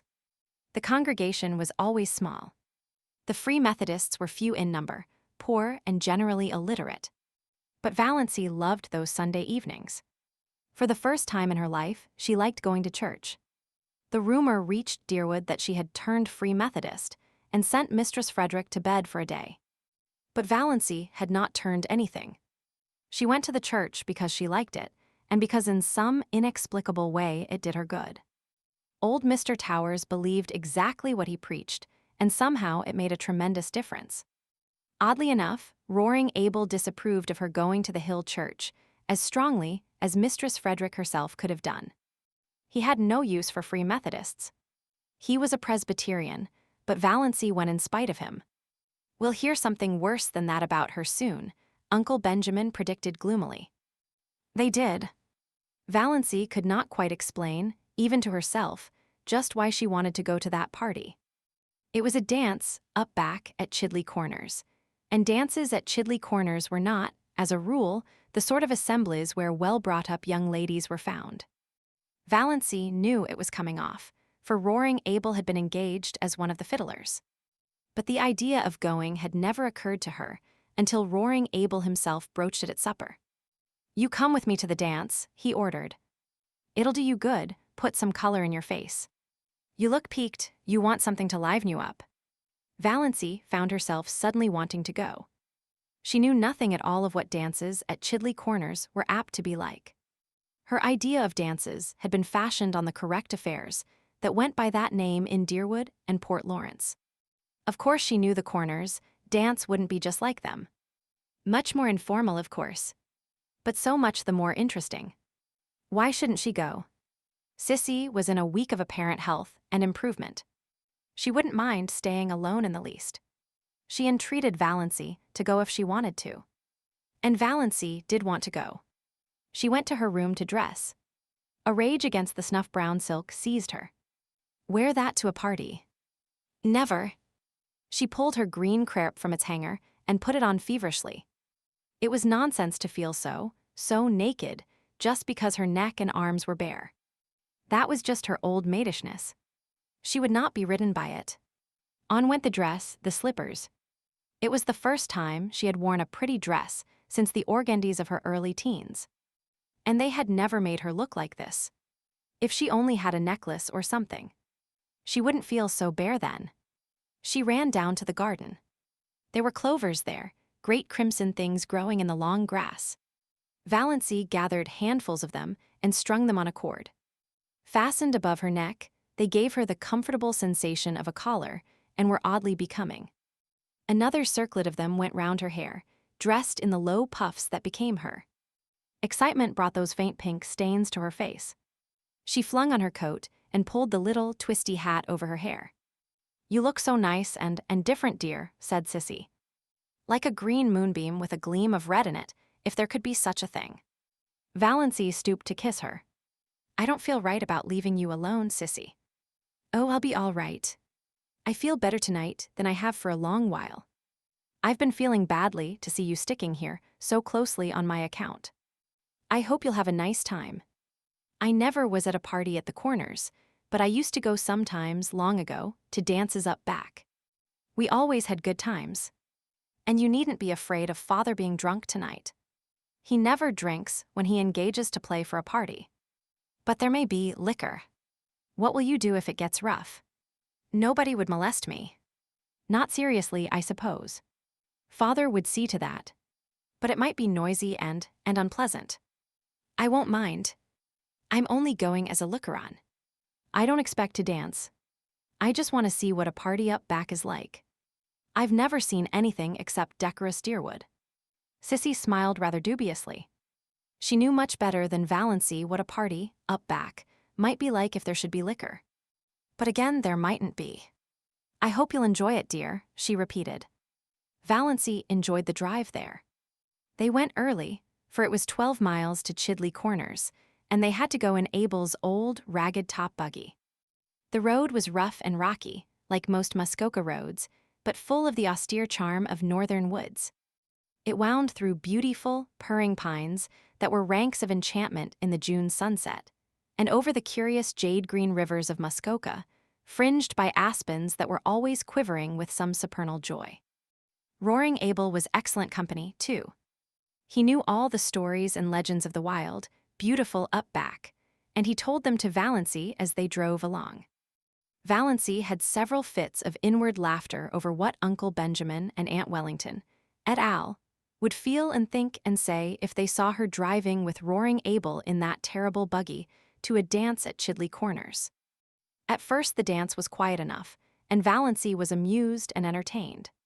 She even danced twice herself, with a couple of nice, up-back boys who danced beautifully and told her she did, too. Another compliment came her way, not a very subtle one, perhaps, but Valancy had had too few compliments in her life to be overnice on that point. She overheard 2 of the up-back, young men talking about her in the dark Linta behind her.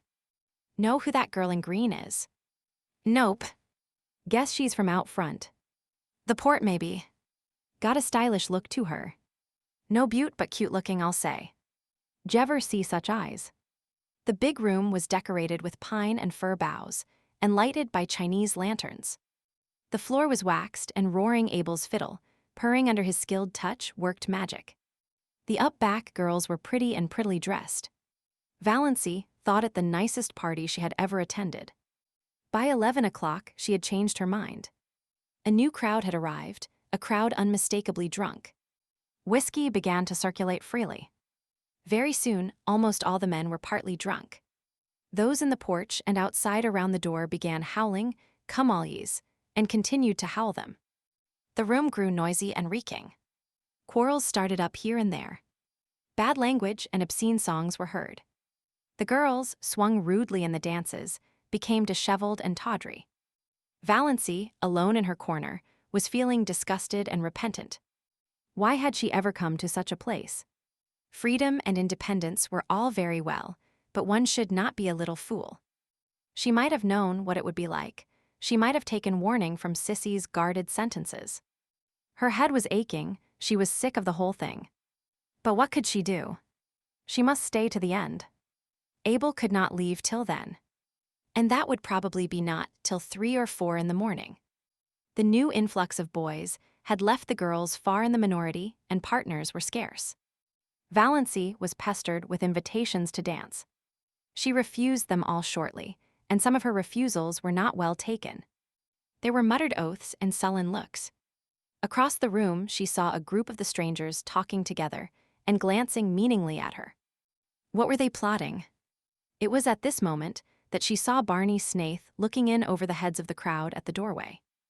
Valancy had 2 distinct convictions, One was that she was quite safe now. The other was that this was why she had wanted to come to the dance.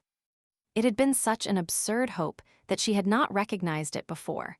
But now she knew she had come because of the possibility that Barney might be there, too. She thought that perhaps she ought to be ashamed for this, but she was.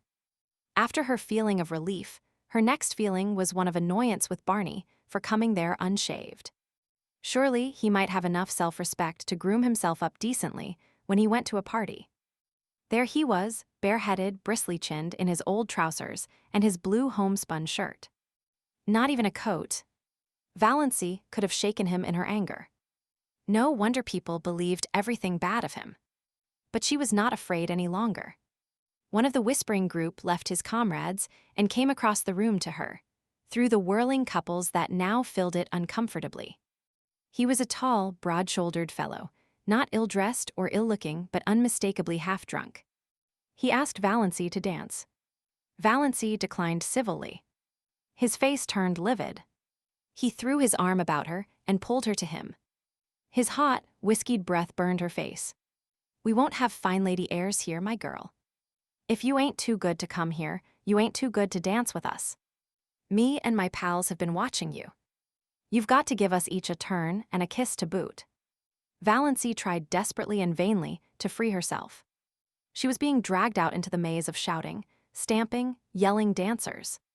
The next moment, the man who held her went staggering across the room from a neatly planted blow on the jaw, knocking down whirling couples as he went. Valancy felt her arm grasped. "This way, quick," said Barney Snaith. He swung her out through the open window behind them, vaulted lightly over the sill and caught her hand. "Quick, we must run for it, they'll be after us." Valancy ran as she had never run before, clinging tight to Barney's hand, wondering why she did not drop dead in such a mad scamper. Suppose she did. What a scandal it would make for her poor people. For the first time, Valancy felt a little sorry for them. Also, she felt glad that she had escaped from that horrible row.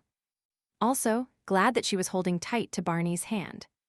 Her feelings were badly mixed, and she had never had so many in such a brief time in her life. They finally reached a quiet corner in the pine woods. The pursuit had taken a different direction, and the whoops and yells behind them were growing faint. Valancy, out of breath, with a crazily beating heart, collapsed on the trunk of a fallen pine. "Thanks," she gasped. "What a goose you were to come to such a place," said Barney. "I didn't know it would be like this," protested Valancy. "You should have known. Chidley Corners. It was just a name to me." Valancy knew Barney could not realize how ignorant she was of the regions up back. She had lived in Deerwood all her life, and of course he supposed she knew. He didn't know how she had been brought up. There was no use trying to explain. "When I drifted in at Abel's this evening, and Sissy told me you'd come here, I was amazed. And downright scared. Sissy told me she was worried about you, but hadn't liked to say anything to dissuade you for fear you'd think she was thinking selfishly about herself. So I came on up here instead of going to Deerwood." Valancy felt a sudden delightful glow irradiating soul and body under the dark pines. So he had actually come up to look after her. "As soon as they stop hunting for us, we'll sneak around to the Muskoka Road. I left Lady Jane down there. I'll take you home. I suppose you've had enough of your party." "Quite," said Valancy meekly. The first half of the way home neither of them said anything. It would not have been much use. Lady Jane made so much noise, they could not have heard each other. Anyway, Valancy did not feel conversationally inclined.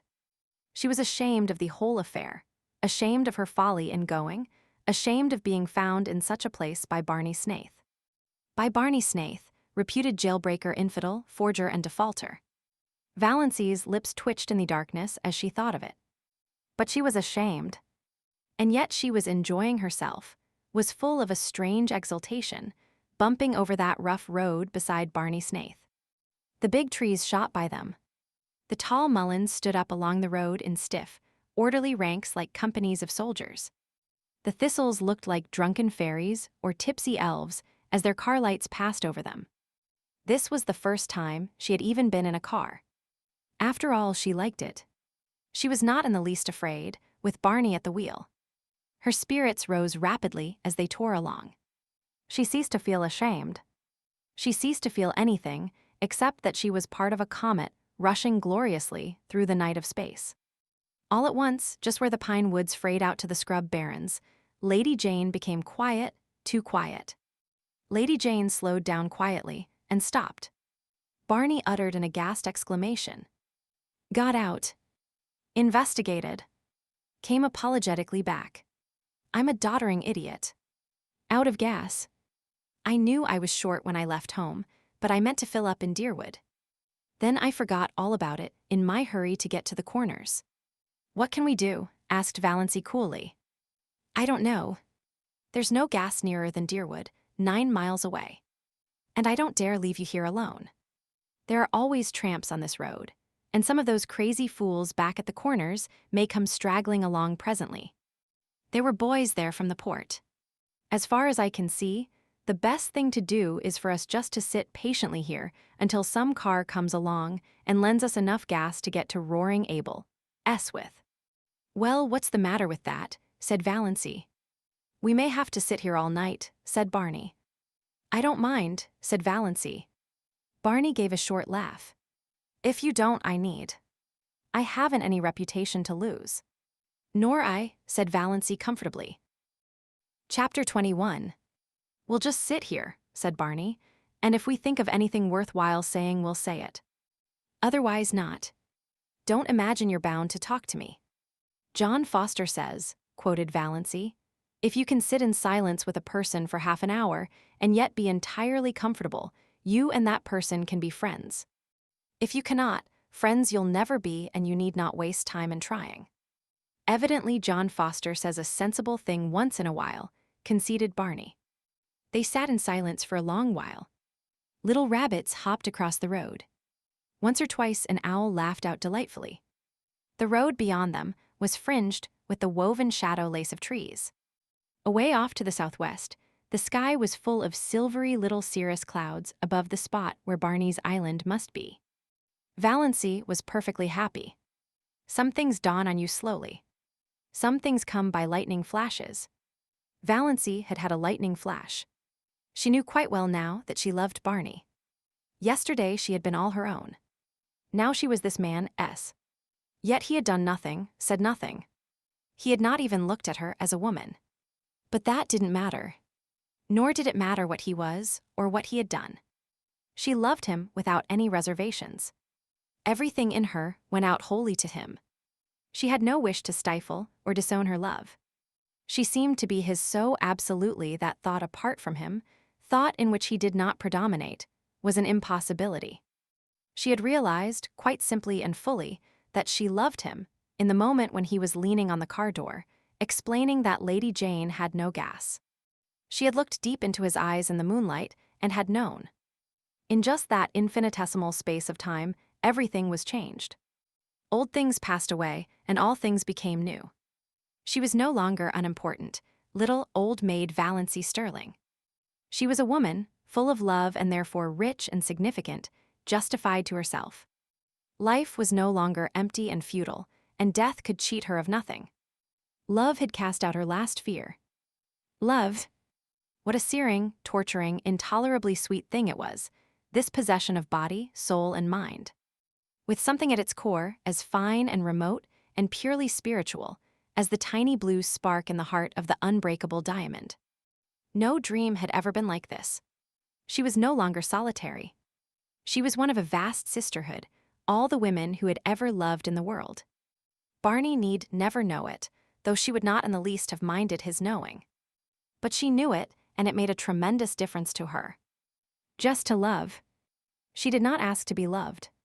It was rapture enough just to sit there beside him in silence, alone in the summer night in the white splendor of moonshine, with the wind blowing down on them out of the pine woods. She had always envied the wind. So free. Blowing where it listed. Through the hills. Over the lakes. What a tang, what a zip it had. What a magic of adventure. Valancy felt as if she had exchanged her shop-worn soul for a fresh one, fire new from the workshop of the gods. As far back as she could look, life had been dull, colorless, savorless. Now she had come to a little patch of violets, purple and fragrant, hers for the plucking. No matter who or what had been in Barney's past, no matter who or what might be in his future, no one else could ever have this perfect hour. She surrendered herself utterly to the charm of the moment. "Ever dream of ballooning?" said Barney suddenly. "No," said Valancy. "I do, often. Dream of sailing through the clouds, seeing the glories of sunset, spending hours in the midst of a terrific storm with lightning playing above and below you, skimming above a silver cloud floor under a full moon. Wonderful." "It does sound so," said Valancy. "I've stayed on Earth in my dreams." She told him about her blue castle. It was so easy to tell Barney things. One felt he understood everything, even the things you didn't tell him. And then she told him a little of her existence before she came to Roaring Abel's. She wanted him to see why she had gone to the dance, up back. "You see, I've never had any real life," she said. "I've just breathed. Every door has always been shut to me." "But you're still young," said Barney. "Oh, I know." "Yes, I'm still young, but that's so different from young," said Valancy bitterly. For a moment she was tempted to tell Barney why her years had nothing to do with her future, but she did not. She was not going to think of death tonight.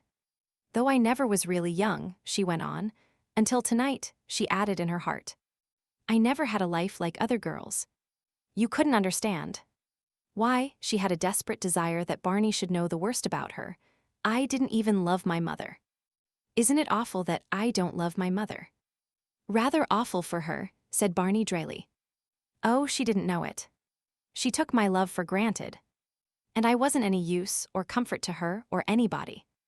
I was just a vegetable. And I got tired of it. That's why I came to keep house for Mr. Gay and look after Sissy. And I suppose your people thought you'd gone mad." "They did and do, literally," said Valancy. "But it's a comfort to them. They'd rather believe me mad than bad. There's no other alternative. But I've been living since I came to Mr. Gay's. It's been a delightful experience. I suppose I'll pay for it when I have to go back, but I'll have had it." "That's true," said Barney. "If you buy your experience, it's your own. So it's no matter how much you pay for it. Somebody else's experience can never be yours." "Well, it's a funny old world." "Do you think it really is old?" asked Valancy dreamily. "I never believed that in June. It seems so young tonight, somehow. In that quivering moonlight, like a young white girl, waiting." "Moonlight here on the verge of up back is different from moonlight anywhere else," agreed Barney. "It always makes me feel so clean, somehow, body and soul. And of course, the age of gold always comes back in spring." It was 10 o'clock now. A dragon of black cloud ate up the moon. The spring air grew chill, Valancy shivered. Barney reached back into the innards of Lady Jane and clawed up an old, tobacco-scented overcoat. "Put that on," he ordered. "Don't you want it yourself?" protested Valancy. "No. I'm not going to have you catching cold on my hands." "Oh, I won't catch cold. I haven't had a cold since I came to Mr. Gay's, though I've done the foolishest things. It's funny, too, I used to have them all the time. I feel so selfish taking your coat. You've sneezed 3 times. No use winding up your experience, up back with grip or pneumonia." He pulled it up tight about her throat and buttoned it on her. Valancy submitted with secret delight. How nice it was to have some one look after you so. She snuggled down into the tobacco folds and wished the night could last forever. 10 minutes later, a car swooped down on them from up back. Barney sprang from Lady Jane and waved his hand. The car came to a stop beside them. Valancy saw Uncle Wellington and Olive gazing at her in horror from it.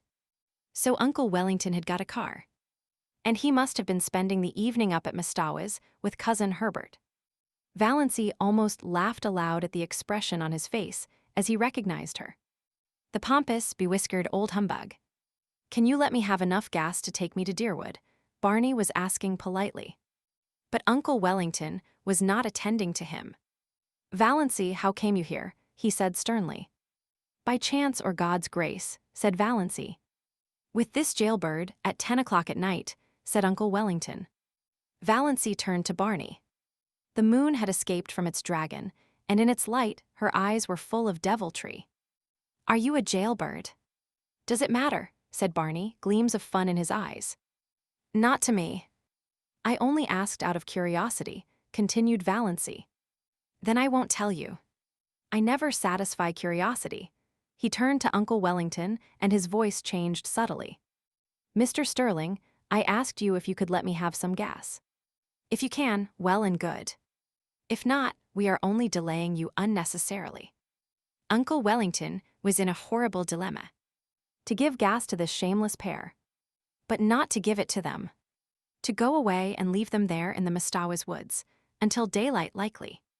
It was better to give it to them and let them get out of sight before anyone else saw them. "Got anything to get gas in?" he grunted surlily. Barney produced a 2-gallon measure from Lady Jane. The two men went to the rear of the Stirling car and began manipulating the tap. Valancy stole sly glances at Olive over the collar of Barney's coat. Olive was sitting grimly staring straight ahead with an outraged expression. She did not mean to take any notice of Valancy. Olive had her own secret reasons for feeling outraged. Cecil had been in Deerwood lately, and of course had heard all about Valancy. He agreed that her mind was deranged, and was exceedingly anxious to find out whence the derangement had been inherited. It was a serious thing to have in the family, a very serious thing. One had to think of one's descendants. "She got it from the Wansparras," said Olive positively. "There's nothing like that in the Stirlings, nothing." "I hope not, I certainly hope not," Cecil had responded dubiously. "But then, to go out as a servant, for that is what it practically amounts to. Your cousin." Poor Olive felt the implication. The Port Lawrence Prices were not accustomed to ally themselves with families whose members worked out. Valancy could not resist temptation. She leaned forward. "Olive, does it hurt?" Olive bit stiffly. "Does what hurt?" Looking like that. For a moment Olive resolved she would take no further notice of Valancy. Then duty came uppermost. She must not miss the opportunity. "Das," she implored, leaning forward also, "won't you come home tonight?" Valancy yawned. "You sound like a revival meeting," she said. "You really do. If you will come back, all will be forgiven." "Yes," said Olive eagerly. Wouldn't it be splendid if she could induce the prodigal daughter to return? "We'll never cast it up to you. Das, there are nights when I cannot sleep for thinking of you. And me having the time of my life," said Valancy, laughing. "Das, I can't believe you're bad. I've always said you couldn't be bad." "I don't believe I can be," said Valancy. "I'm afraid I'm hopelessly proper. I've been sitting here for 3 hours with Barney Snaith, and he hasn't even tried to kiss me. I wouldn't have minded if he had, Olive." Valancy was still leaning forward. Her little hat with its crimson rose was tilted down over one eye. Olive stared. In the moonlight Valancy's eyes, Valancy's smile, what had happened to Valancy? She looked not pretty, Das couldn't be pretty, but provocative, fascinating, yes, abominably so. Olive drew back. It was beneath her dignity to say more. After all, Valancy must be both mad and bad. "Thanks, that's enough," said Barney behind the car. "Much obliged, Mr. Stirling. 2 gallons, 70 cents. "Thank you." Uncle Wellington climbed foolishly and feebly into his car. He wanted to give Snaith a piece of his mind, but dared not. Who knew what the creature might do if provoked? No doubt he carried firearms. Uncle Wellington looked indecisively at Valancy. But Valancy had turned her back on him and was watching Barney pour the gas into Lady Jane's maw. "Drive on," said Olive decisively. "There's no use in waiting here. Let me tell you what she said to me." "The little hussy." "The shameless little hussy," said Uncle Wellington. Chapter 22. The next thing the Stirlings heard was that Valancy had been seen with Barney Snaith in a movie theater in Port Lawrence, and after it at supper in a Chinese restaurant there. This was quite true, and no one was more surprised at it than Valancy herself. Barney had come along in Lady Jane one dim twilight, and told Valancy unceremoniously if she wanted a drive to hop in. "I'm going to the port. Will you go there with me?" His eyes were teasing, and there was a bit of defiance in his voice. Valancy, who did not conceal from herself that she would have gone anywhere with him to any place, hopped in without more ado. They tore into and through Deerwood. Mistress Frederick and Cousin Stickles, taking a little air on the veranda, saw them whirl by in a cloud of dust and sought comfort in each other's eyes. Valancy, who in some dim pre-existence had been afraid of a car, was hatless, and her hair was blowing wildly round her face. She would certainly come down with bronchitis and die at Roaring Abel's. She wore a low-neck dress and her arms were bare. That Snaith creature was in his shirt sleeves, smoking a pipe. They were going at the rate of 40 miles an hour, 60, Cousin Stickles averred. Lady Jane could hit the pike when she wanted to. Valancy waved her hand gaily to her relatives. As for Mistress Frederick, she was wishing she knew how to go into hysterics. Was it for this, she demanded in hollow tones, that I suffered the pangs of motherhood? I will not believe, said Cousin Stickles solemnly, that our prayers will not yet be answered. Who will protect that unfortunate girl when I am gone? Moaned Mistress Frederick. As for Valancy, she was wondering if it could really be only a few weeks since she had sat there with them on that veranda. Hating the rubber plant. Pestered with teasing questions like black flies. Always thinking of appearances. Cowed because of Aunt Wellington's teaspoons and Uncle Benjamin's money. Poverty-stricken. Afraid of everybody. Envying Olive. A slave to moth-eaten traditions. Nothing to hope for or expect. And now every day was a gay adventure. Lady Jane flew over the 15 miles between Deerwood and the port, through the port. The way Barney went past traffic policemen was not holy. The lights were beginning to twinkle out like stars in the clear, lemon-hued twilight air. This was the only time Valancy ever really liked the town, and she was crazy with the delight of speeding. Was it possible she had ever been afraid of a car? She was perfectly happy, riding beside Barney. Not that she deluded herself into thinking it had any significance. She knew quite well that Barney had asked her to go on the impulse of the moment, an impulse born of a feeling of pity for her and her starved little dreams. She was looking tired after a wakeful night with a heart attack, followed by a busy day. She had so little fun. He'd give her an outing for once. Besides, Abel was in the kitchen, at the point of drunkenness where he was declaring he did not believe in God and beginning to sing ribald songs. It was just as well she should be out of the way for a while. Barney knew Roaring Abel's repertoire. They went to the movie. Valancy had never been to a movie. And then, finding a nice hunger upon them, they went and had fried chicken, unbelievably delicious, in the Chinese restaurant. After which, they rattled home again, leaving a devastating trail of scandal behind them. Mistress Frederick gave up going to church altogether. She could not endure her friends, pitying glances and questions. But Cousin Stickles went every Sunday. She said they had been given a cross to bear. Chapter 23. On one of Sissy's wakeful nights, she told Valancy her poor little story. They were sitting by the open window. Sissy could not get her breath lying down that night. An inglorious gibbous moon was hanging over the wooded hills, and in its spectral light Sissy looked frail and lovely and incredibly young. A child. It did not seem possible that she could have lived through all the passion and pain and shame of her story. He was stopping at the hotel across the lake. He used to come over in his canoe at night. We met in the pines down the shore. He was a young college student. His father was a rich man in Toronto. Oh, Valancy, I didn't mean to be bad. I didn't indeed. But I loved him so. I love him yet. I'll always love him. And I didn't know some things. I didn't understand. Then his father came and took him away. And after a little, I found out, oh, Valancy, I was so frightened. I didn't know what to do. I wrote him and he came. He said he would marry me, Valancy. And why? Oh, Valancy, he didn't love me anymore. I saw that at a glance. He was just offering to marry me because he thought he ought to, because he was sorry for me. He wasn't bad, but he was so young, and what was I that he should keep on loving me? Never mind making excuses for him, said Valancy a bit shortly. So you wouldn't marry him? I couldn't, not when he didn't love me anymore. Somehow, I can't explain, it seemed a worse thing to do than the other. He argued a little, but he went away. Do you think I did right, Valancy?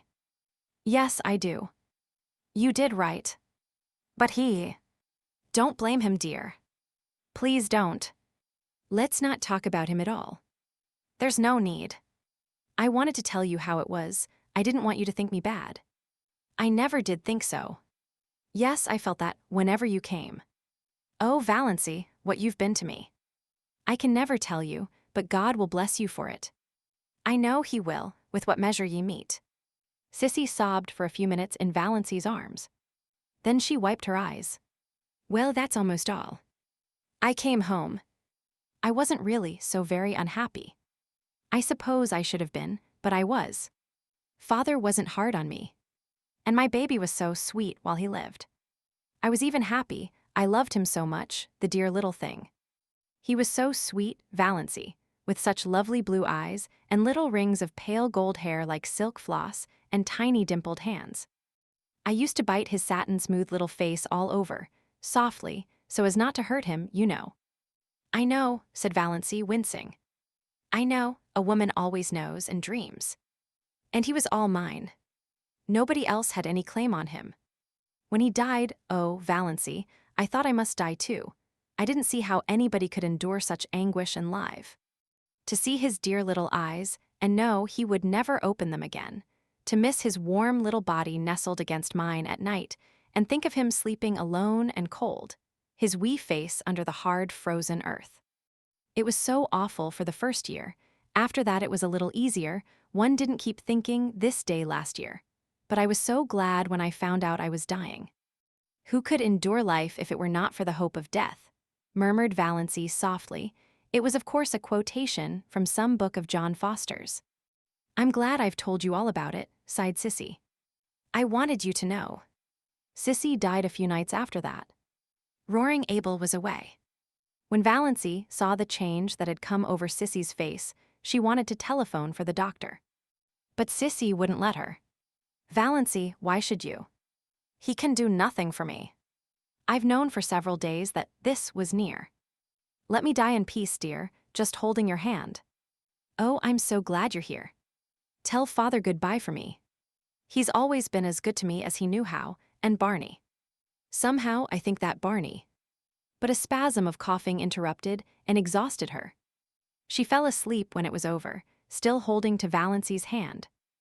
Valancy sat there in the silence. She was not frightened or even sorry. At sunrise, Sissy died. She opened her eyes and looked past Valancy at something that made her smile suddenly and happily.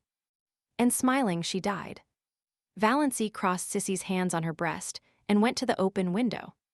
In the eastern sky, amid the fires of sunrise, an old moon was hanging, as slender and lovely as a new moon. Valancy had never seen an old moon before. She watched it pale and fade, until it paled and faded out of sight in the living rose of day. A little pool in the barrens shone in the sunrise, like a great golden lily. But the world suddenly seemed a colder place to Valancy. Again, nobody needed her. She was not in the least sorry Cecilia was dead. She was only sorry for all her suffering in life. But nobody could ever hurt her again. Valancy had always thought death dreadful. But Sissy had died so quietly, so pleasantly. And at the very last, something had made up to her for everything. She was lying there now, in her white sleep, looking like a child. Beautiful. All the lines of shame and pain gone. Roaring Abel drove in, justifying his name. Valancy went down and told him. The shock sobered him at once. He slumped down on the seat of his buggy, his great head hanging. Sissy dead, he said vacantly. I didn't think it would come so soon. Dead. She used to run down the lane to meet me with a little white rose stuck in her hair. Sissy used to be a pretty little girl. And a good little girl. She has always been a good little girl, said Valancy. Chapter 24. Valancy herself made Sissy ready for burial. No hands but hers should touch that pitiful, wasted little body. The old house was spotless on the day of the funeral. Barney Snaith was not there. He had done all he could to help Valancy before it. He had shrouded the pale Cecilia in white roses from the garden, and then had gone back to his island. But everybody else was there. All Deerwood and up back came. They forgave Sissy splendidly at last. Mr. Bradley gave a very beautiful funeral address. Valancy had wanted her old Free Methodist man, but Roaring Abel was obdurate. He was a Presbyterian, and no one but a Presbyterian minister should bury his daughter. Mr. Bradley was very tactful. He avoided all dubious points, and it was plain to be seen he hoped for the best. 6 reputable citizens of Deerwood bore Cecilia, gay to her grave, in decorous Deerwood Cemetery. Among them was Uncle Wellington. The Stirlings all came to the funeral, men and women. They had had a family conclave over it. Surely now that Sissy Gay was dead, Valancy would come home. She simply could not stay there with Roaring Abel. That being the case, the wisest course, decreed Uncle James, was to attend the funeral, legitimize the whole thing, so to speak, show Deerwood that Valancy had really done a most creditable deed in going to nurse poor Cecilia Gay, and that her family backed her up in it. Death, the miracle worker, suddenly made the thing quite respectable. If Valancy would return to home and decency, while public opinion was under its influence, all might yet be well. Society was suddenly forgetting all Cecilia's wicked doings and remembering what a pretty, modest little thing she had been, and motherless, motherless. It was the psychological moment, said Uncle James. So the Stirlings went to the funeral. Even Cousin Gladys, neuritis, allowed her to come. Cousin Stickles was there, her bonnet dripping all over her face, crying as woefully as if Sissy had been her nearest and dearest. Funerals always brought Cousin Stickles' own sad bereavement back. And Uncle Wellington was a pallbearer.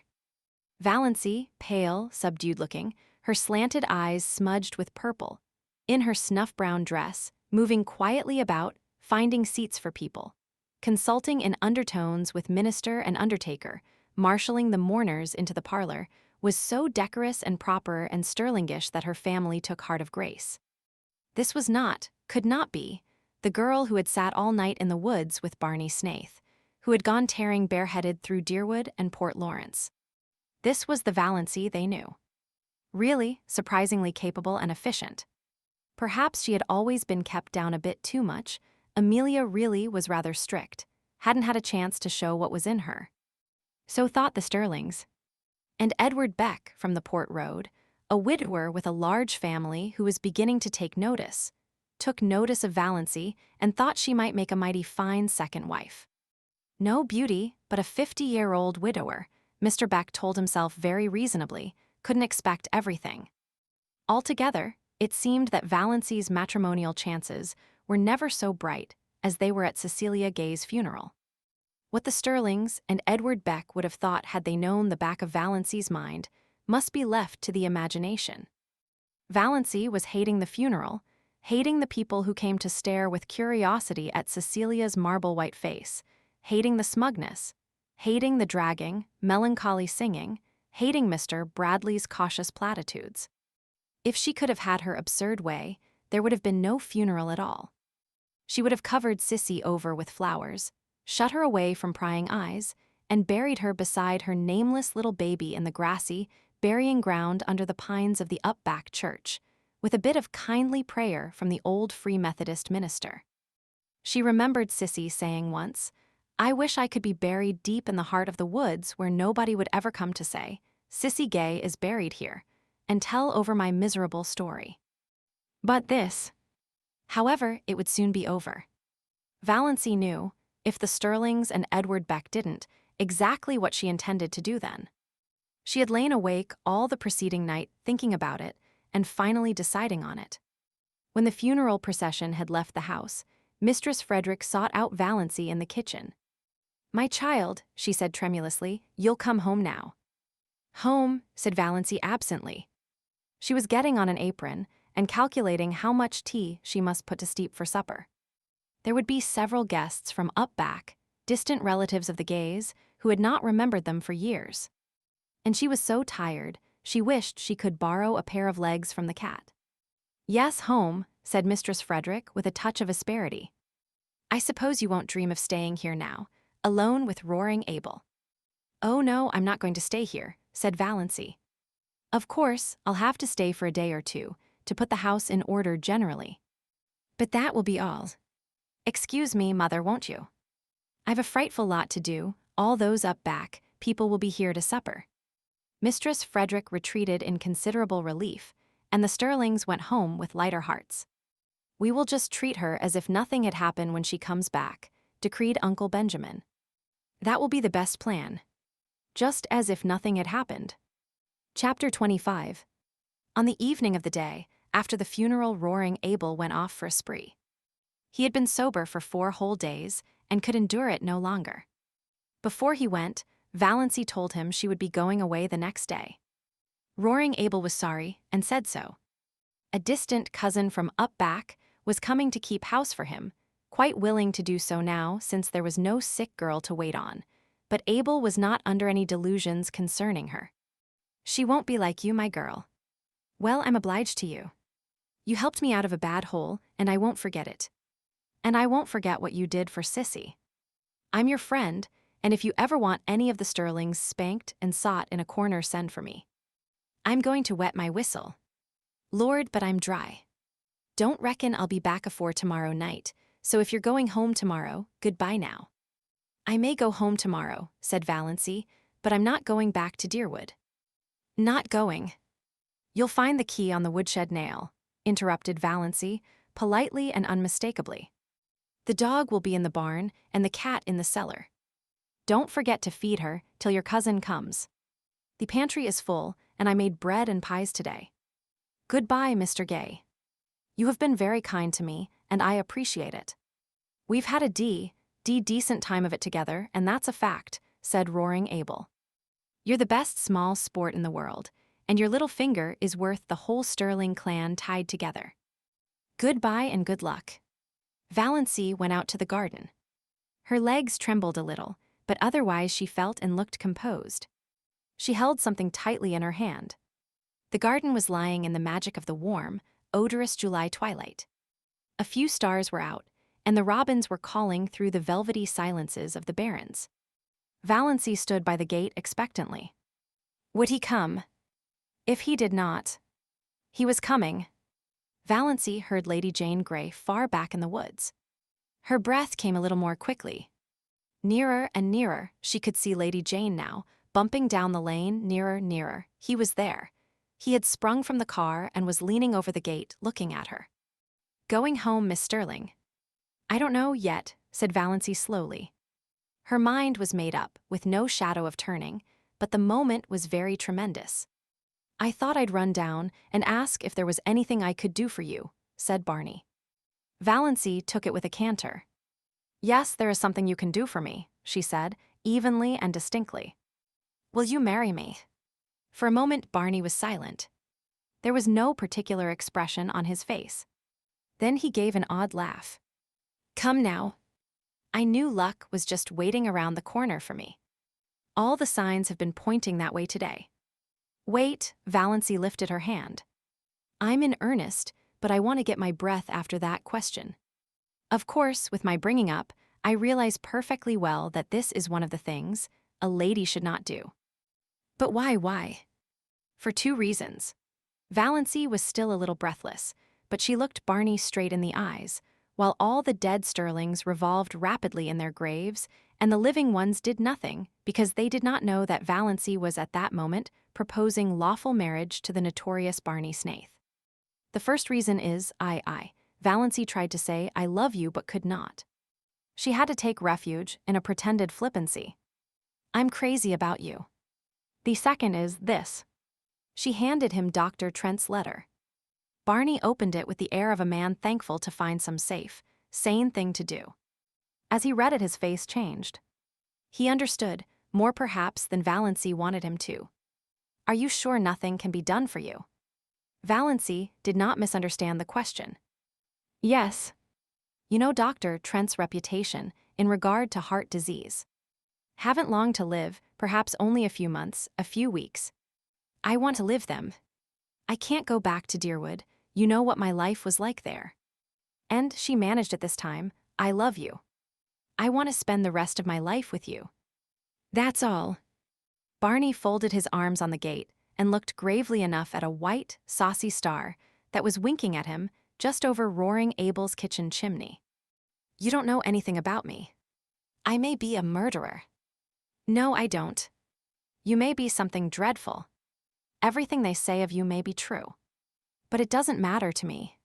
You care that much for me, Valancy, said Barney incredulously, looking away from the star and into her eyes, her strange, mysterious eyes. I care that much, said Valancy in a low voice. She was trembling. He had called her by her name for the first time. It was sweeter than another man's caress could have been just to hear him say her name like that.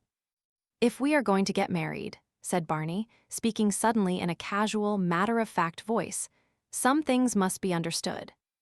Everything must be understood, said Valancy. I have things I want to hide, said Barney coolly. You are not to ask me about them. I won't, said Valancy. You must never ask to see my mail. Never. And we are never to pretend anything to each other. We won't, said Valancy. You won't even have to pretend you like me. If you marry me, I know you're only doing it out of pity. And we'll never tell a lie to each other about anything, a big lie or a petty lie. Especially a petty lie, agreed Valancy. And you'll have to live back on my island.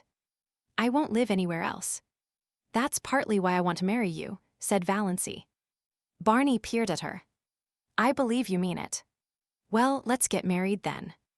Thank you, said Valancy, with a sudden return of primness. She would have been much less embarrassed if he had refused her. I suppose I haven't any right to make conditions. But I'm going to make one. You are never to refer to my heart or my liability to sudden death. You are never to urge me to be careful. You are to forget, absolutely forget, that I'm not perfectly healthy. I have written a letter to my mother. Here it is, you are to keep it. I have explained everything in it. If I drop dead suddenly, as I likely will do, it will exonerate me in the eyes of your kindred from the suspicion of having poisoned you, said Barney with a grin. Exactly, Valancy laughed gaily. Dear me, I'm glad this is over. It has been a bit of an ordeal. You see, I'm not in the habit of going about asking men to marry me. It is so nice of you not to refuse me or offer to be a brother. I'll go to the port tomorrow and get a license. We can be married tomorrow evening. Dr. Stirling, I suppose. Heavens no, Valancy shuddered. Besides, he wouldn't do it. He'd shake his forefinger at me, and I'd jilt you at the altar. No, I want my old Mr. Towers to marry me. Will you marry me as I stand? Demanded Barney. A passing car, full of tourists, honked loudly. It seemed derisively. Valancy looked at him. Blue homespun shirt, nondescript hat, muddy overalls. Unshaved. Yes, she said. Barney put his hands over the gate and took her little, cold ones gently in his. Valancy, he said, trying to speak lightly. Of course I'm not in love with you, never thought of such a thing as being in love. But do you know, I've always thought you were a bit of a dear. Chapter 26. The next day passed for Valancy like a dream. She could not make herself or anything she did seem real. She saw nothing of Barney, though she expected he must go rattling past on his way to the port for a license. Perhaps he had changed his mind. But at dusk, the lights of Lady Jane suddenly swooped over the crest of the wooded hill beyond the lane. Valancy was waiting at the gate for her bridegroom. She wore her green dress and her green hat because she had nothing else to wear. She did not look or feel at all bride-like. She really looked like a wild elf straight out of the greenwood. But that did not matter. Nothing at all mattered, except that Barney was coming for her. Ready? Said Barney, stopping Lady Jane with some new horrible noises. Yes, Valancy stepped in and sat down. Barney was in his blue shirt and overalls. But they were clean overalls. He was smoking a villainous-looking pipe, and he was bareheaded. But he had a pair of oddly smart boots on under his shabby overalls. And he was shaved. They clattered into Deerwood and through Deerwood, and hit the long, wooded road to the port. Haven't changed your mind, said Barney. No. Have you? No. That was their whole conversation on the 15 miles. Everything was more dreamlike than ever. Valancy didn't know whether she felt happy, or terrified, or just plain fool. Then the lights of Port Lawrence were about them. Valancy felt as if she were surrounded by the gleaming, hungry eyes of hundreds of great, stealthy panthers.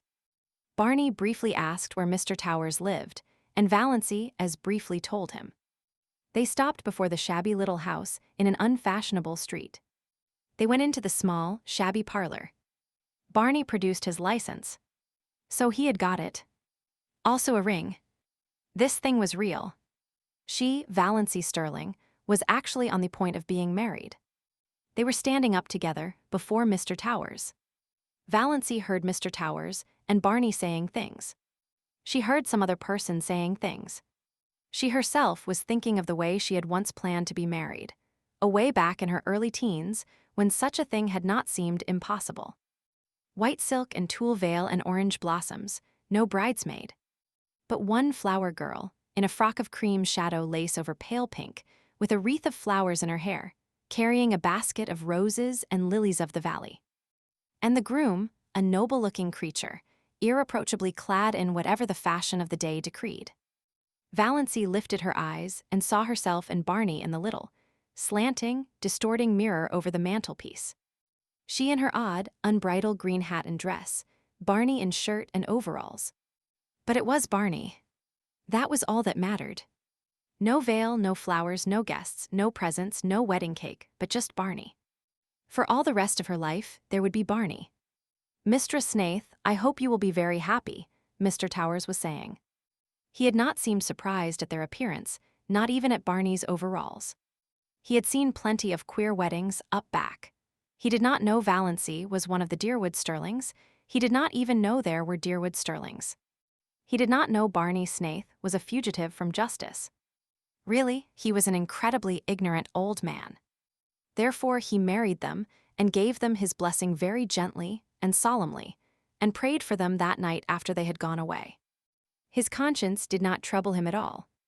What a nice way to get married, Barney was saying as he put Lady Jane in gear. No fuss and flub-dub. I never supposed it was half so easy. For heaven's sake, said Valancy suddenly, let's forget we are married and talk as if we were.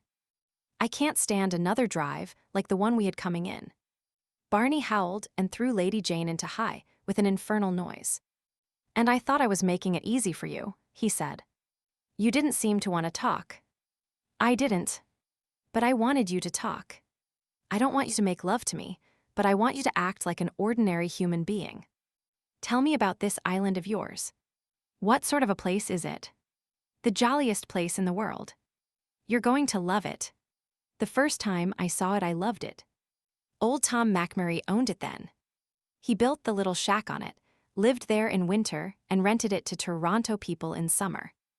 I bought it from him, became by that one simple transaction a landed proprietor owning a house and an island. There is something so satisfying in owning a whole island. And isn't an uninhabited island a charming idea? I'd wanted to own one ever since I'd read Robinson Crusoe. It seemed too good to be true. And beauty. Most of the scenery belongs to the government, but they don't tax you for looking at it, and the moon belongs to everybody. You won't find my shack very tidy. I suppose you'll want to make it tidy. Yes, said Valancy honestly. I have to be tidy. I don't really want to be. But untidiness hurts me. Yes, I'll have to tidy up your shack. I was prepared for that, said Barney with a hollow groan. But, continued Valancy relentingly, I won't insist on your wiping your feet when you come in. No, you'll only sweep up after me with the air of a martyr, said Barney. Well, anyway, you can't tidy the lean-to. You can't even enter it. The door will be locked, and I shall keep the key. Bluebeard's chamber, said Valancy.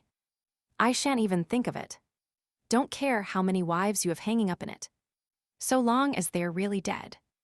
Dead as doornails. You can do as you like in the rest of the house. There's not much of it, just one big living room and one small bedroom. Well built, though. Old Tom loved his job. The beams of our house are cedar and the rafters fir. Our living room windows face west and east. It's wonderful to have a room where you can see both sunrise and sunset. I have 2 cats there. Banjo and Good Luck. Adorable animals. Banjo is a big, enchanting gray devil cat. Striped, of course. I don't care a hang for any cat that hasn't stripes. I never knew a cat who could swear as genteelly and effectively as Banjo. His only fault is that he snores horribly when he is asleep. Luck is a dainty little cat, always looking wistfully at you, as if he wanted to tell you something. Maybe he will pull it off sometime. Once in 1,000 years, one cat is allowed to speak. My cats are philosophers, neither of them ever cries over spilt milk. 2 old crows live in a pine tree on the point and are reasonably neighborly. Call him Nip and Tuck. And I have a demure little tame owl, named Leander. I brought him up from a baby, and he lives over on the mainland and chuckles to himself nights. And bats, it's a great place for bats at night. Scared of bats? No, I like them. So do I. Nice, queer, uncanny, mysterious creatures. Coming from nowhere, going nowhere. Swoop. Banjo likes them too. Eats 'em. I have a canoe and a disappearing propeller boat. Went to the port in it today to get my license. Quieter than Lady Jane. I thought you hadn't gone at all, that you had changed your mind, admitted Valancy. Barney laughed, the laugh Valancy did not like, the little, bitter, cynical laugh. I never change my mind, he said shortly. They went back through Deerwood. Up the Muskoka Road. Past Roaring Abel S. Over the rocky, daisied lane. The dark pine woods swallowed them up. Through the pine woods, where the air was sweet with the incense of the unseen, fragile bells of the lineas that carpeted the banks of the trail. Out to the shore of Mistawis. Lady Jane must be left here. They got out. Barney led the way down a little path to the edge of the lake. There's our island, he said gloatingly. Valancy looked and looked and looked again. There was a diaphanous, lilac mist on the lake shrouding the island. Through it, the 2 enormous pine trees that clasped hands over Barney's shack loomed out like dark turrets. Behind them was a sky still rose-hued in the afterlight, and a pale young moon. Valancy shivered like a tree, the wind stirs suddenly. Something seemed to sweep over her soul. My blue castle, she said. Oh, my blue castle. They got into the canoe and paddled out to it. They left behind the realm of everyday and things known, and landed on a realm of mystery and enchantment where anything might happen, anything might be true. Barney lifted Valancy out of the canoe and swung her to a lichen-covered rock under a young pine tree. His arms were about her, and suddenly his lips were on hers. Valancy found herself shivering with the rapture of her first kiss. Welcome home, dear, Barney was saying. Chapter 27. Cousin Georgiana came down the lane leading up to her little house. She lived half a mile out of Deerwood, and she wanted to go into Amelia's and find out if Doss had come home yet. Cousin Georgiana was anxious to see Doss. She had something very important to tell her. Something, she was sure, Doss would be delighted to hear. Poor Doss. She had had rather a dull life of it.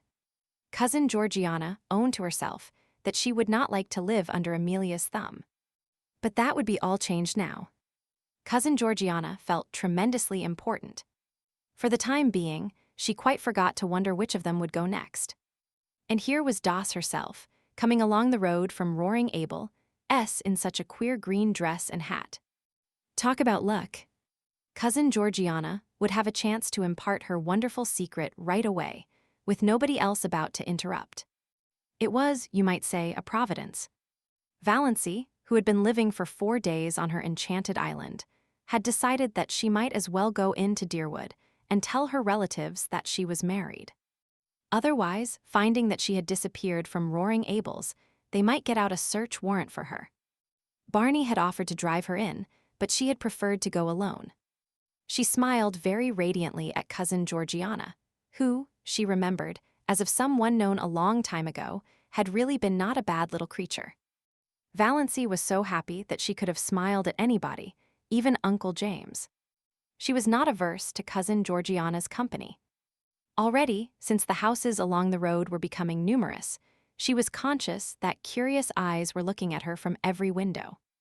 "I suppose you're going home, dear Doss," said Cousin Georgiana as she shook hands, furtively eyeing Valancy's dress and wondering if she had any petticoat on at all. "Sooner or later," said Valancy cryptically. "Then I'll go along with you. I've been wanting to see you very especially, Doss dear. I've something quite wonderful to tell you." "Yes," said Valancy absently. What on earth was Cousin Georgiana looking so mysterious and important about? But did it matter? No. Nothing mattered but Barney and the blue castle up back in Mistawis. "Who do you suppose called to see me the other day?" asked Cousin Georgiana archly. Valancy couldn't guess. "Edward Beck." Cousin Georgiana lowered her voice almost to a whisper. "Edward Beck. Why the italics?"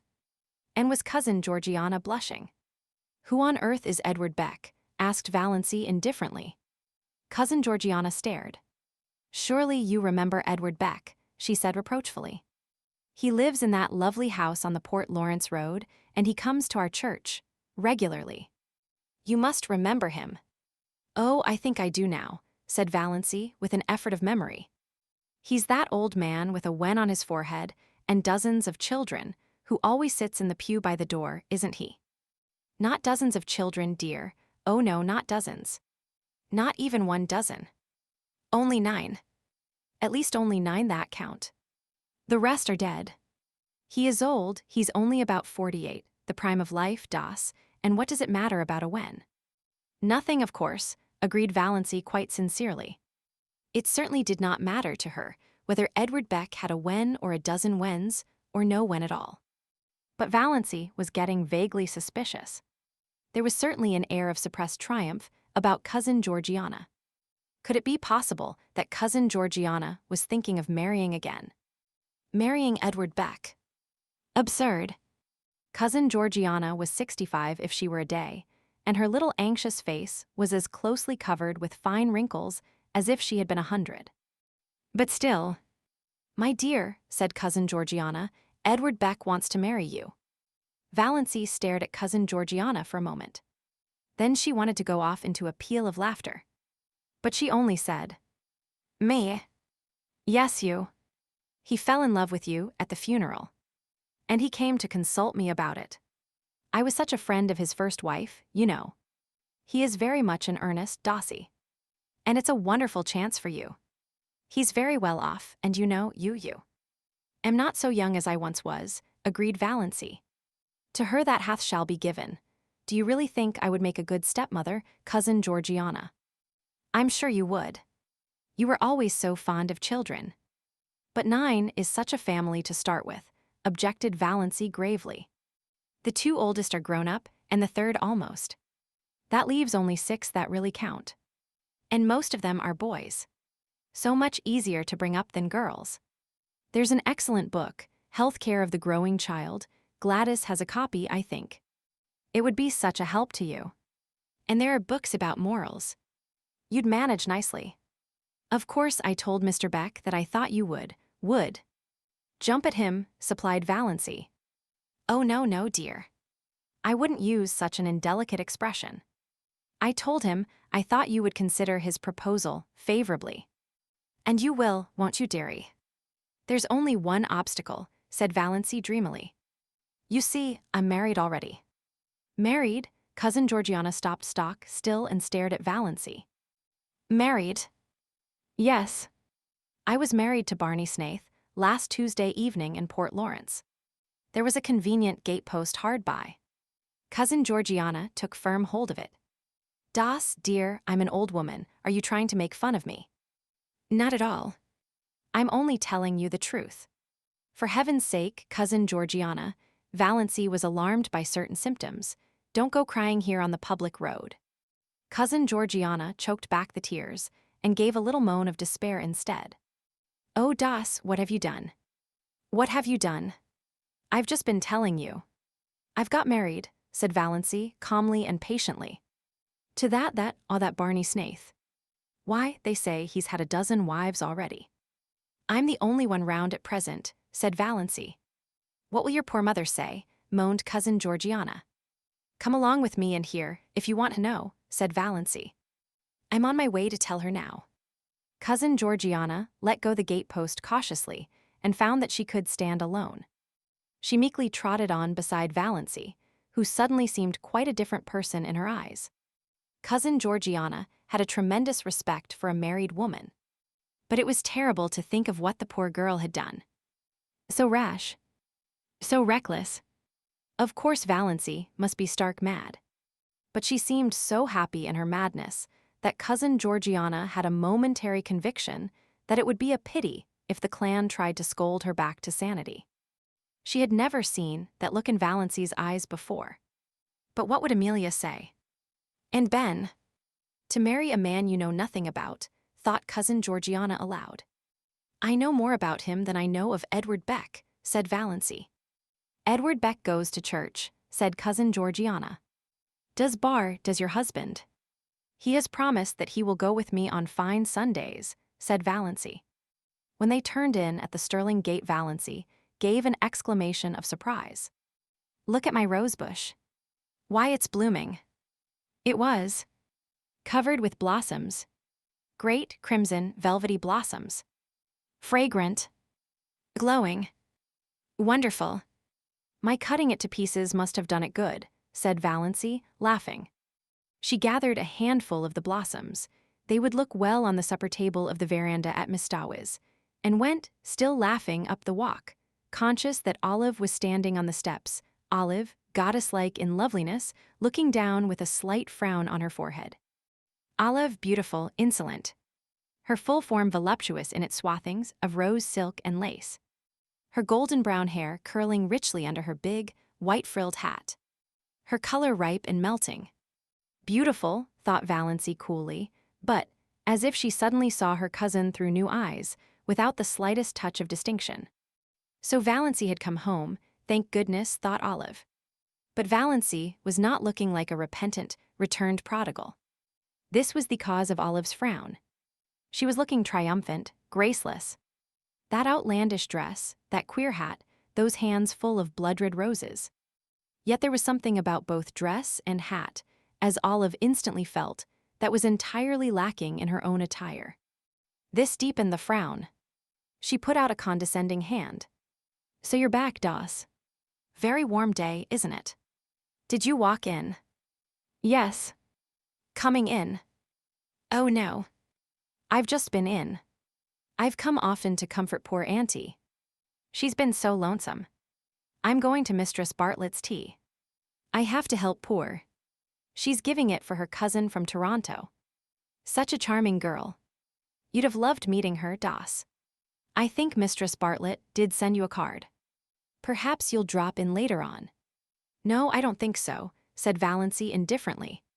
I'll have to be home to get Barney's supper. We're going for a moonlit canoe ride around Mistawas tonight. Barney. Supper, gasped Olive. What do you mean, Valancy Stirling? Valancy Snaith, by the grace of God. Valancy flaunted her wedding ring in Olive's stricken face. Then she nimbly stepped past her and into the house. Cousin Georgiana followed. She would not miss a moment of the great scene, even though Olive did look as if she were going to faint. Olive did not faint. She went stupidly down the street to Mistress Bartlett's. What did Doss mean? She couldn't have that ring. Oh, what fresh scandal was that wretched girl bringing on her defenseless family now? She should have been shut up long ago. Valancy opened the sitting-room door and stepped unexpectedly right into a grim assemblage of Stirlings. They had not come together of malice prepense. Aunt Wellington and Cousin Gladys and Aunt Mildred and Cousin Sarah had just called in on their way home from a meeting of the Missionary Society. Uncle James had dropped in to give Amelia some information regarding a doubtful investment. Uncle Benjamin had called, apparently, to tell them it was a hot day and ask them what was the difference between a bee and a donkey. Cousin Stickles had been tactless enough to know the answer. One gets all the honey, the other all the wax, and Uncle Benjamin was in a bad humor. In all of their minds, unexpressed, was the idea of finding out if Valancy had yet come home, and, if not, what steps must be taken in the matter. Well, here was Valancy at last, a poised, confident thing, not humble and deprecating as she should have been. And so oddly, improperly young-looking. She stood in the doorway and looked at them, cousin Georgiana timorous, expectant, behind her. Valancy was so happy she didn't hate her people anymore. She could even see a number of good qualities in them that she had never seen before. And she was sorry for them. Her pity made her quite gentle. "Well, mother," she said pleasantly. "So you've come home at last," said Mistress Frederick, getting out a handkerchief. She dared not be outraged, but she did not mean to be cheated of her tears. "Well, not exactly," said Valancy. She threw her bomb. "I thought I ought to drop in and tell you I was married.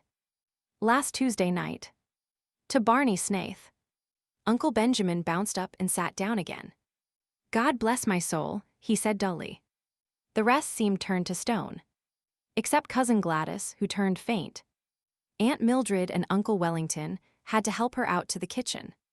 She would have to keep up the Victorian traditions, said Valancy with a grin. She sat down, uninvited, on a chair.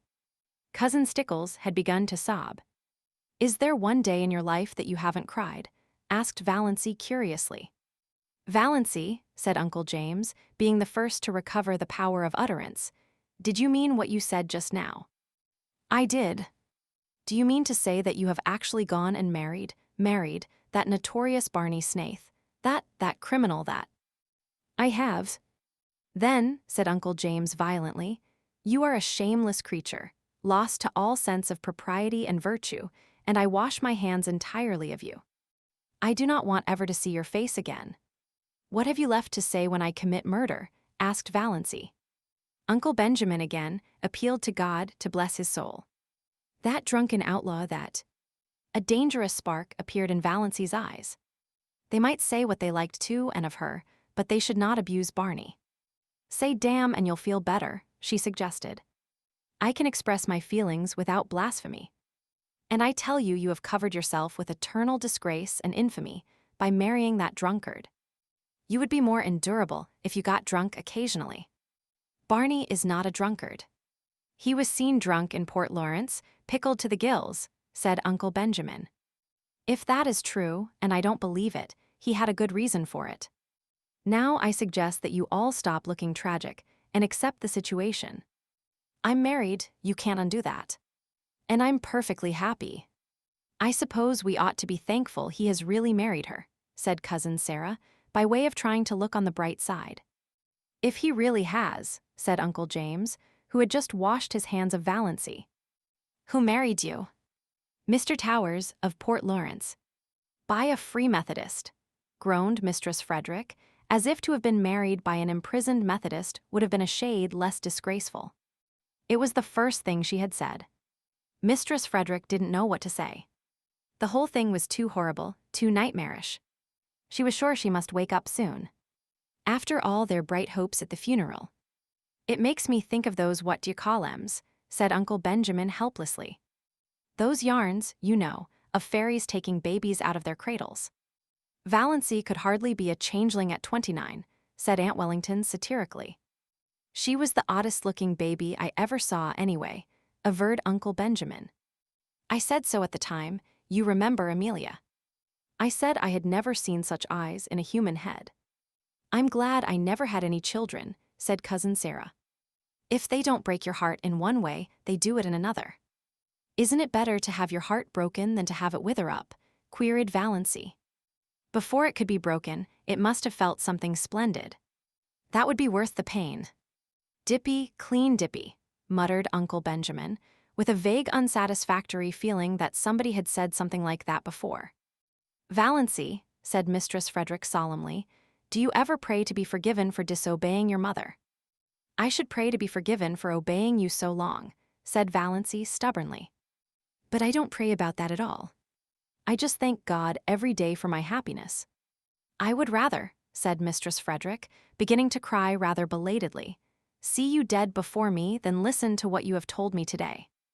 Valancy looked at her mother and aunts, and wondered if they could ever have known anything of the real meaning of love. She felt sorrier for them than ever. They were so very pitiable. And they never suspected it. "Barney Snaith is a scoundrel to have deluded you into marrying him," said Uncle James violently. Oh, I did the deluding. I asked him to marry me, said Valancy with a wicked smile. Have you no pride? Demanded Aunt Wellington. Lots of it. I am proud that I have achieved a husband by my own unaided efforts. Cousin Georgiana here wanted to help me to Edward Beck. Edward Beck is worth $20,000 and has the finest house between here and Port Lawrence, said Uncle Benjamin. That sounds very fine, said Valancy scornfully, but it isn't worth that. She snapped her fingers, compared to feeling Barney's arms around me and his cheek against mine. Oh, Doss, said Cousin Stickles. Cousin Sarah said, oh, Doss.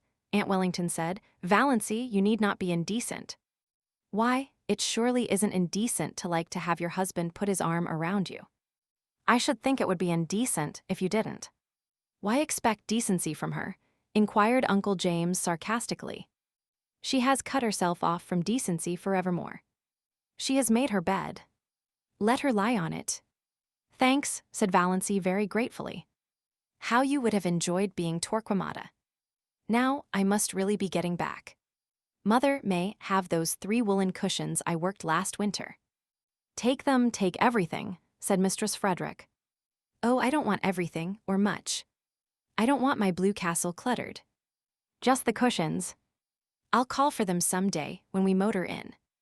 Valancy rose and went to the door. There she turned. She was sorrier than ever for them all. They had no blue castle in the purple solitudes of Mistawis. The trouble with you people is that you don't laugh enough, she said. Doss, dear, said Cousin Georgiana mournfully, someday you will discover that blood is thicker than water. Of course it is.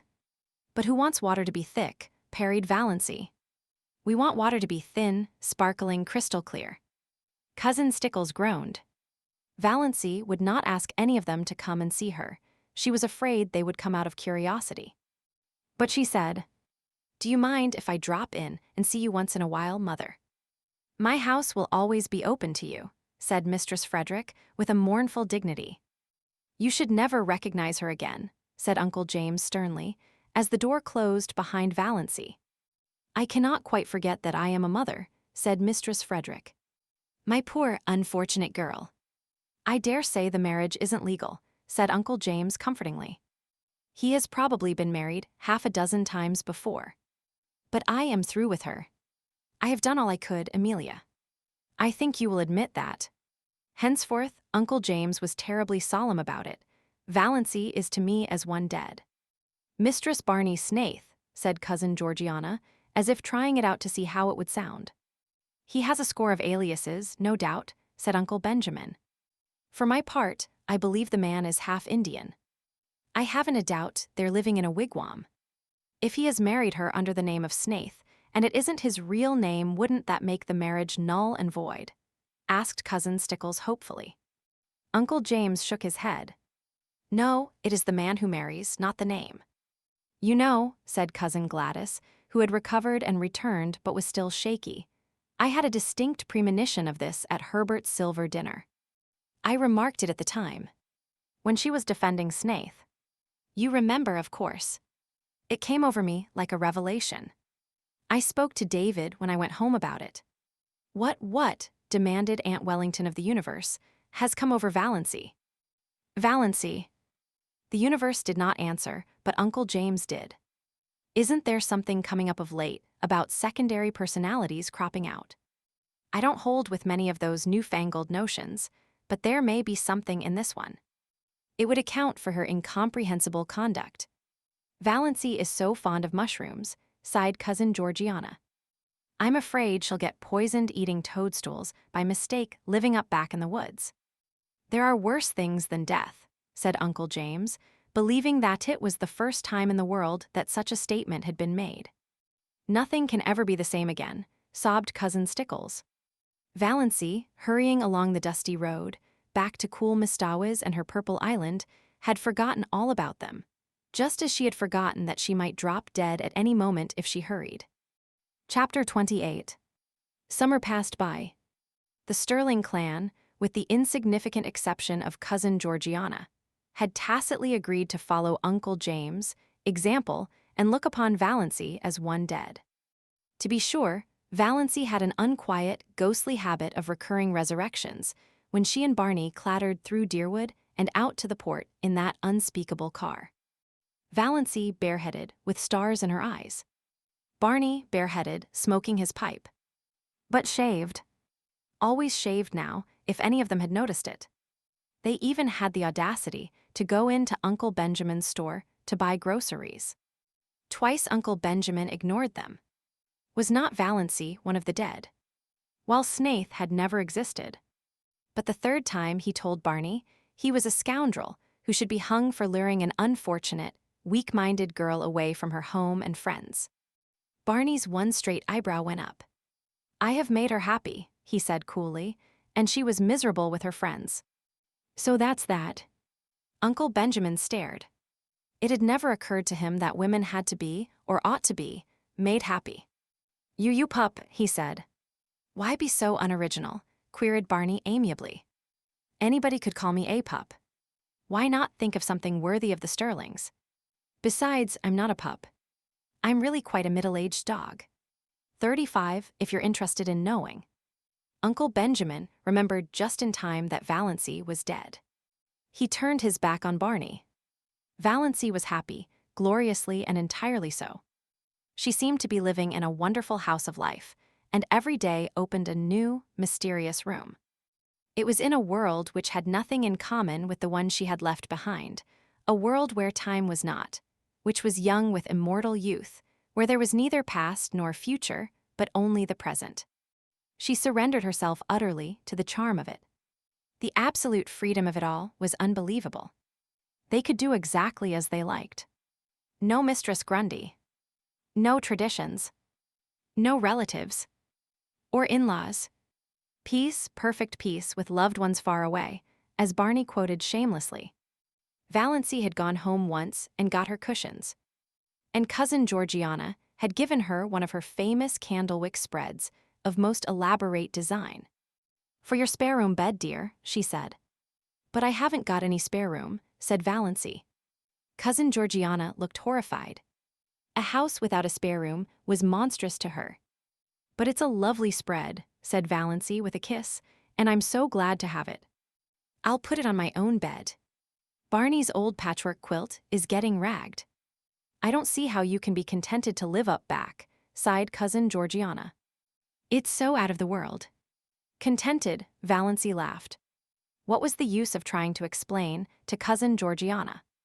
"It is," she agreed, "most gloriously and entirely out of the world." "And you are really happy, dear?" asked Cousin Georgiana wistfully. "I really am," said Valancy gravely, her eyes dancing. "Marriage is such a serious thing," sighed Cousin Georgiana. "When it's going to last long," agreed Valancy. Cousin Georgiana did not understand this at all. But it worried her, and she lay awake at nights, wondering what Valancy meant by it. Valancy loved her blue castle and was completely satisfied with it. The big living room had 3 windows, all commanding exquisite views of exquisite Mistawes. The one in the end of the room was an oriel window, which Tom Montgomery, Barney explained, had got out of some little old up-back church that had been sold. It faced the west, and when the sunsets flooded it, Valancy's whole being knelt in prayer, as if in some great cathedral. The new moons always looked down through it, the lower pine boughs swayed about the top of it, and all through the nights the soft, dim silver of the lake dreamed through it. There was a stone fireplace on the other side. No desecrating gas imitation, but a real fireplace where you could burn real logs. With a big grizzly bearskin on the floor before it, and beside it a hideous red plush sofa of Tom Montgomery's regime. But its ugliness was hidden by silver-gray timber wolfskins, and Valancy's cushions made it gay and comfortable. In a corner a nice, tall, lazy old clock ticked, the right kind of a clock. One that did not hurry the hours away, but ticked them off deliberately. It was the jolliest-looking old clock. A fat, corpulent clock with a great, round man's face painted on it, the hands stretching out of its nose, and the hours encircling it like a halo. There was a big glass case of stuffed owls and several deer heads, likewise of Tom Montgomery's vintage.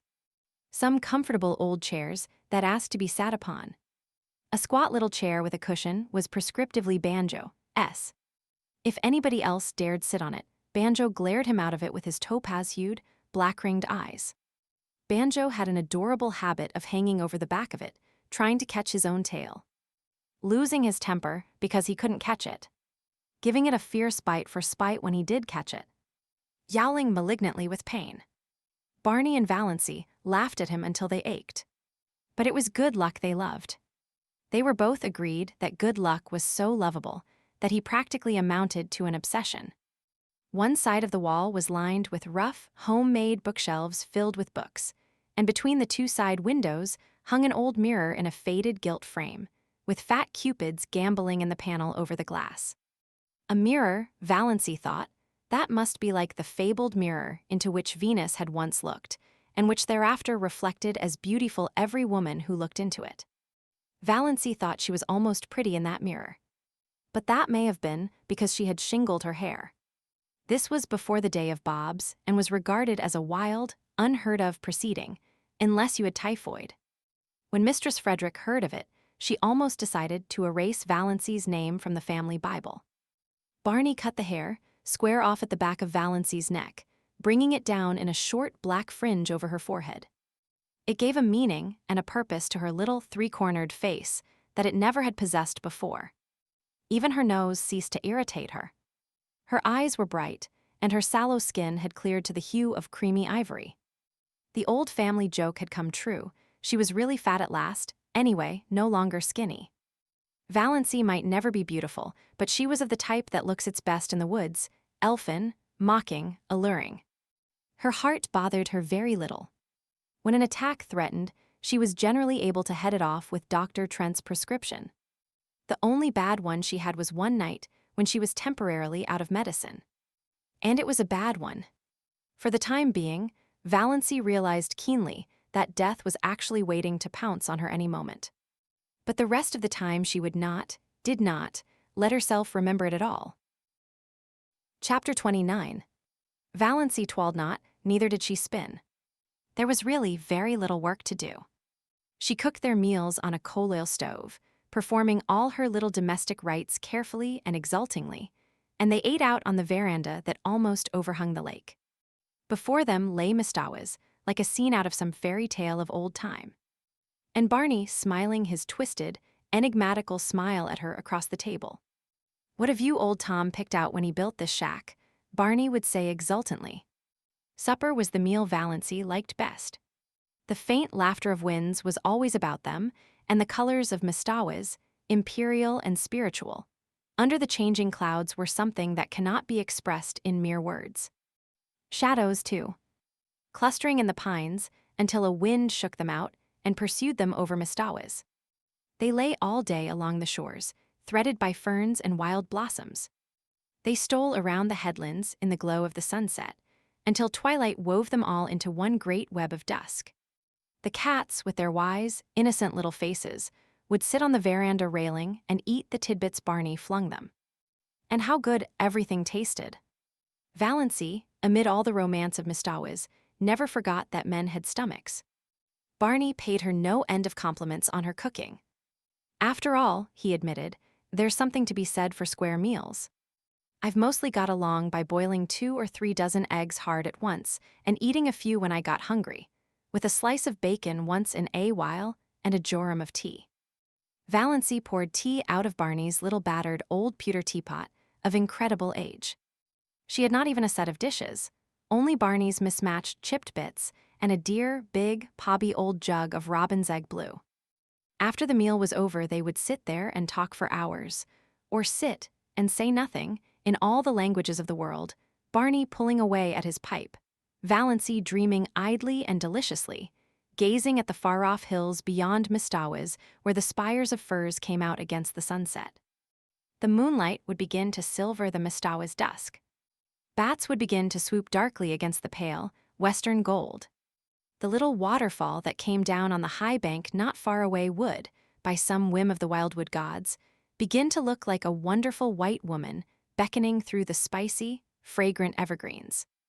And Leander would begin to chuckle diabolically on the mainland shore. How sweet it was to sit there and do nothing in the beautiful silence, with Barney at the other side of the table, smoking. There were plenty of other islands in sight, though none were near enough to be troublesome as neighbors. There was one little group of islets far off to the west, which they called the Fortunate Isles. At sunrise, they looked like a cluster of emeralds, at sunset like a cluster of amethysts. They were too small for houses, but the lights on the larger islands would bloom out all over the lake, and bonfires would be lighted on their shores, streaming up into the wood shadows and throwing great, blood-red ribbons over the waters. Music would drift to them alluringly from boats here and there, or from the verandas on the big house of the millionaire on the biggest island. "Would you like a house like that, Moonlight?" Barney asked once, waving his hand at it. He had taken to calling her Moonlight, and Valancy loved it. "No," said Valancy, who had once dreamed of a mountain castle 10 times the size of the rich man's cottage, and now pitied the poor inhabitants of palaces. "No. It's too elegant. I would have to carry it with me everywhere I went. On my back like a snail. It would own me, possess me body and soul. I like a house I can love and cuddle and boss. Just like ours here. I don't envy Hamilton Gossard, the finest summer residence in Canada. It is magnificent, but it isn't my blue castle." Away down at the far end of the lake, they got every night a glimpse of a big, continental train rushing through a clearing. Valancy liked to watch its lighted windows flash by and wonder who was on it, and what hopes and fears it carried. She also amused herself by picturing Barney and herself going to the dances and dinners in the houses on the islands, but she did not want to go in reality. Once they did go to a masquerade dance in the pavilion at one of the hotels up the lake, and had a glorious evening, but slipped away in their canoe, before unmasking time, back to the Blue Castle. "It was lovely, but I don't want to go again," said Valancy. So many hours a day Barney shut himself up in Bluebeard's chamber. Valancy never saw the inside of it. From the smells that filtered through at times, she concluded he must be conducting chemical experiments, or counterfeiting money. Valancy supposed there must be smelly processes in making counterfeit money. But she did not trouble herself about it. She had no desire to peer into the locked chambers of Barney's house of life. His past and his future concerned her not. Only this rapturous present. Nothing else mattered. Once he went away and stayed away 2 days and nights. He had asked Valancy if she would be afraid to stay alone, and she had said she would not. He never told her where he had been. She was not afraid to be alone, but she was horribly lonely. The sweetest sound she had ever heard was Lady Jane's clatter through the woods when Barney returned. And then his signal whistle from the shore. She ran down to the landing rock to greet him, to nestle herself into his eager arms. They did seem eager. "Have you missed me, Moonlight?" Barney was whispering. "It seems 100 years since you went away," said Valancy. "I won't leave you again." "You must," protested Valancy, "if you want to. I'd be miserable if I thought you wanted to go and didn't, because of me. I want you to feel perfectly free." Barney laughed, a little cynically. "There is no such thing as freedom on earth," he said. "Only different kinds of bondages. And comparative bondages. You think you are free now, because you've escaped from a peculiarly unbearable kind of bondage. But are you? You love me, that's a bondage. Who said or wrote that the prison unto which we doom ourselves no prison is?" asked Valancy dreamily, clinging to his arm as they climbed up the rock steps. "Ah, now you have it," said Barney. "That's all the freedom we can hope for, the freedom to choose our prison. But Moonlight," he stopped at the door of the Blue Castle and looked about him, at the glorious lake, the great, shadowy woods, the bonfires, the twinkling lights. "Moonlight, I'm glad to be home again. When I came down through the woods and saw my home lights, mine, gleaming out under the old pines, something I'd never seen before. Oh, girl, I was glad, glad." But in spite of Barney's doctrine of bondage, Valancy thought they were splendidly free. It was amazing to be able to sit up half the night and look at the moon if you wanted to. To be late for meals if you wanted to. She who had always been rebuked so sharply by her mother and so reproachfully by Cousin Stickles if she were 1 minute late. Dawdle over meals as long as you wanted to. Leave your crusts if you wanted to. Not come home at all for meals if you wanted to. Sit on a sun-warm rock and paddle your bare feet in the hot sand if you wanted to. Just sit and do nothing in the beautiful silence if you wanted to. In short, do any fool thing you wanted to whenever the notion took you. If that wasn't freedom, what was? Chapter 30. They didn't spend all their days on the island. They spent more than half of them wandering, at will, through the enchanted Muskoka country. Barney knew the woods as a book, and he taught their lore and craft to Valancy. He could always find trail and haunt of the shy wood people. Valancy learned the different fairy likenesses of the mosses, the charm and exquisiteness of woodland blossoms. She learned to know every bird at sight and mimic its call, though never so perfectly as Barney. She made friends with every kind of tree. She learned to paddle a canoe as well as Barney himself. She liked to be out in the rain, and she never caught cold. Sometimes they took a lunch with them and went berrying, strawberries and blueberries. How pretty blueberries were! The dainty green of the unripe berries, the glossy pinks and scarlets of the half-ripes, the misty blue of the fully matured. And Valancy learned the real flavor of the strawberry in its highest perfection. There was a certain sunlit dell on the banks of Mistawis, along which white birches grew on one side, and on the other still, changeless ranks of young spruces. There were long grasses at the roots of the birches, combed down by the winds and wet with morning dew late into the afternoons. Here they found berries that might have graced the banquets of Lucullus, great ambrosial sweetnesses, hanging like rubies to long, rosy stalks. They lifted them by the stalk and ate them from it, uncrushed and virgin, tasting each berry by itself with all its wild fragrance ensferred therein. When Valancy carried any of these berries home, that elusive essence escaped, and they became nothing more than the common berries of the marketplace, very kitchenly good indeed, but not as they would have been, eaten in their birch dell until her fingers were stained as pink as Aurora's eyelids. Or they went after water lilies. Barney knew where to find them in the creeks and bays of Mistawis. Then the Blue Castle was glorious with them, every receptacle that Valancy could contrive filled with the exquisite things.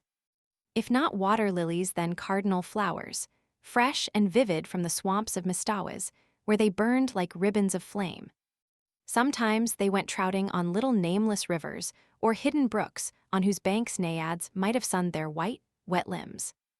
Then all they took with them were some raw potatoes and salt.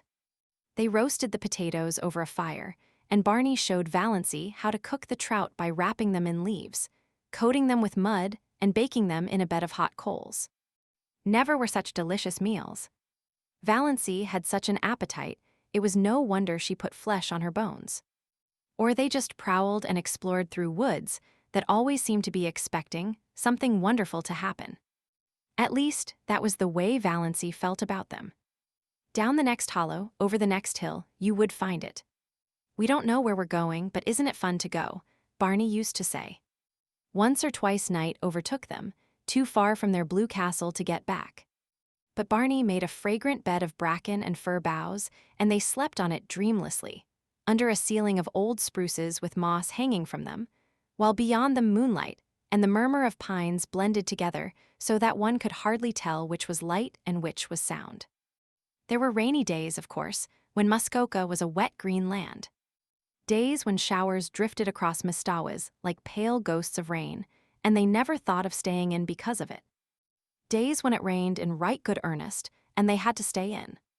Then Barney shut himself up in Bluebeard's chamber and Valancy read, or dreamed on the wolfskins with Good Luck purring beside her, and Banjo watching them suspiciously from his own peculiar chair. On Sunday evenings, they paddled across to a point of land and walked from there through the woods to the little Free Methodist church. One felt really too happy for Sunday. Valancy had never really liked Sundays before. And always, Sundays and weekdays, she was with Barney. Nothing else really mattered. And what a companion he was. How understanding. How jolly. How Barney-like. That summed it all up. Valancy had taken some of her $200 out of the bank and spent it in pretty clothes. She had a little smoke blue chiffon which she always put on when they spent the evening at home, smoke blue with touches of silver about it. It was after she began wearing it that Barney began calling her Moonlight. Moonlight and Blue Twilight, That is what you look like in that dress. I like it. It belongs to you. You aren't exactly pretty, but you have some adorable beauty spots. Your eyes. And that little kissable dent just between your collarbones. You have the wrist and ankle of an aristocrat. That little head of yours is beautifully shaped. And when you look backward over your shoulder, you're maddening, especially in twilight or moonlight. An elf maiden. A wood sprite. You belong to the woods, moonlight, you should never be out of them. In spite of your ancestry, there is something wild and remote and untamed about you. And you have such a nice, sweet, throaty, summery voice. Such a nice voice for love-making. Sure and ye have kissed the Blarney Stone, scoffed Valancy. But she tasted these compliments for weeks. She got a pale green bathing suit, too, a garment which would have given her clan their deaths if they had ever seen her in it. Barney taught her how to swim. Sometimes she put her bathing dress on when she got up and didn't take it off until she went to bed, running down to the water for a plunge whenever she felt like it, and sprawling on the sun-warm rocks to dry.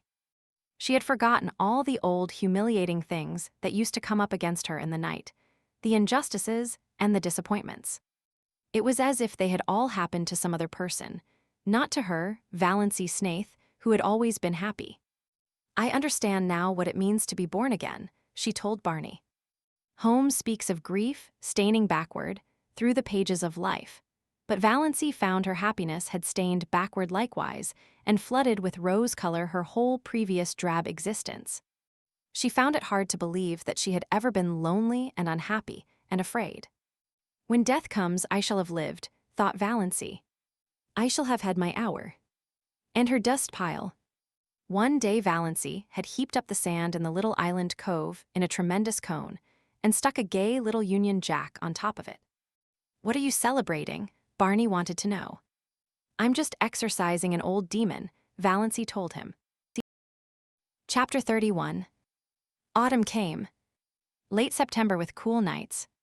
They had to forsake the veranda, but they kindled a fire in the big fireplace and sat before it with jest and laughter. They left the doors open, and Banjo and Good Luck came and went at pleasure. Sometimes they sat gravely on the bearskin rug between Barney and Valancy. Sometimes they slunk off into the mystery of the chill night outside. The stars smoldered in the horizon, mists through the old oriel. The haunting, persistent croon of the pine trees filled the air. The little waves began to make soft, sobbing splashes on the rocks below them in the rising winds. They needed no light, but the firelight that sometimes leaped up and revealed them, sometimes shrouded them in shadow. When the night wind rose higher, Barney would shut the door and light a lamp and read to her poetry and essays and gorgeous, dim chronicles of ancient wars. Barney never would read novels, he vowed they bored him. But sometimes she read them herself, curled up on the wolfskins, laughing aloud in peace. For Barney was not one of those aggravating people who can never hear you smiling audibly over something you've read without inquiring placidly, what is the joke? October with a gorgeous pageant of color around Mistawis, into which Valancy plunged her soul. Never had she imagined anything so splendid. A great tinted piece. Blue, wind-winnowed skies. Sunlight sleeping in the glades of that fairyland. Long, dreamy purple days, paddling idly in their canoe along shores and up the rivers of crimson and gold. A sleepy, red hunter's moon. Enchanted tempests that stripped the leaves from the trees and heaped them along the shores. Flying shadows of clouds. What had all the smug, opulent lands out front to compare with this? November, with uncanny witchery in its changed trees. With murky red sunsets, flaming in smoky crimson, behind the westering hills. With dear days when the austere woods were beautiful and gracious in a dignified serenity of folded hands and closed eyes. Days full of a fine, pale sunshine that sifted through the late, leafless gold of the juniper trees and glimmered among the gray beeches, lighting up evergreen banks of moss and washing the colonnades of the pines. Days with a high-sprung sky of flawless turquoise. Days when an exquisite melancholy seemed to hang over the landscape and dream about the lake. But days, too, of the wild blackness of great autumn storms, followed by dank, wet, streaming nights when there was witch laughter in the pines and fitful moans among the mainland trees. What cared they? Old Tom had built his roof well, and his chimney drew. Warm fire, books, comfort, safety from storm, our cats on the rug. Moonlight, said Barney, would you be any happier now if you had $1,000,000? No, nor half so happy. I'd be bored by conventions and obligations then. December. Early snows and Orion. The pale fires of the Milky Way. It was really winter now, wonderful, cold, starry winter. How Valancy had always hated winter. Dull, brief, uneventful days. Long, cold, companionless nights. Cousin Stickles with her back that had to be rubbed continually. Cousin Stickles making weird noises, gargling her throat in the mornings. Cousin Stickles whining over the price of coal. Her mother probing, questioning, ignoring. Endless colds and bronchitis, or the dread of it. Redfern's liniment and purple pills. But now she loved winter. Winter was beautiful up back, almost intolerably beautiful. Days of clear brilliance. Evenings that were like cups of glamour, the purest vintage of winter's wine. Nights with their fire of stars. Cold, exquisite winter sunrises. Lovely ferns of ice all over the windows of the blue castle. Moonlight on birches in a silver thaw. Ragged shadows on windy evenings, torn, twisted, fantastic shadows. Great silences, austere and searching. Jeweled, barbaric hills. The sun suddenly breaking through gray clouds over long, white mistawas. Icy gray twilights, broken by snow squalls, when their cozy living room, with its goblins of firelight and inscrutable cats, seemed cozier than ever. Every hour brought a new revelation and wonder. Barney ran Lady Jane into roaring Abel's barn and taught Valancy how to snowshoe. Valancy, who ought to be laid up with bronchitis. But Valancy had not even a cold. Later on in the winter, Barney had a terrible one, and Valancy nursed him through it with a dread of pneumonia in her heart. But Valancy's cold seemed to have gone where old moons go. Which was luck, for she hadn't even Redfern's liniment. She had thoughtfully bought a bottle at the port, and Barney had hurled it into frozen mistawas with a scowl. Bring no more of that devilish stuff here, he had ordered briefly. It was the first and last time he had spoken harshly to her. They went for long tramps through the exquisite reticence of winter woods and the silver jungles of frosted trees, and found loveliness everywhere. At times they seemed to be walking through a spellbound world of crystal and pearl, so white and radiant were clearings and lakes and sky. The air was so crisp and clear that it was half intoxicating. Once they stood in a hesitation of ecstasy at the entrance of a narrow path between ranks of birches. Every twig and spray was outlined in snow. The undergrowth along its sides was a little fairy forest cut out of marble. The shadows cast by the pale sunshine were fine and spiritual. Come away, said Barney, turning. We must not commit the desecration of tramping through there. One evening, they came upon a snowdrift far back in an old clearing which was in the exact likeness of a beautiful woman's profile.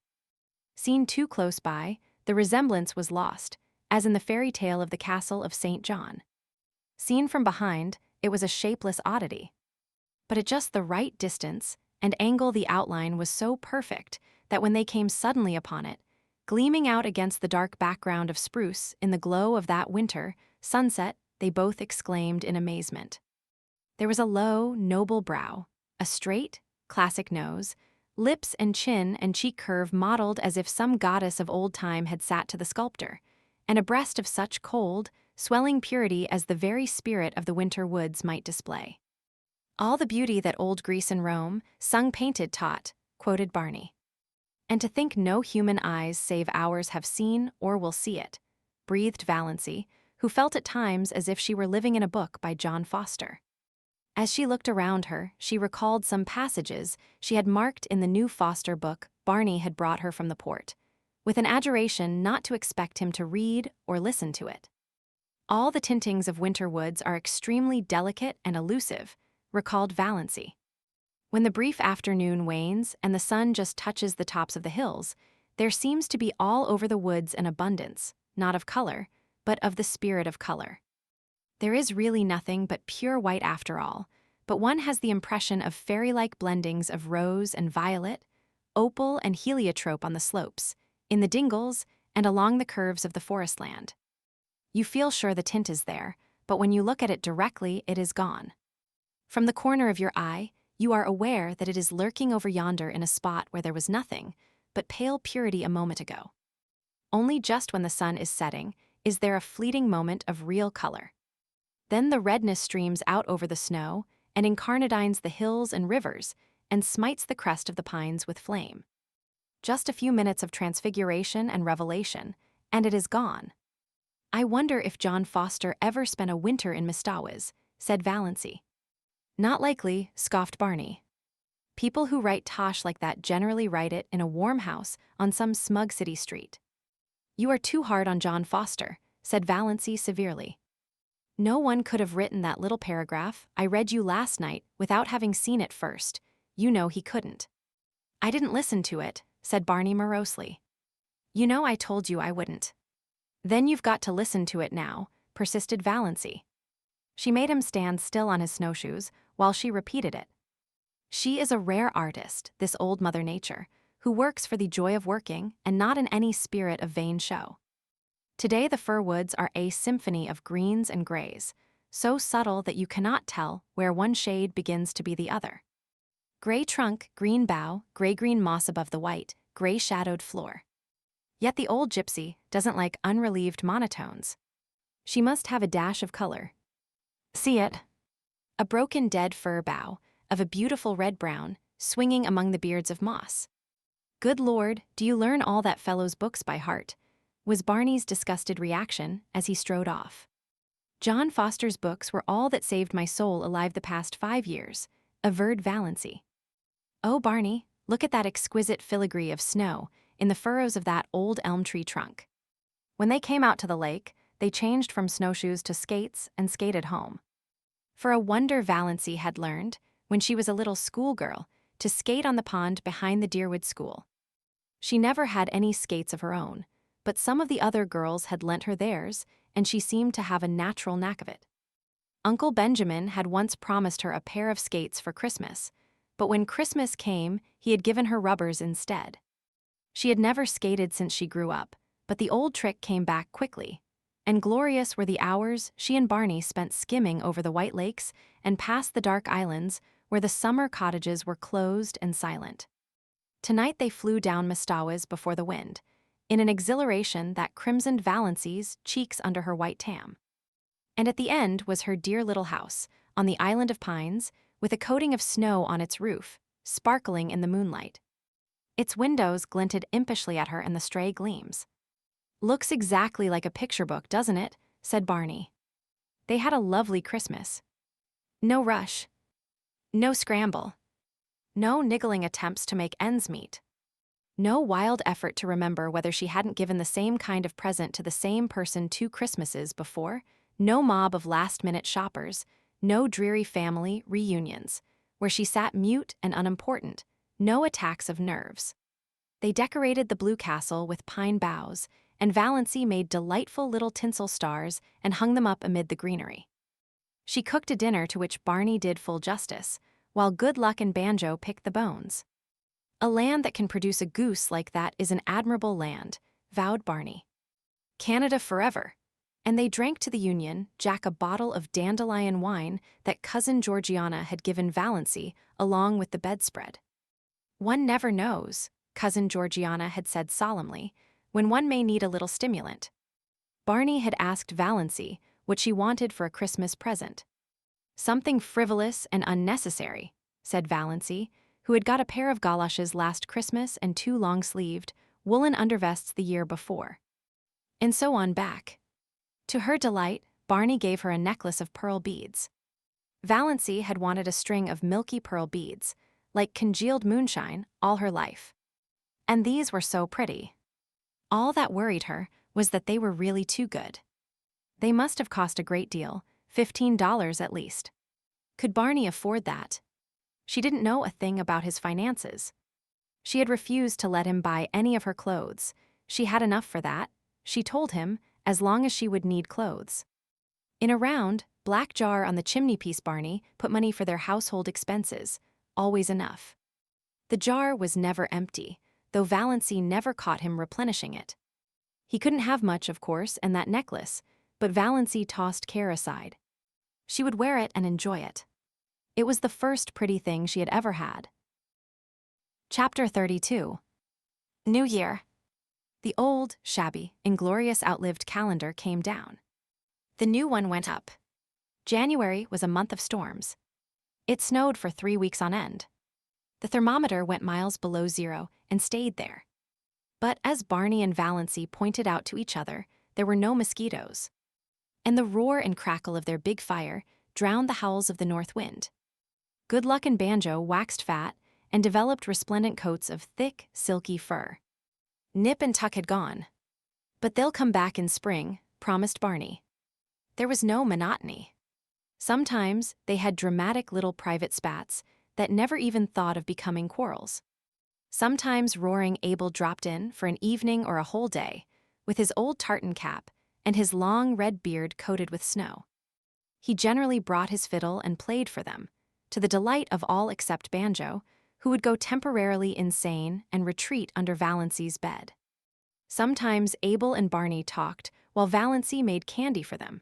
Sometimes they sat and smoked in silence a la Tennyson and Carlyle until the blue castle reeked and Valancy fled to the open. Sometimes they played checkers fiercely and silently the whole night through.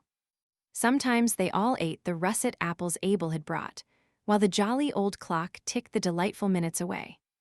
A plate of apples, an open fire, and a jolly good book whereon to look are a fair substitute for heaven, vowed Barney. Anyone can have the streets of gold. Let's have another whack at Carmen. It was easier now for the Stirlings to believe Valancy of the dead. Not even dim rumors of her having been over at the port came to trouble them, though she and Barney used to skate there occasionally to see a movie and eat hot dogs shamelessly at the corner stand afterwards. Presumably none of the Stirlings ever thought about her, except cousin Georgiana, who used to lie awake worrying about poor Doss. Did she have enough to eat? Was that dreadful creature good to her? Was she warm enough at nights? Valancy was quite warm at nights. She used to wake up and revel silently in the coziness of those winter nights on that little island in the frozen lake. The nights of other winters had been so cold and long. Valancy hated to wake up in them and think about the bleakness and emptiness of the day that had passed and the bleakness and emptiness of the day that would come. Now she almost counted that night lost on which she didn't wake up and lie awake for half an hour just being happy, while Barney's regular breathing went on beside her, and through the open door the smoldering brands in the fireplace winked at her in the gloom. It was very nice to feel a little lucky cat jump up on your bed in the darkness and snuggle down at your feet, purring. But Banjo would be sitting dourly by himself out in front of the fire like a brooding demon. At such moments Banjo was anything but canny, but Valancy loved his uncanniness. The side of the bed had to be right against the window. There was no other place for it in the tiny room. Valancy, lying there, could look out of the window, through the big pine boughs that actually touched it, away up Mistawiz, white and lustrous as a pavement of pearl or dark and terrible in the storm. Sometimes the pine boughs tapped against the panes with friendly signals. Sometimes she heard the little hissing whisper of snow against them right at her side. Some nights the whole outer world seemed given over to the empery of silence. Then came nights when there would be a majestic sweep of wind in the pines, nights of dear starlight, when it whistled freakishly and joyously around the blue castle. Brooding nights before storm when it crept along the floor of the lake with a low, wailing cry of boding and mystery. Valancy wasted many perfectly good sleeping hours in these delightful communings. But she could sleep as long in the morning as she wanted to. Nobody cared. Barney cooked his own breakfast of bacon and eggs and then shut himself up in Bluebeard's chamber till supper time. Then they had an evening of reading and talk. They talked about everything in this world and a good many things in other worlds. They laughed over their own jokes until the blue castles re-echoed. "You do laugh beautifully," Barney told her once. "It makes me want to laugh just to hear you laugh. There's a trick about your laugh, as if there were so much more fun back of it that you wouldn't let out. Did you laugh like that before you came to Mistawiz, Moonlight?" "I never laughed at all, really. I used to giggle foolishly when I felt I was expected to. But now the laugh just comes. It struck Valancy more than once that Barney himself laughed a great deal oftener than he used to, and that his laugh had changed. It had become wholesome. She rarely heard the little cynical note in it now. Could a man laugh like that who had crimes on his conscience? Yet Barney must have done something. Valancy had indifferently made up her mind as to what he had done. She concluded he was a defaulting bank cashier. She had found in one of Barney's books an old clipping cut from a Montreal paper in which a vanished, defaulting cashier was described. The description applied to Barney, as well as to half a dozen other men Valancy knew, and from some casual remarks he had dropped from time to time, she concluded he knew Montreal rather well. Valancy had it all figured out in the back of her mind. Barney had been in a bank. He was tempted to take some money to speculate, meaning, of course, to put it back. He had got in deeper and deeper, until he found there was nothing for it but flight. It had happened so to scores of men. He had, Valancy was absolutely certain, never meant to do wrong. Of course, the name of the man in the clipping was Bernard Craig. But Valancy had always thought Snaith was an alias. Not that it mattered. Valancy had only one unhappy night that winter. It came in late March when most of the snow had gone and Nip and Tuck had returned. Barney had gone off in the afternoon for a long, woodland tramp, saying he would be back by dark if all went well. Soon after he had gone, it had begun to snow. The wind rose, and presently Mistawis was in the grip of one of the worst storms of the winter. It tore up the lake and struck at the little house. The dark, angry woods on the mainland scowled at Valancy, menace in the toss of their boughs, threats in their windy gloom, terror in the roar of their hearts. The trees on the island crouched in fear. Valancy spent the night huddled on the rug before the fire, her face buried in her hands, when she was not vainly peering from the oriel in a futile effort to see through the furious smoke of wind and snow that had once been blue-dimpled Mistawis. Where was Barney? Lost on the merciless lakes. Sinking, exhausted in the drifts of the pathless woods. Valancy died 100 deaths that night and paid in full for all the happiness of her blue castle. When morning came, the storm broke and cleared. The sun shone gloriously over Mistawis, and at noon Barney came home. Valancy saw him from the oriel as he came around a wooded point, slender and black against the glistening white world. She did not run to meet him. Something happened to her knees, and she dropped down on Banjo's chair. Luckily, Banjo got out from under in time, his whiskers bristling with indignation. Barney found her there, her head buried in her hands. "Barney, I thought you were dead," she whispered. Barney hooted. "After 2 years of the Klondike, did you think a baby storm like this could get me? I spent the night in that old lumber shanty over by Muskoka. A bit cold but snug enough. Little goose. Your eyes look like burnt holes in a blanket. Did you sit up here all night worrying over an old woodsman like me?" "Yes," said Valancy. "I couldn't help it.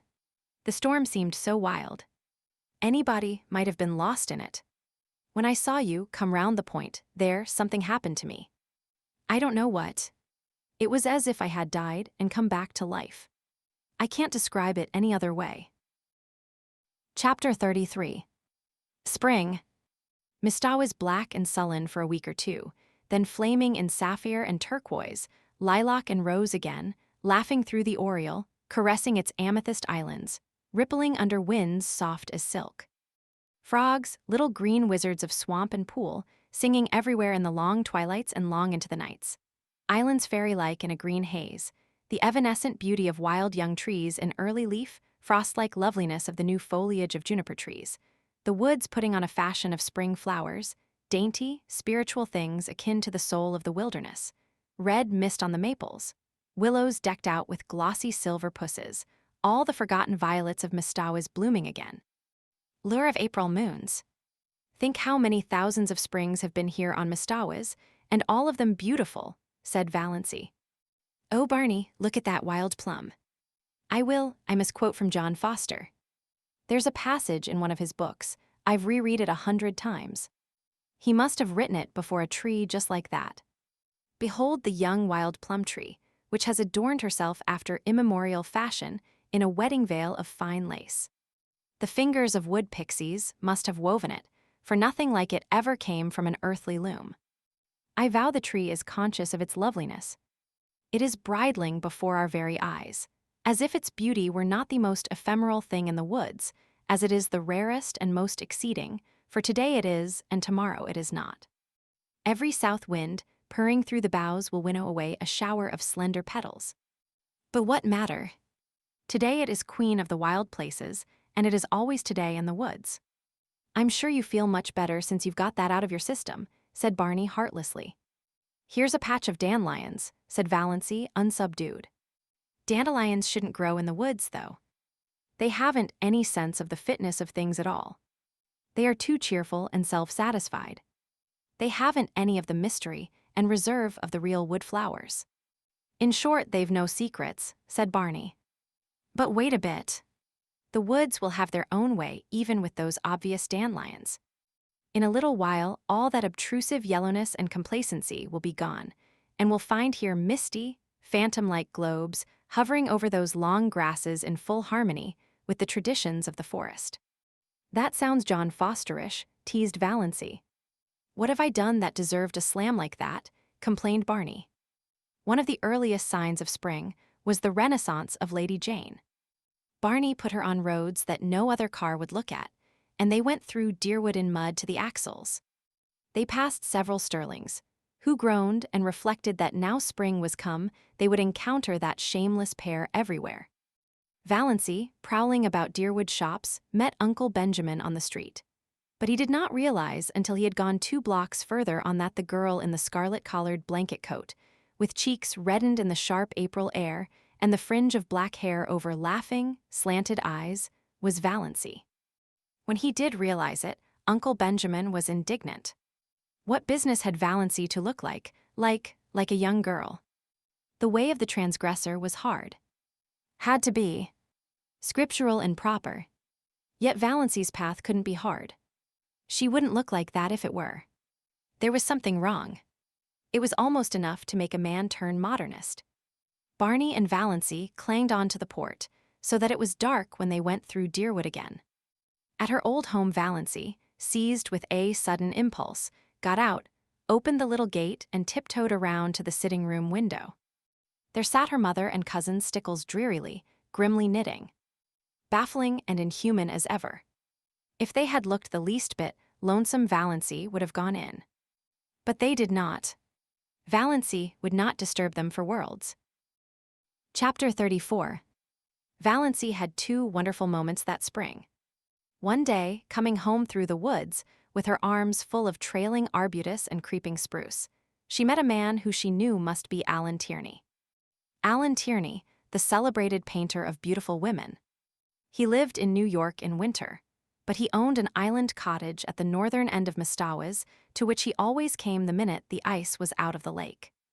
He was reputed to be a lonely, eccentric man. He never flattered his sitters.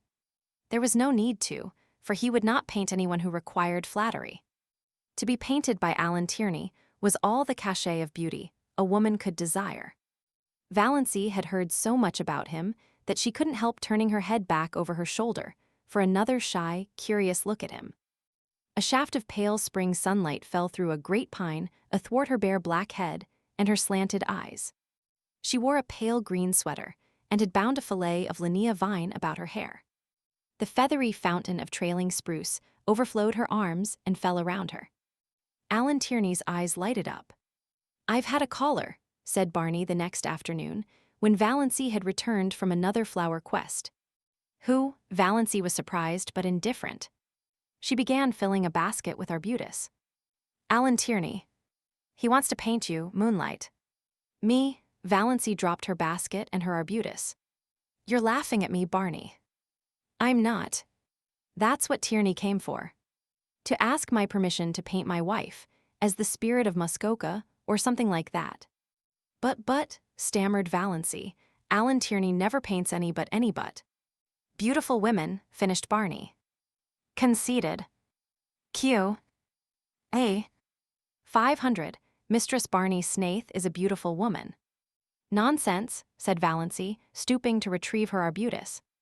"You know that's nonsense, Barney." I know I'm a heap better looking than I was a year ago, but I'm not beautiful. Alan Tierney never makes a mistake, said Barney. You forget, Moonlight, that there are different kinds of beauty. Your imagination is obsessed by the very obvious type of your cousin Olive. Oh, I've seen her, she's a stunner, but you'd never catch Alan Tierney wanting to paint her. In the horrible but expressive slang phrase, she keeps all her goods in the shop window. But in your subconscious mind, you have a conviction that nobody can be beautiful who doesn't look like Olive. Also, you remember your face as it was in the days when your soul was not allowed to shine through it. Tierney said something about the curve of your cheek as you looked back over your shoulder. You know, I've often told you it was distracting. And he's quite batty about your eyes. If I wasn't absolutely sure it was solely professional, he's really a crabbed old bachelor, you know, I'd be jealous. Well, I don't want to be painted, said Valancy. I hope you told him that. I couldn't tell him that. I didn't know what you wanted. But I told him I didn't want my wife painted, hung up in a salon for the mob to stare at. Belonging to another man. For of course I couldn't buy the picture. So even if you had wanted to be painted, Moonlight, your tyrannous husband would not have permitted it. Tierney was a bit squiffy. He isn't used to being turned down like that. His requests are almost like royalties. But we are outlaws, laughed Valancy. We bow to no decrees, we acknowledge no sovereignty. In her heart, she thought unashamedly. I wish Olive could know that Alan Tierney wanted to paint me. Me lit, lold maid Valancy Stirling that was. Her second wonder moment came one evening in May. She realized that Barney actually liked her. She had always hoped he did, but sometimes she had a little disagreeable, haunting dread that he was just kind and nice and chummy out of pity. Knowing that she hadn't long to live and determined she should have a good time as long as she did live. But away back in his mind, rather looking forward to freedom again, with no intrusive woman creature in his island fastness and no chattering thing beside him in his woodland prowls. She knew he could never love her. She did not even want him to. If he loved her, he would be unhappy when she died. Valancy never flinched from the plain word. No passing away for her. And she did not want him to be the least unhappy. But neither did she want him to be glad or relieved. She wanted him to like her and miss her as a good chum. But she had never been sure until this night that he did. They had walked over the hills in the sunset. They had the delight of discovering a virgin spring in a ferny hollow and had drunk together from it out of a birch bark cup. They had come to an old tumble-down rail fence and sat on it for a long time. They didn't talk much, but Valancy had a curious sense of oneness. She knew that she couldn't have felt that if he hadn't liked her. You nice little thing, said Barney suddenly. Oh, you nice little thing. Sometimes I feel you're too nice to be real, that I'm just dreaming you. Why can't I die now, this very minute when I am so happy, thought Valancy. Well, it couldn't be so very long now. Somehow, Valancy had always felt she would live out the year Dr. Trent had allotted. She had not been careful, she had never tried to be. But somehow, she had always counted on living out her year. She had not let herself think about it at all. But now, sitting here beside Barney, with her hand in his, a sudden realization came to her. She had not had a heart attack for a long while, 2 months at least. The last one she had had was 2 or 3 nights, before Barney was out in the storm. Since then she had not remembered she had a heart. Well, no doubt, it betokened the nearness of the end. Nature had given up the struggle. There would be no more pain. I'm afraid heaven will be very dull after this past year, thought Valancy. But perhaps one will not remember. Would that be nice? No. I don't want to forget Barney. I'd rather be miserable in heaven remembering him than happy forgetting him. And I'll always remember through all eternity that he really, really liked me. Chapter 35. 30 seconds can be very long sometimes. Long enough to work a miracle or a revolution. In 30 seconds life changed wholly for Barney and Valancy Snaith. They had gone around the lake one June evening in their disappearing propeller, fished for an hour in a little creek, left their boat there, and walked up through the woods to Port Lawrence 2 miles away. Valancy prowled a bit in the shops and got herself a new pair of sensible shoes. Her old pair had suddenly and completely given out. And this evening, she had been compelled to put on the little fancy pair of patent leather with rather high, slender heels, which she had bought in a fit of folly one day in the winter because of their beauty, and because she wanted to make one foolish, extravagant purchase in her life. She sometimes put them on of an evening in the Blue Castle, but this was the first time she had worn them outside. She had not found it any too easy walking up through the woods in them, and Barney guyed her unmercifully about them. But in spite of the inconvenience, Valancy secretly rather liked the look of her trim ankles and high instep above those pretty, foolish shoes, and did not change them in the shop as she might have done. The sun was hanging low above the pines when they left Port Lawrence. To the north of it, the woods closed around the town quite suddenly.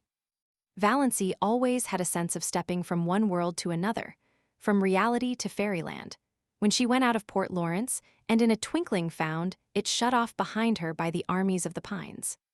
A mile and a half from Port Lawrence, there was a small railroad station with a little station house which at this hour of the day was deserted, since no local train was due.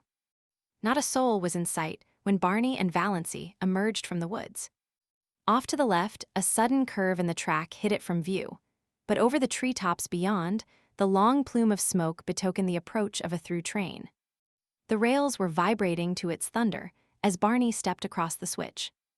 Valancy was a few steps behind him, loitering to gather June bells along the little, winding path. But there was plenty of time to get across before the train came. She stepped unconcernedly over the first rail. She could never tell how it happened. The ensuing 30 seconds always seemed in her recollection like a chaotic nightmare, in which she endured the agony of 1,000 lifetimes. The heel of her pretty, foolish shoe caught in a crevice of the switch. She could not pull it loose. "Barney, Barney," she called in alarm. Barney turned, saw her predicament, saw her ashen face, dashed back. He tried to pull her clear. He tried to wrench her foot from the prisoning hold. In vain. In a moment the train would sweep around the curve, would be on them. "Go, go, quick, you'll be killed, Barney," shrieked Valancy, trying to push him away.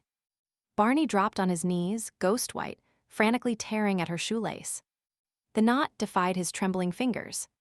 He snatched a knife from his pocket and slashed at it. Valancy still strove blindly to push him away. Her mind was full of the hideous thought that Barney was going to be killed. She had no thought for her own danger. "Barney, go, go, for God's sake, go." "Never," muttered Barney between his set teeth. He gave one mad wrench at the lace. As the train thundered around the curve, he sprang up and caught Valancy, dragging her clear, leaving the shoe behind her. The wind from the train as it swept by turned to icy cold the streaming perspiration on his face. "Thank God," he breathed. For a moment they stood stupidly staring at each other, two white, shaken, wild-eyed creatures. Then they stumbled over to the little seat at the end of the station house and dropped on it. Barney buried his face in his hands and said not a word. Valancy sat, staring straight ahead of her with unseeing eyes at the great pine woods, the stumps of the clearing, the long, gleaming rails. There was only one thought in her dazed mind, a thought that seemed to burn it as a shaving of fire might burn her body. Dr. Trent had told her over a year ago that she had a serious form of heart disease, that any excitement might be fatal. If that were so, why was she not dead now? This very minute. She had just experienced as much and as terrible excitement as most people experience in a lifetime, crowded into that endless 30 seconds. Yet she had not died of it. She was not an iota the worse for it. A little wobbly at the knees, as anyone would have been, a quicker heartbeat, as anyone would have, nothing more. Why? Was it possible Dr. Trent had made a mistake? Valancy shivered as if a cold wind had suddenly chilled her to the soul. She looked at Barney, hunched up beside her. His silence was very eloquent. Had the same thought occurred to him?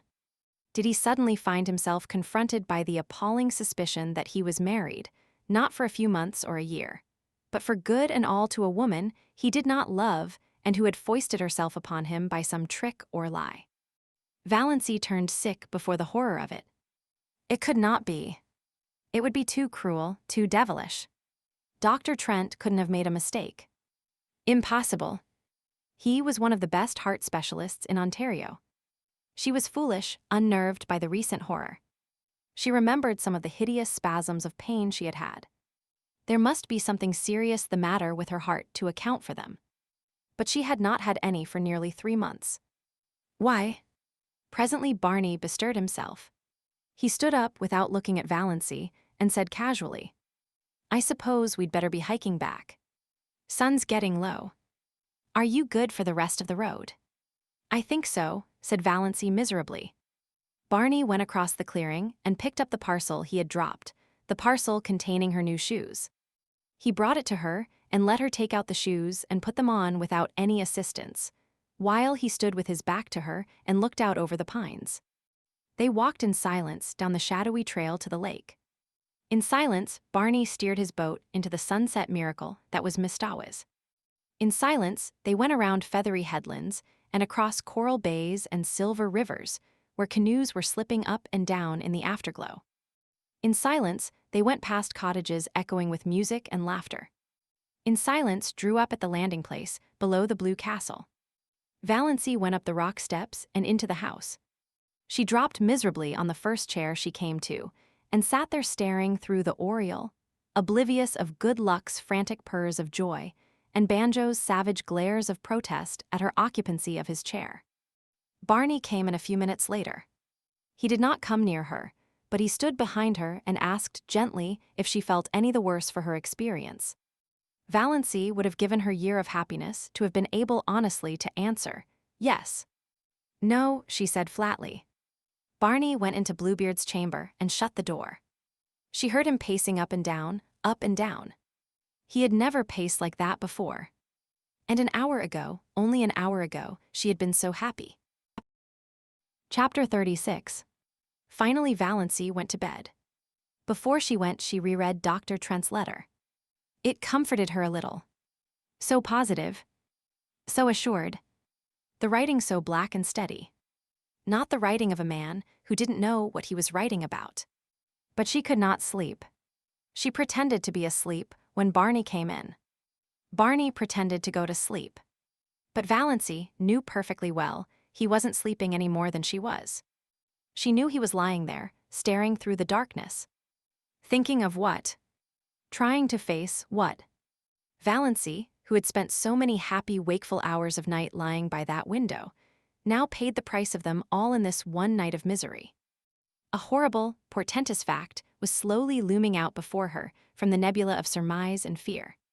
She could not shut her eyes to it, push it away, ignore it. There could be nothing seriously wrong with her heart, no matter what Dr. Trent had said. If there had been, those 30 seconds would have killed her. It was no use to recall Dr. Trent's letter and reputation. The greatest specialists made mistakes sometimes. Dr. Trent had made one. Towards morning Valancy fell into a fitful doze with ridiculous dreams. One of them was of Barney taunting her with having tricked him. In her dream, she lost her temper and struck him violently on the head with her rolling pin. He proved to be made of glass and shivered into splinters all over the floor. She woke with a cry of horror, a gasp of relief, a short laugh over the absurdity of her dream, a miserable, sickening recollection of what had happened. Barney was gone. Valancy knew, as people sometimes know things, inescapably, without being told, that he was not in the house or in Bluebeard's chamber either. There was a curious silence in the living room. A silence with something uncanny about it. The old clock had stopped. Barney must have forgotten to wind it up, something he had never done before. The room without it was dead, though the sunshine streamed in through the oriel, and dimples of light from the dancing waves beyond quivered over the walls. The canoe was gone, but Lady Jane was under the mainland trees. So Barney had betaken himself to the wilds.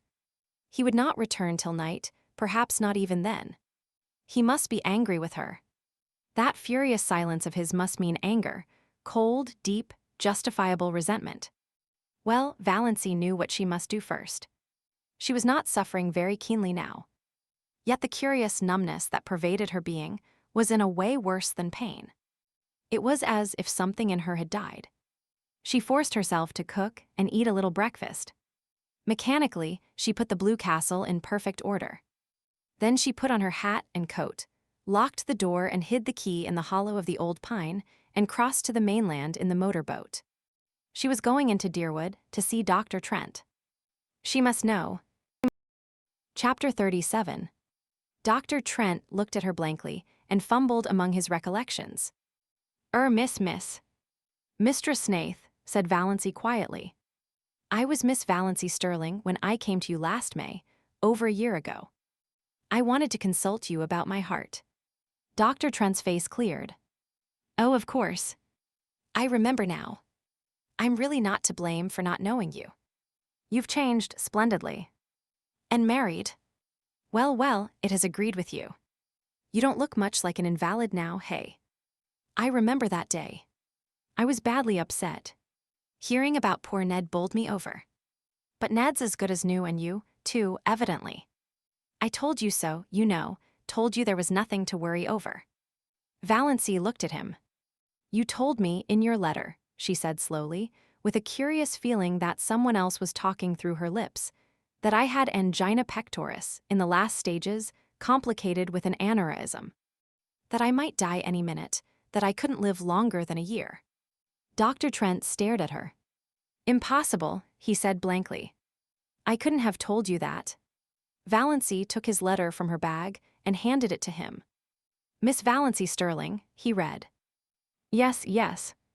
Of course I wrote you on the train, that night. But I told you there was nothing serious. Read your letter, insisted Valancy. Dr. Trent took it out, unfolded it, glanced over it. A dismayed look came into his face. He jumped to his feet and strode agitatedly about the room. Good heavens! This is the letter I meant for old Miss Jane Stirling. From Port Lawrence. She was here that day, too. I sent you the wrong letter. What unpardonable carelessness. But I was beside myself that night. My God, and you believed that you believed, but you didn't. You went to another doctor. Valancy stood up, turned round, looked foolishly about her and sat down again. I believed it, she said faintly. I didn't go to any other doctor. It would take too long to explain. But I believed I was going to die soon. Dr. Trent halted before her. I can never forgive myself. What a year you must have had. But you don't look, I can't understand. Never mind, said Valancy dully. And so there's nothing the matter with my heart. Well, nothing serious. You had what is called pseudoangina. It's never fatal, passes away completely with proper treatment. Or sometimes with a shock of joy. Have you been troubled much with it? Not at all since March, answered Valancy. She remembered the marvelous feeling of recreation she had had when she saw Barney coming home safe after the storm. Had that shock of joy cured her? Then likely you're all right. I told you what to do in the letter you should have got. And of course, I supposed you'd go to another doctor. Child, why didn't you? I didn't want anybody to know. Idiot, said Dr. Trent bluntly. I can't understand such folly. And poor old Miss Stirling. She must have got your letter, telling her there was nothing serious the matter. Well, it couldn't have made any difference. Her case was hopeless. Nothing that she could have done or left undone could have made any difference. I was surprised she lived as long as she did, 2 months. She was here that day, not long before you. I hated to tell her the truth. You think I'm a blunt old curmudgeon, and my letters are blunt enough. I can't soften things. But I'm a sniveling coward when it comes to telling a woman face to face that she's got to die soon. I told her I'd look up some features of the case I wasn't quite sure of and let her know next day. But you got her letter, look here, dear Miss Stirling. Yes. I noticed that. But I thought it a mistake. I didn't know there were any Stirlings in Port Lawrence. She was the only one. A lonely old soul. Lived by herself with only a little home girl. She died 2 months after she was here, died in her sleep. My mistake couldn't have made any difference to her. But you. Can't forgive myself for inflicting a year's misery on you. It's time I retired, all right, when I do things like that, even if my son was supposed to be fatally injured. Can you ever forgive me? A year of misery. Valancy smiled a tortured smile as she thought of all the happiness Dr. Trent's mistake had bought her. But she was paying for it now. Oh, she was paying. If to feel was to live, she was living with a vengeance. She let Dr. Trent examine her and answered all his questions. When he told her she was fit as a fiddle and would probably live to be 100, she got up and went away silently. She knew that there were a great many horrible things outside waiting to be thought over. Dr. Trent thought she was odd. Anybody would have thought, from her hopeless eyes and woebegone face, that he had given her a sentence of death instead of life. Snaith. Snaith. Who the devil had she married? He had never heard of Snaiths in Deerwood. And she had been such a sallow, faded, little old maid. Gad, but marriage had made a difference in her anyhow, whoever Snaith was. Snaith. Dr. Trent remembered. That rapscallion up back had Valancy Stirling married him. And her clan had let her. Well, probably that solved the mystery. She had married in haste and repented at leisure, and that was why she wasn't overjoyed at learning she was a good insurance prospect, after all. Married. To God knew whom. Or what? Jailbird. Defaulter. Fugitive from justice. It must be pretty bad if she had looked to death as a release, poor girl. But why were women such fools? Dr. Trent dismissed Valancy from his mind, though to the day of his death he was ashamed of putting those letters into the wrong envelopes. Chapter 38. Valancy walked quickly through the back streets and through Lover's Lane. She did not want to meet anyone she knew. She didn't want to meet even people she didn't know. She hated to be seen. Her mind was so confused, so torn, so messy. She felt that her appearance must be the same. She drew a sobbing breath of relief as she left the village behind and found herself on the up-back road. There was little fear of meeting anyone she knew here. The cars that fled by her, with raucous shrieks, were filled with strangers. One of them was packed with young people who whirled past her singing uproariously. My wife has the fever, oh then, my wife has the fever, oh then my wife has the fever, oh I hope it won't leave her, for I want to be single again. Valancy flinched as if one of them had leaned from the car and cut her across the face with a whip. She had made a covenant with death, and death had cheated her. Now life stood mocking her. She had trapped Barney. Trapped him into marrying her. And divorce was so hard to get in Ontario. So expensive. And Barney was poor. With life, fear had come back into her heart. Sickening fear. Fear of what Barney would think. Would say. Fear of the future that must be lived without him. Fear of her insulted, repudiated clan. She had had one draught from a divine cup, and now it was dashed from her lips. With no kind, friendly death to rescue her. She must go on living and longing for it. Everything was spoiled, smirched, defaced. Even that year in the Blue Castle. Even her unashamed love for Barney. It had been beautiful because death waited. Now it was only sordid because death was gone. How could anyone bear an unbearable thing? She must go back and tell him. Make him believe she had not meant to trick him. She must make him believe that. She must say goodbye to her Blue Castle and return to the brick house on Elm Street. Back to everything she had thought left behind forever. The old bondage, the old fears. But that did not matter. All that mattered now was that Barney must somehow be made to believe she had not consciously tricked him. When Valancy reached the Pines, by the lake she was brought out of her daze of pain by a startling sight. There, parked by the side of old, battered, ragged Lady Jane, was another car. A wonderful car. A purple car. Not a dark, royal purple, but a blatant, screaming purple. It shone like a mirror, and its interior plainly indicated the car cast of Vere de Vere. On the driver's seat sat a haughty chauffeur in livery. And in the tonneau sat a man who opened the door and bounced out nimbly as Valancy came down the path to the landing place. He stood under the pines waiting for her, and Valancy took in every detail of him. A stout, short, pudgy man with a broad, rubicund, good-humored face, a clean-shaven face, though an unparalyzed little imp at the back of Valancy's paralyzed mind suggested the thought. Such a face should have a fringe of white whisker around it. Old-fashioned, steel-rimmed spectacles on prominent blue eyes. A pursy mouth, a little round, knobby nose. Where groped Valancy, had she seen that face before? It seemed as familiar to her as her own. The stranger wore a green hat and a light fawn overcoat over a suit of a loud check pattern. His tie was a brilliant green of lighter shade on the plump hand he outstretched to intercept Valancy. An enormous diamond winked at her. But he had a pleasant, fatherly smile, and in his hearty, unmodulated voice was a ring of something that attracted her. "Can you tell me, miss, if that house yonder belongs to a Mr. Redfern? And if so, how can I get to it?" Redfern. A vision of bottles seemed to dance before Valancy's eyes, long bottles of bitters, round bottles of hair tonic, square bottles of liniment, short, corpulent little bottles of purple pills, and all of them bearing that very prosperous, beaming moon face and steel-rimmed spectacles on the label. "Dr. Redfern." "No," said Valancy faintly. "No, that house belongs to Mr. Snaith." Dr. Redfern nodded. "Yes, I understand Bernie's been calling himself Snaith." "Well, it's his middle name, was his poor mother S. Bernard Snaith Redfern, that's him. And now, miss, you can tell me how to get over to that island. Nobody seems to be home there. I've done some waving and yelling. Henry there wouldn't yell.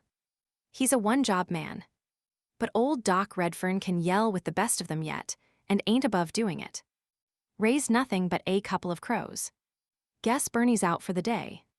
"He was away when I left this morning," said Valancy. "I suppose he hasn't come home yet." She spoke flatly and tonelessly. This last shock had temporarily bereft her of whatever little power of reasoning had been left her by Dr. Trent's revelation. In the back of her mind, the aforesaid little imp was jeeringly repeating a silly old proverb, "It never rains but it pours." But she was not trying to think. What was the use? Dr. Redfern was gazing at her in perplexity. "When you left this morning, do you live over there?" He waved his diamond at the blue castle. "Of course," said Valancy stupidly. "I'm his wife." Dr. Redfern took out a yellow silk handkerchief, removed his hat, and mopped his brow. He was very bald, and Valancy's imp whispered, "Why be bald? Why lose your manly beauty? Try Redfern's hair vigor. It keeps you young." "Excuse me," said Dr. Redfern. "This is a bit of a shock." Shock seemed to be in the air this morning. The imp said this out loud before Valancy could prevent it. "I didn't know Bernie was married. I didn't think he would have got married without telling his old dad." Were Dr. Redfern's eyes misty? Amid her own dull ache of misery and fear and dread, Valancy felt a pang of pity for him. "Don't blame him," she said hurriedly. It wasn't his fault. It was all my doing." "You didn't ask him to marry you, I suppose," twinkled Dr. Redfern. "He might have let me know. I'd have got acquainted with my daughter-in-law before this if he had. But I'm glad to meet you now, my dear, very glad. You look like a sensible young woman. I used to sorter fear Barney'd pick out some pretty bit of fluff just because she was good-looking. They were all after him, of course. Wanted his money. Eh?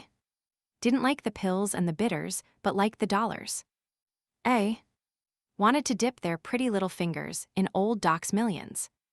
Eh? Millions, said Valancy faintly.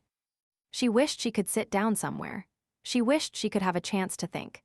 She wished she and the Blue Castle could sink to the bottom of Mastawaz and vanish from human sight forevermore. Millions, said Dr. Redfern complacently. And Bernie chucks them for that. Again, he shook the diamond contemptuously at the Blue Castle. Wouldn't you think he'd have more sense? And all on account of a white bit of a girl. He must have got over that feeling anyhow, since he's married. You must persuade him to come back to civilization. All nonsense wasting his life like this. Ain't you going to take me over to your house, my dear? I suppose you've some way of getting there. Of course, said Valancy stupidly. She led the way down to the little cove, where the disappearing propeller boat was snuggled. Does your man want to come too? Who? Henry. Not he. Look at him, sitting there disapproving. Disapproves of the whole expedition. The trail up from the road nearly gave him a conniption. Well, it was a devilish road to put a car on. Whose old bus is that up there? Barney's. Good Lord. Does Bernie Redfern ride in a thing like that? It looks like the great-great-grandmother of all the Fords. It isn't a Ford. It's a gray Slauson, said Valancy spiritedly. For some occult reason, Dr. Redfern's good-humored ridicule of dear old Lady Jane stung her to life. A life that was all pain but still life. Better than the horrible half-dead-end half-aliveness of the past few minutes, or years. She waved Dr. Redfern curtly into the boat and took him over to the Blue Castle. The key was still in the old pine, the house still silent and deserted. Valancy took the doctor through the living room to the western veranda. She must at least be out where there was air. It was still sunny, but in the southwest a great thundercloud, with white crests and gorges of purple shadow, was slowly rising over Mistawis. The doctor dropped with a gasp on a rustic chair and mopped his brow again. Warm, eh? Lord, what a view. Wonder if it would soften Henry if he could see it. Have you had dinner? Asked Valancy. Yes, my dear, had it before we left Port Lawrence. Didn't know what sort of wild hermit's hollow we were coming to, you see. Hadn't any idea I was going to find a nice little daughter-in-law here all ready to toss me up a meal. Cats, eh? Puss. See that? Cats love me. Bernie was always fond of cats. It's about the only thing he took from me. He's his poor mother's boy. Valancy had been thinking idly that Barney must resemble his mother. She had remained standing by the steps, but Dr. Redfern waved her to the swing seat. Sit down, dear. Never stand when you can sit. I want to get a good look at Barney's wife. Well, I like your face. No beauty, you don't mind my saying that. You've sense enough to know it, I reckon. Sit down. Valancy sat down. To be obliged to sit still, when mental agony urges us to stride up and down, is the refinement of torture. Every nerve in her being was crying out to be alone, to be hidden. But she had to sit and listen to Dr. Redfern, who didn't mind talking at all. When do you think Bernie will be back? I don't know, not before night probably. Where did he go? I don't know that either. Likely to the woods, up back. So he doesn't tell you his comings and goings, either. Bernie was always a secretive young devil. Never understood him. Just like his poor mother. But I thought a lot of him. It hurt me when he disappeared as he did. 11 years ago. I haven't seen my boy for 11 years. 11 years, Valancy was surprised. It's only 6 since he came here. Oh, he was in the Klondike before that, and all over the world. He used to drop me a line now and then, never give any clue to where he was but just a line to say he was all right. I suppose he's told you all about it. No. I know nothing of his past life, said Valancy with sudden eagerness. She wanted to know, she must know now. It hadn't mattered before. Now she must know all. And she could never hear it from Barney. She might never even see him again. If she did, it would not be to talk of his past. What happened? Why did he leave his home? Tell me. Tell me. Well, it ain't much of a story. Just a young fool gone mad because of a quarrel with his girl. Only Bernie was a stubborn fool. Always stubborn. You never could make that boy do anything he didn't want to do. From the day he was born. Yet he was always a quiet, gentle little chap, too. Good as gold. His poor mother died when he was only 2 years old. I'd just begun to make money with my hair vigor. I'd dreamed the formula for it, you see. Some dream that. The cash rolled in. Bernie had everything he wanted. I sent him to the best schools, private schools. I meant to make a gentleman of him. Never had any chance myself. Meant he should have every chance. He went through McGill. Got honors and all that. I wanted him to go in for law. He hankered after journalism and stuff like that. Wanted me to buy a paper for him or back him in publishing what he called a real, worthwhile, honest-to-goodness Canadian magazine. I suppose I'd have done it. Always did what he wanted me to do. Wasn't he all I had to live for? Wanted him to be happy. And he never was happy. Can you believe it? Not that he said so. But I'd always a feeling that he wasn't happy. Everything he wanted, all the money he could spend, his own bank account, travel, seeing the world, but he wasn't happy. Not till he fell in love with Ethel Traverse. Then he was happy for a little while. The cloud had reached the sun, and a great, chill, purple shadow came swiftly over Mistawes. It touched the blue castle, rolled over it. Valancy shivered. Yes, she said, with painful eagerness, though every word was cutting her to the heart. What was she like? Prettiest girl in Montreal, said Dr. Redfern. Oh, she was a looker, all right. Eh? Gold hair shiny as silk, great, big, soft, black eyes, skin like milk and roses. Don't wonder Bernie fell for her. And brains as well. She wasn't a bit of fluff. B. Eh? From McGill. A thoroughbred, too. One of the best families. But a bit lean in the purse. Eh? Bernie was mad about her. Happiest young fool you ever saw. Then the bust-up. What happened? Valancy had taken off her hat and was absently thrusting a pin in and out of it. Good Luck was purring beside her. Banjo was regarding Dr. Redfern with suspicion. Nip and Tuck were lazily cawing in the pines. Mistawes was beckoning. Everything was the same. Nothing was the same. It was 100 years since yesterday. Yesterday, at this time, she and Barney had been eating a belated dinner here with laughter. Laughter. Valancy felt that she had done with laughter forever. And with tears, for that matter. She had no further use for either of them. Blessed if I know, my dear. Some fool quarrel, I suppose. Bernie just lit out, disappeared. He wrote me from the Yukon. Said his engagement was broken and he wasn't coming back. And not to try to hunt him up because he was never coming back. I didn't. What was the use? I knew Bernie. I went on piling up money because there wasn't anything else to do. But I was mighty lonely.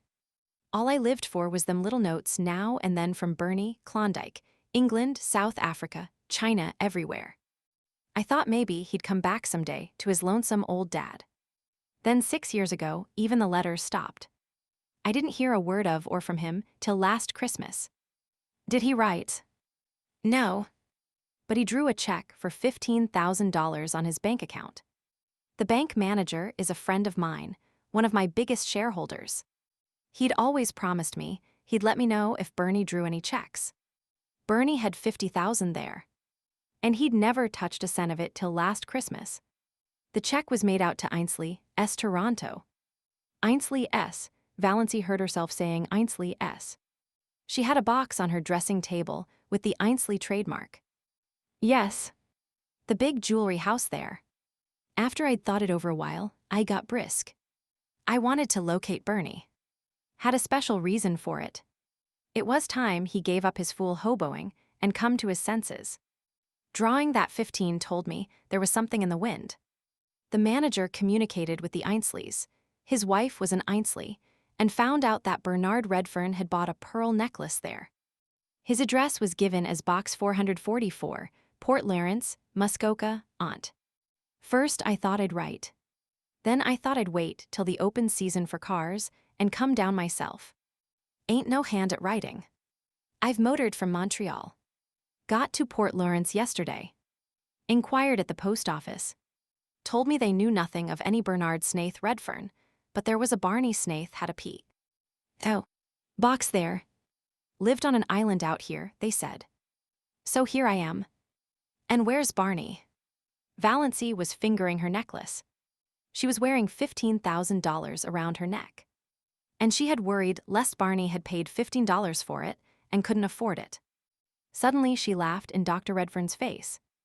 Excuse me. It's so amusing, said poor Valancy. Isn't it? Said Dr. Redfern, seeing a joke, but not exactly hers. Now, you seem like a sensible young woman, and I dare say you've lots of influence over Bernie. Can't you get him to come back to civilization and live like other people? I've a house up there. Big as a castle. Furnished like a palace. I want company in it, Bernie's wife, Bernie's children. Did Ethel Traverse ever marry? Queried Valancy irrelevantly. Bless you, yes. 2 years after Bernie levanted. But she's a widow now. pretty as ever. To be frank, that was my special reason for wanting to find Bernie. I thought they'd make it up maybe. But of course, that's all off now. Doesn't matter. Bernie's choice of a wife is good enough for me. It's my boy I want. Think he'll soon be back? I don't know. But I don't think he'll come before night. Quite late, perhaps. And perhaps not till tomorrow. But I can put you up comfortably. He'll certainly be back tomorrow. Dr. Redfern shook his head. Too damp. I'll take no chances with rheumatism. Why suffer that ceaseless anguish? Why not try Redfern's liniment? Quoted the imp in the back of Valancy's mind. I must get back to Port Lawrence before rain starts. Henry goes quite mad when he gets mud on the car. But I'll come back tomorrow. Meanwhile, you talk Bernie into reason. He shook her hand and patted her kindly on the shoulder. He looked as if he would have kissed her, with a little encouragement, but Valancy did not give it. Not that she would have minded. He was rather dreadful and loud and dreadful. But there was something about him she liked. She thought dully that she might have liked being his daughter-in-law if he had not been a millionaire. A score of times over. And Barney was his son and heir. She took him over in the motorboat and watched the lordly purple car roll away through the woods with Henry at the wheel looking things not lawful to be uttered. Then she went back to the Blue Castle. What she had to do must be done quickly. Barney might return at any moment. And it was certainly going to rain. She was thankful she no longer felt very bad. When you are bludgeoned on the head repeatedly, you naturally and mercifully become more or less insensible and stupid. She stood briefly like a faded flower bitten by frost, by the hearth, looking down on the white ashes of the last fire that had blazed in the Blue Castle. At any rate, she thought wearily, Barney isn't poor. He will be able to afford a divorce. Quite nicely. Chapter 39. She must write a note. The imp in the back of her mind laughed. In every story she had ever read, when a runaway wife decamped from home, she left a note, generally on the pincushion. It was not a very original idea. But one had to leave something intelligible. What was there to do but write a note? She looked vaguely about her for something to write with. Ink. There was none. Valancy had never written anything since she had come to the Blue Castle, save memoranda of household necessaries for Barney. A pencil sufficed for them, but now the pencil was not to be found. Valancy absently crossed to the door of Bluebeard's chamber and tried it. She vaguely expected to find it locked, but it opened unresistingly. She had never tried it before, and did not know whether Barney habitually kept it locked or not. If he did, he must have been badly upset to leave it unlocked. She did not realize that she was doing something he had told her not to do. She was only looking for something to write with. All her faculties were concentrated on deciding just what she would say and how she would say it. There was not the slightest curiosity in her as she went into the lean-to. There were no beautiful women hanging by their hair on the walls. It seemed a very harmless apartment, with a commonplace little sheet-iron stove in the middle of it, its pipe sticking out through the roof. At one end was a table or counter crowded with odd-looking utensils, used no doubt by Barney in his smelly operations. Chemical experiments, probably, she reflected dully. At the other end was a big writing desk and swivel chair. The side walls were lined with books. Valancy went blindly to the desk. There she stood motionless for a few minutes, looking down at something that lay on it. A bundle of gala proofs. The page on top bore the title Wild Honey, and under the title were the words by John Foster. The opening sentence, "Pines are the trees of myth and legend." They strike their roots deep into the traditions of an older world, but wind and star love their lofty tops. What music when old Aeolus draws his bow across the branches of the pines? She had heard Barney say that one day when they walked under them. So Barney was John Foster. Valancy was not excited. She had absorbed all the shocks and sensations that she could compass for one day. This affected her neither one way nor the other. She only thought, so this explains it.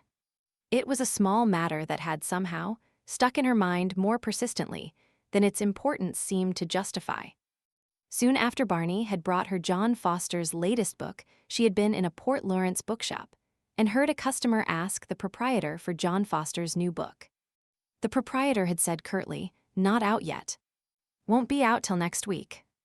Valancy had opened her lips to say, "Oh, yes, it is out," but closed them again. After all, it was none of her business. She supposed the proprietor wanted to cover up his negligence in not getting the book in promptly. Now she knew. The book Barney had given her had been one of the author's complimentary copies, sent in advance. Well, Valancy pushed the proofs indifferently aside and sat down in the swivel chair. She took up Barney's pen, and a vile one it was, pulled a sheet of paper to her and began to write. She could not think of anything to say except bald facts. "Dear Barney, I went to Dr. Trent this morning and found out he had sent me the wrong letter by mistake. There never was anything serious the matter with my heart, and I am quite well now. I did not mean to trick you. Please believe that. I could not bear it if you did not believe that. I am very sorry for the mistake. But surely you can get a divorce if I leave you. Is desertion a ground for divorce in Canada? Of course, if there is anything I can do to help or hasten it, I will do it gladly, if your lawyer will let me know. I thank you for all your kindness to me. I shall never forget it. Think as kindly of me as you can, because I did not mean to trap you. Goodbye. Yours gratefully, Valancy. It was very cold and stiff, she knew. But to try to say anything else would be dangerous, like tearing away a dam. She didn't know what torrent of wild incoherences and passionate anguish might pour out. In a postscript she added, "Your father was here today. He is coming back tomorrow. He told me everything. I think you should go back to him. He is very lonely for you." She put the letter in an envelope, wrote Barney across it, and left it on the desk. On it she laid the string of pearls. If they had been the beads she believed them, she would have kept them in memory of that wonderful year. But she could not keep the $15,000 gift of a man who had married her out of pity, and whom she was now leaving. It hurt her to give up her pretty bauble. That was an odd thing, she reflected. The fact that she was leaving Barney did not hurt her, yet. It lay at her heart like a cold, insensible thing. If it came to life, Valancy shuddered and went out. She put on her hat and mechanically fed Good Luck and Banjo. She locked the door and carefully hid the key in the old pine. Then she crossed to the mainland in the disappearing propeller. She stood for a moment on the bank, looking at her blue castle. The rain had not yet come, but the sky was dark and Mistawa's gray and sullen. The little house under the pines looked very pathetic, a casket rifled of its jewels, a lamp with its flame blown out. I shall never again hear the wind crying over Mistawa's at night, thought Valancy. This hurt her too. She could have laughed to think that such a trifle could hurt her at such a time. Chapter 40. Valancy paused a moment on the porch of the brick house in Elm Street. She felt that she ought to knock like a stranger. Her rosebush, she idly noticed, was loaded with buds. The rubber plant stood beside the prim door. A momentary horror overcame her, a horror of the existence to which she was returning. Then she opened the door and walked in. I wonder if the prodigal son ever felt really at home again, she thought. Mistress Frederick and Cousin Stickles were in the sitting room. Uncle Benjamin was there too. They looked blankly at Valancy, realizing at once that something was wrong. This was not the saucy, impudent thing who had laughed at them in this very room last summer. This was a gray-faced woman with the eyes of a creature who had been stricken by a mortal blow. Valancy looked indifferently around the room. She had changed so much, and it had changed so little. The same pictures hung on the walls. The little orphan who knelt at her never-finished prayer by the bed whereon reposed the black kitten that never grew up into a cat. The gray steel engraving of Quatre Bras, where the British regiment forever stood at bay. The crayon enlargement of the boyish father she had never known. There they all hung in the same places. The green cascade of Wandering Jew still tumbled out of the old granite saucepan on the window stand.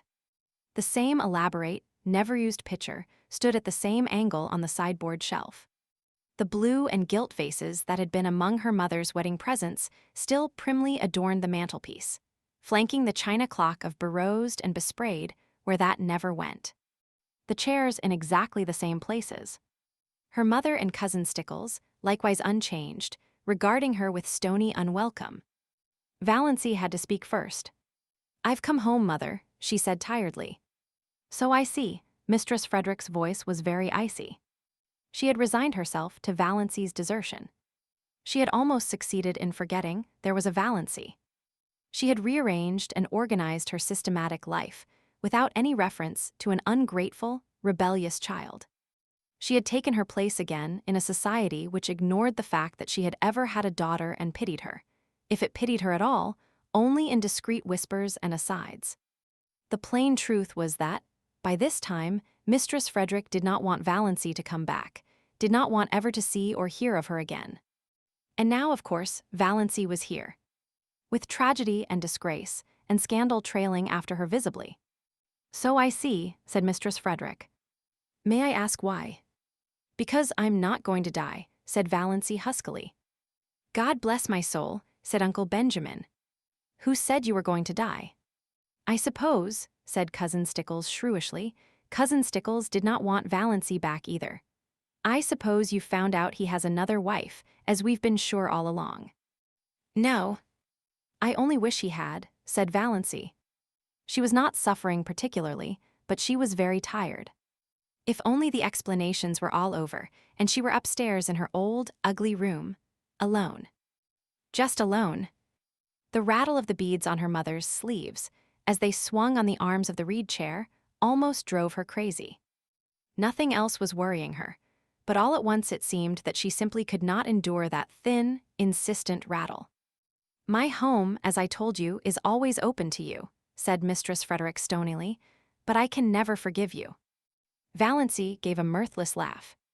"I'd care very little for that if I could only forgive myself," she said. "Come, come," said Uncle Benjamin testily, but rather enjoying himself. He felt he had Valancy under his thumb again. "We've had enough of mystery. What has happened? Why have you left that fellow? No doubt there's reason enough, but what particular reason is it?" Valancy began to speak mechanically. She told her tale bluntly and barely. "A year ago, Dr. Trent told me I had angina pectoris and could not live long. I wanted to have some life before I died. That's why I went away. Why I married Barney. And now I've found it is all a mistake. There is nothing wrong with my heart. I've got to live, and Barney only married me out of pity. So I have to leave him free." "God bless me," said Uncle Benjamin. Cousin Stickles began to cry. "Valancy, if you'd only had confidence in your own mother." "Yes, yes, I know," said Valancy impatiently. "What's the use of going into that now?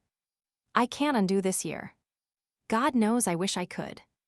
I've tricked Barney into marrying me, and he's really Bernard Redfern. Dr. Redfern's son, of Montreal. And his father wants him to go back to him." Uncle Benjamin made a queer sound. Cousin Stickles took her black-bordered handkerchief away from her eyes and stared at Valancy. A queer gleam suddenly shot into Mistress Frederick's stone-gray orbs. "Dr. Redfern, not the purple pill man," she said. Valancy nodded. "He's John Foster, too, the writer of those nature books." But, Mistress Frederick was visibly agitated, though not over the thought that she was the mother-in-law of John Foster, Dr. Redfern is a millionaire. Uncle Benjamin shut his mouth with a snap. 10 times over, he said. Valancy nodded. "Yes. Barney left home years ago because of some trouble, some disappointment. Now he will likely go back. So you see, had to come home. He doesn't love me. I can't hold him to a bond he was tricked into." Uncle Benjamin looked incredibly sly. "Did he say so? Does he want to get rid of you?" "No. I haven't seen him since I found out. But I tell you, he only married me out of pity, because I asked him to, because he thought it would only be for a little while." Mistress Frederick and Cousin Stickles both tried to speak, but Uncle Benjamin waved a hand at them and frowned portentously. "Let me handle this," wave and frown seemed to say. To Valancy, Well, well, dear, we'll talk it all over later. You see, we don't quite understand everything yet. As Cousin Stickles says, you should have confided in us before. Later on, I dare say we can find a way out of this. You think Barney can easily get a divorce, don't you? Said Valancy eagerly. Uncle Benjamin silenced with another wave. The exclamation of horror he knew was trembling on Mistress Frederick's lips. Trust to me, Valancy. Everything will arrange itself. Tell me this, Dossie. Have you been happy up back? Was SN, Mr. Redfern, good to you? I have been very happy, and Barney was very good to me, said Valancy, as if reciting a lesson. She remembered when she studied grammar at school, she had disliked the past and perfect tenses. They had always seemed so pathetic. I have been, it was all over and done with. Then don't worry, little girl. How amazingly paternal Uncle Benjamin was. Your family will stand behind you. We'll see what can be done. Thank you, said Valancy dully. Really, it was quite decent of Uncle Benjamin. Can I go and lie down a little while? I'm tired. Of course you're tired. Uncle Benjamin patted her hand gently, very gently. All worn out and nervous. Go and lie down, by all means. You'll see things in quite a different light after you've had a good sleep. He held the door open. As she went through, he whispered, What is the best way to keep a man's love? Valancy smiled wanly. But she had come back to the old life, the old shackles. What? She asked as meekly as of yore. Not to return it, said Uncle Benjamin with a chuckle. He shut the door and rubbed his hands. Nodded and smiled mysteriously round the room. Poor little Doss, he said pathetically. Do you really suppose that Snaith can actually be Dr. Redfern's son? Gasped Mistress Frederick. I see no reason for doubting it. She says Dr. Redfern has been there. Why, the man is rich as wedding cake. Amelia, I've always believed there was more in Doss than most people thought. You kept her down too much, repressed her. She never had a chance to show what was in her. And now she's landed a millionaire for a husband. But, hesitated Mistress Frederick, he told terrible tales about him. All gossip and invention, all gossip and invention. It's always been a mystery to me why people should be so ready to invent and circulate slanders about other people they know absolutely nothing about. I can't understand why you paid so much attention to gossip and surmise. Just because he didn't choose to mix up with everybody, people resented it. I was surprised to find what a decent fellow he seemed to be that time he came into my store with Valancy. I discounted all the yarns then and there. But he was seen dead drunk in Port Lawrence once, said Cousin Stickles. Doubtfully, yet as one very willing to be convinced to the contrary. Who saw him? Demanded Uncle Benjamin truculently. Who saw him? Old Jemmy Strang said he saw him. I wouldn't take old Jimmy Strang's word on oath. He's too drunk himself half the time to see straight.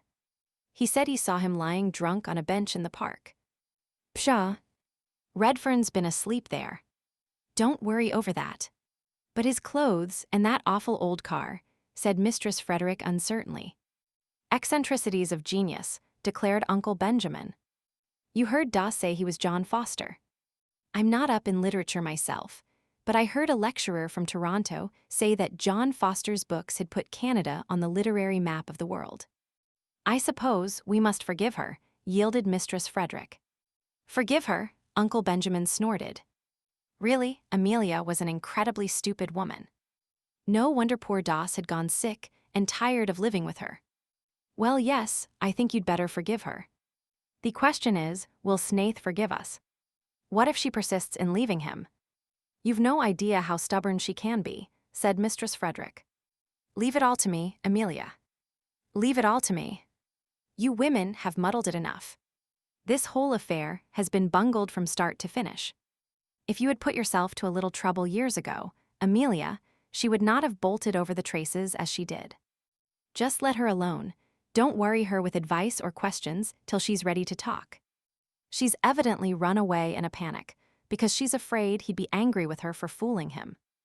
Most extraordinary thing of Trent, to tell her such a yarn. That's what comes of going to strange doctors. Well, we mustn't blame her too harshly, poor child. Redfern will come after her. If he doesn't, I'll hunt him up and talk to him as man to man. He may be a millionaire, but Valancy is a Stirling. He can't repudiate her just because she was mistaken about her heart disease. Not likely he'll want to. Das is a little overstrung. Bless me, I must get in the habit of calling her Valancy. She isn't a baby any longer. Now remember Amelia. Be very kind and sympathetic. It was something of a large order to expect Mistress Frederick to be kind and sympathetic. But she did her best. When supper was ready, she went up and asked Valancy if she wouldn't like a cup of tea. Valancy, lying on her bed, declined. She just wanted to be left alone for a while. Mistress Frederick left her alone. She did not even remind Valancy that her plight was the outcome of her own lack of daughterly respect and obedience. One could not, exactly, say things like that to the daughter-in-law of a millionaire. Chapter 41. Valancy looked dully about her old room. It, too, was so exactly the same that it seemed almost impossible to believe in the changes that had come to her since she had last slept in it. It seemed, somehow, indecent that it should be so much the same. There was Queen Louise everlastingly coming down the stairway, and nobody had let the forlorn puppy in out of the rain. Here was the purple paper blind and the greenish mirror. Outside, the old carriage shop with its blatant advertisements. Beyond it, the station with the same derelicts and flirtatious flappers. Here the old life waited for her, like some grim ogre that bided his time and licked his chops. A monstrous horror of it suddenly possessed her. When night fell and she had undressed and got into bed, the merciful numbness passed away, and she lay in anguish and thought of her island under the stars. The campfires, all their little household jokes and phrases and catchwords, their furry beautiful cats, the lights agleam on the fairy islands, canoes skimming over mistawas in the magic of morning, white birches shining among the dark spruces like beautiful women's bodies, winter snows and rose-red sunset fires, lakes drunken with moonshine, all the delights of her lost paradise. She would not let herself think of Barney. Only of these lesser things. She could not endure to think of Barney. Then she thought of him inescapably. She ached for him. She wanted his arms around her, his face against hers, his whispers in her ear. She recalled all his friendly looks and quips and jests, his little compliments, his caresses. She counted them all over, as a woman might count her jewels. Not one did she miss from the first day they had met. These memories were all she could have now. She shut her eyes and prayed. Let me remember everyone, God. Let me never forget one of them. Yet it would be better to forget. This agony of longing and loneliness would not be so terrible if one could forget. And Ethel Traverse, that shimmering witch woman with her white skin and black eyes and shining hair.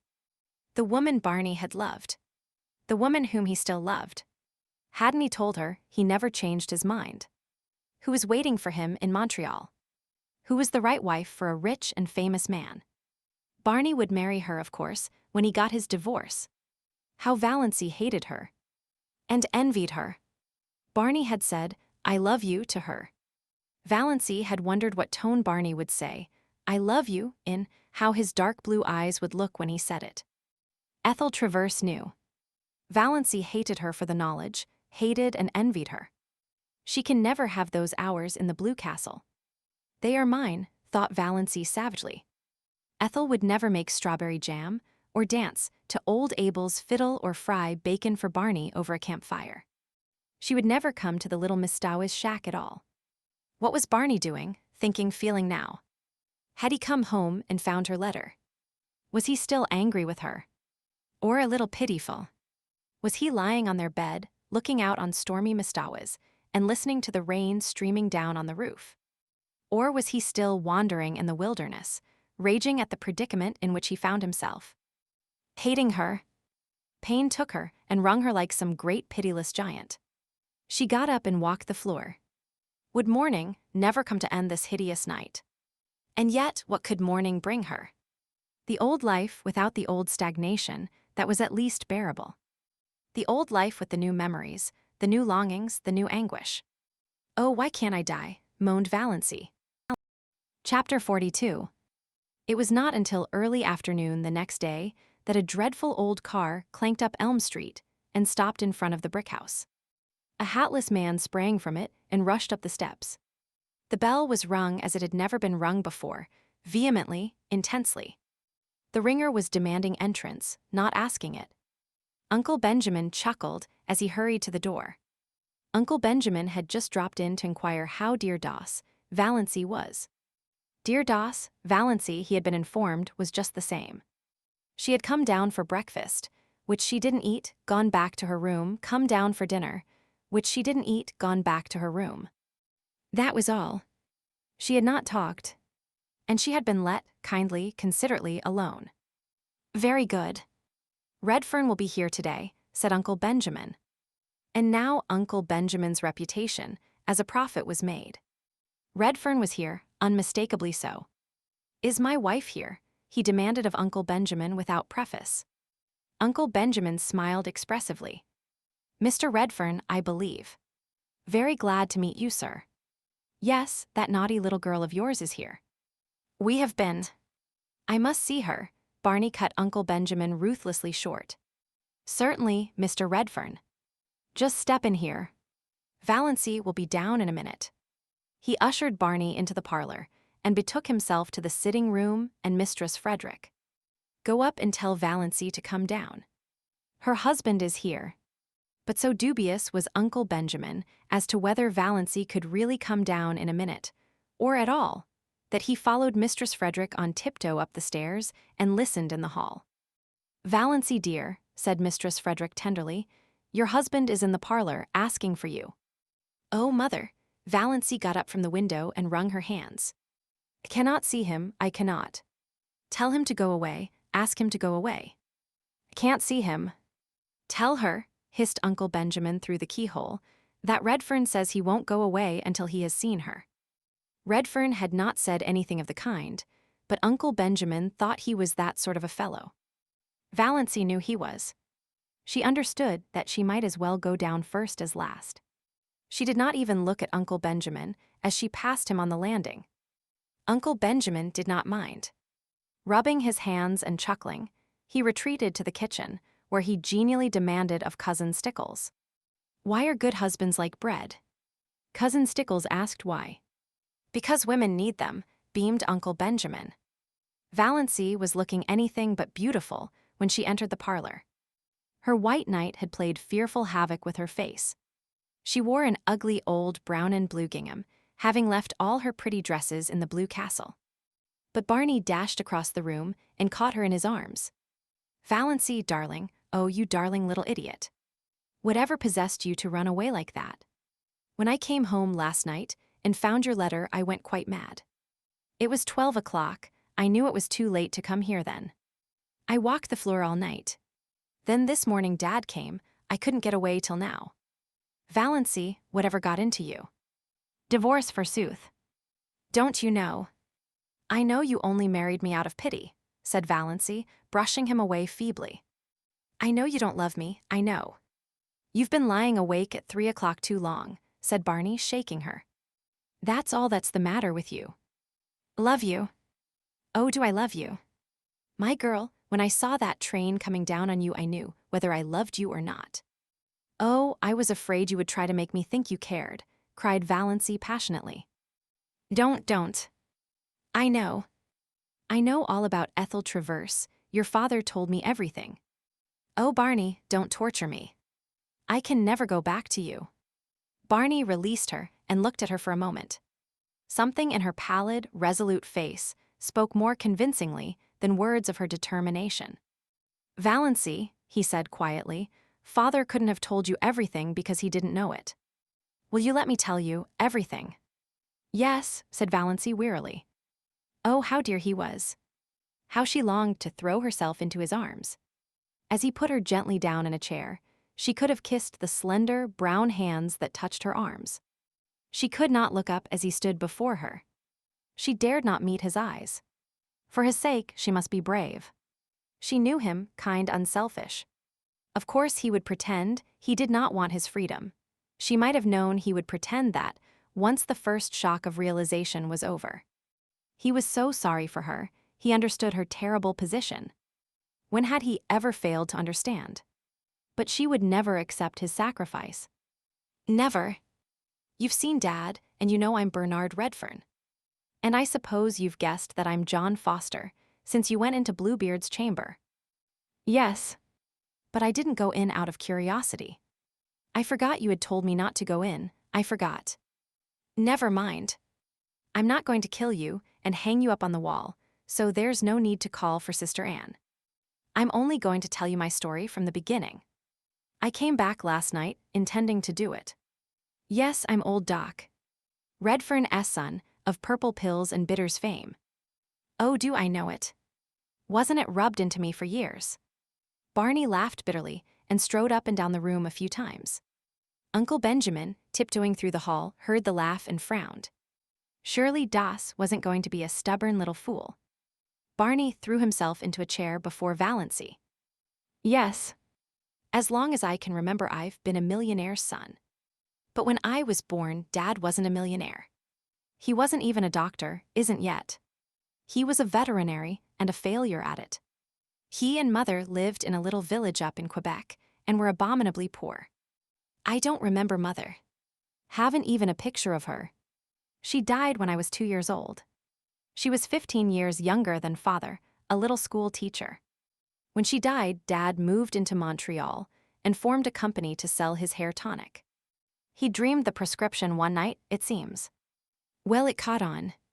Money began to flow in. Dad invented, or dreamed, the other things, 2 pills, bitters, liniment, and so on. He was a millionaire by the time I was 10, with a house so big a small chap like myself always felt lost in it. I had every toy a boy could wish for, and I was the loneliest little devil in the world. I remember only one happy day in my childhood, Valancy. Only one. Even you were better off than that. Dad had gone out to see an old friend in the country and took me along. I was turned loose in the barnyard, and I spent the whole day hammering nails in a block of wood. I had a glorious day. When I had to go back to my room full of playthings in the big house in Montreal, I cried. But I didn't tell Dad why. I never told him anything. It's always been a hard thing for me to tell things, Valancy, anything that went deep. And most things went deep with me. I was a sensitive child, and I was even more sensitive as a boy. No one ever knew what I suffered. Dad never dreamed of it. When he sent me to a private school, I was only 11. The boys ducked me in the swimming tank until I stood on a table and read aloud all the advertisements of Father's patent abominations. I did it then, Barney clenched his fists. I was frightened and half drowned, and all my world was against me. But when I went to college and the Softs tried the same stunt, I didn't do it. Barney smiled grimly. They couldn't make me do it. But they could, and did, make my life miserable. I never heard the last of the pills, and the bitters, and the hair tonic. After using was my nickname. You see, I'd always such a thick thatch. My 4 college years were a nightmare. You know, or you don't know, what merciless beasts boys can be when they get a victim like me. I had few friends. There was always some barrier between me and the kind of people I cared for. And the other kind, who would have been very willing to be intimate with rich old Doc. Redfern's son, I didn't care for. But I had one friend, or thought I had. A clever, bookish chap, a bit of a writer. That was a bond between us. I had some secret aspirations along that line. He was older than I was. I looked up to him and worshipped him. For a year, I was happier than I'd ever been. Then a burlesque sketch came out in the college magazine, a mordant thing, ridiculing Dad's remedies. The names were changed, of course, but everybody knew what and who was meant. Oh, it was clever, damnably so, and witty. McGill rocked with laughter over it. I found out he had written it. Oh, were you sure? Valancy's dull eyes flamed with indignation. Yes. He admitted it when I asked him. Said a good idea was worth more to him than a friend, any time. And he added a gratuitous thrust. You know, Redfern, there are some things money won't buy. For instance, it won't buy you a grandfather. Well, it was a nasty slam. I was young enough to feel cut up. And it destroyed a lot of my ideals and illusions, which was the worst thing about it. I was a young misanthrope after that. didn't want to be friends with anyone. And then, the year after I left college, I met Ethel Traverse. Valancy shivered. Barney, his hands stuck in his pockets, was regarding the floor moodily and didn't notice it. Dad told you about her, I suppose. She was very beautiful. And I loved her. Oh yes, I loved her. I won't deny it or belittle it now. It was a lonely, romantic boy's first passionate love, and it was very real. And I thought she loved me. I was fool enough to think that. I was wildly happy when she promised to marry me. For a few months. Then I found out she didn't. I was an involuntary eavesdropper on a certain occasion for a moment. That moment was enough. The proverbial fate of the eavesdropper overtook me. A girlfriend of hers was asking her how she could stomach Doc Redfern's son and the Pat medicine background. His money will gild the pills and sweeten the bitters, said Ethel with a laugh. Mother told me to catch him if I could. We're on the rocks. But Pa, I smell turpentine whenever he comes near me. Oh, Barney, cried Valancy, wrung with pity for him. She had forgotten all about herself and was filled with compassion for Barney and rage against Ethel Traverse. How dared she? Well, Barney got up and began pacing round the room. That finished me. Completely. I left civilization and those accursed dopes behind me and went to the Yukon. For 5 years I knocked about the world, in all sorts of outlandish places. I earned enough to live on. I wouldn't touch a cent of Dad's money. Then one day I woke up to the fact that I no longer cared a hang about Ethel, one way or another. She was somebody I'd known in another world, that was all. But I had no hankering to go back to the old life. None of that for me. I was free and I meant to keep so. I came to Mistawis, saw Tom McMurray's Island. My first book had been published the year before and made a hit. I had a bit of money from my royalties. I bought my island. But I kept away from people. Had no faith in anybody. I didn't believe there was such a thing as real friendship or true love in the world. Not for me, anyhow, the son of purple pills. I used to revel in all the wild yarns they told of me. In fact, I'm afraid I suggested a few of them myself. By mysterious remarks, which people interpreted in the light of their own prepossessions. Then you came. I had to believe you loved me, really loved me, not my father's millions. There was no other reason why you should want to marry a penniless devil with my supposed record. And I was sorry for you. Oh yes, I don't deny I married you because I was sorry for you. And then I found you the best and jolliest and dearest little pal and chum a fellow ever had. Witty, loyal, sweet. You made me believe again in the reality of friendship and love. The world seemed good again just because you were in it, honey. I'd have been willing to go on forever just as we were. I knew that the night I came home and saw my home light shining out from the island for the first time. And knew you were there waiting for me. After being homeless all my life, it was beautiful to have a home.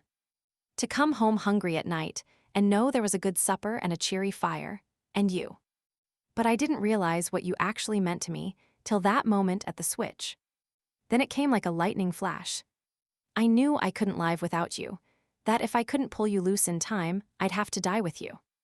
I admit it bowled me over, knocked me silly. I couldn't get my bearings for a while. That's why I acted like a mule.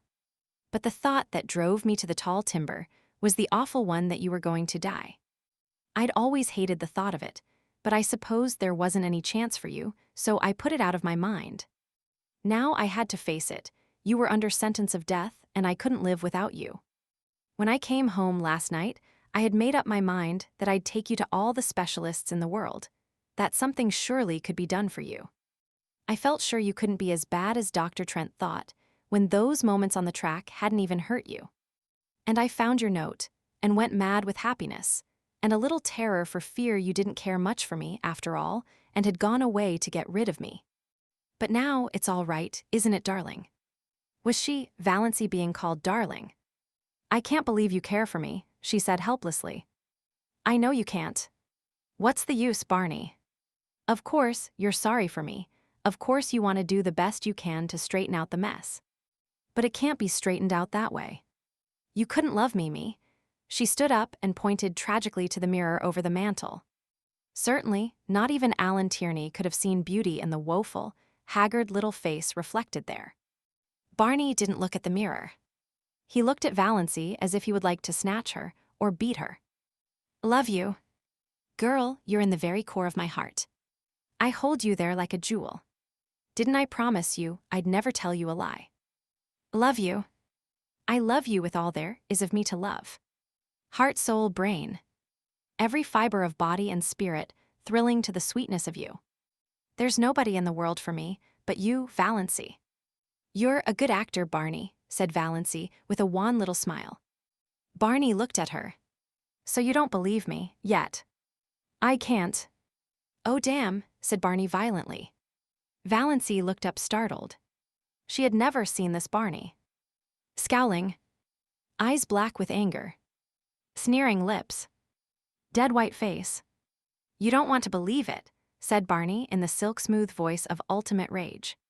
"You're tired of me. You want to get out of it, free from me. You're ashamed of the pills and the liniment, just as she was. Your sterling pride can't stomach them. It was all right, as long as you thought you hadn't long to live. A good lark, you could put up with me.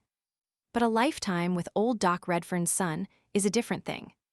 Oh, understand perfectly. I've been very dense, but I understand at last." Valancy stood up. She stared into his furious face. Then she suddenly laughed. "You darling," she said. "You do mean it. You do really love me. You wouldn't be so enraged if you didn't." Barney stared at her for a moment. Then he caught her in his arms with the little low laugh of the triumphant lover. Uncle Benjamin, who had been frozen with horror at the keyhole, suddenly thawed out and tiptoed back to Mistress Frederick and Cousin Stickles. "Everything is all right," he announced jubilantly. "Dear little Das." He would send for his lawyer right away and alter his will again. Das should be his sole heiress. To her that had should certainly be given. Mistress Frederick, returning to her comfortable belief in an overruling providence, got out the family Bible and made an entry under marriages. Chapter 43. "But Barney," protested Valancy after a few minutes, "your father, somehow, gave me to understand that you still loved her." "He would. Dad holds the championship for making blunders. If there's a thing that's better left unsaid, you can trust him to say it. But he isn't a bad old soul, Valancy. You'll like him. I do now. And his money isn't tainted money. He made it honestly. His medicines are quite harmless. Even his purple pills do people whole heaps of good when they believe in them." "But I'm not fit for your life," sighed Valancy. "I'm not clever or well-educated or. My life is in Mistowes and all the wild places of the world. I'm not going to ask you to live the life of a society woman. Of course, we must spend a bit of the time with Dad. He's lonely and old. But not in that big house of his," pleaded Valancy. "I can't live in a palace." "Can't come down to that after your blue castle," grinned Barney. "Don't worry, sweet. I couldn't live in that house myself. It has a white marble stairway with gilt banisters and looks like a furniture shop with the labels off. Likewise, it's the pride of Dad's heart. We'll get a little house somewhere outside of Montreal, in the real country, near enough to see Dad often. I think we'll build one for ourselves. A house you build for yourself is so much nicer than a hand-me-down. But we'll spend our summers in Mistowes. And our autumns traveling. I want you to see the Alhambra. It's the nearest thing to the blue castle of your dreams I can think of.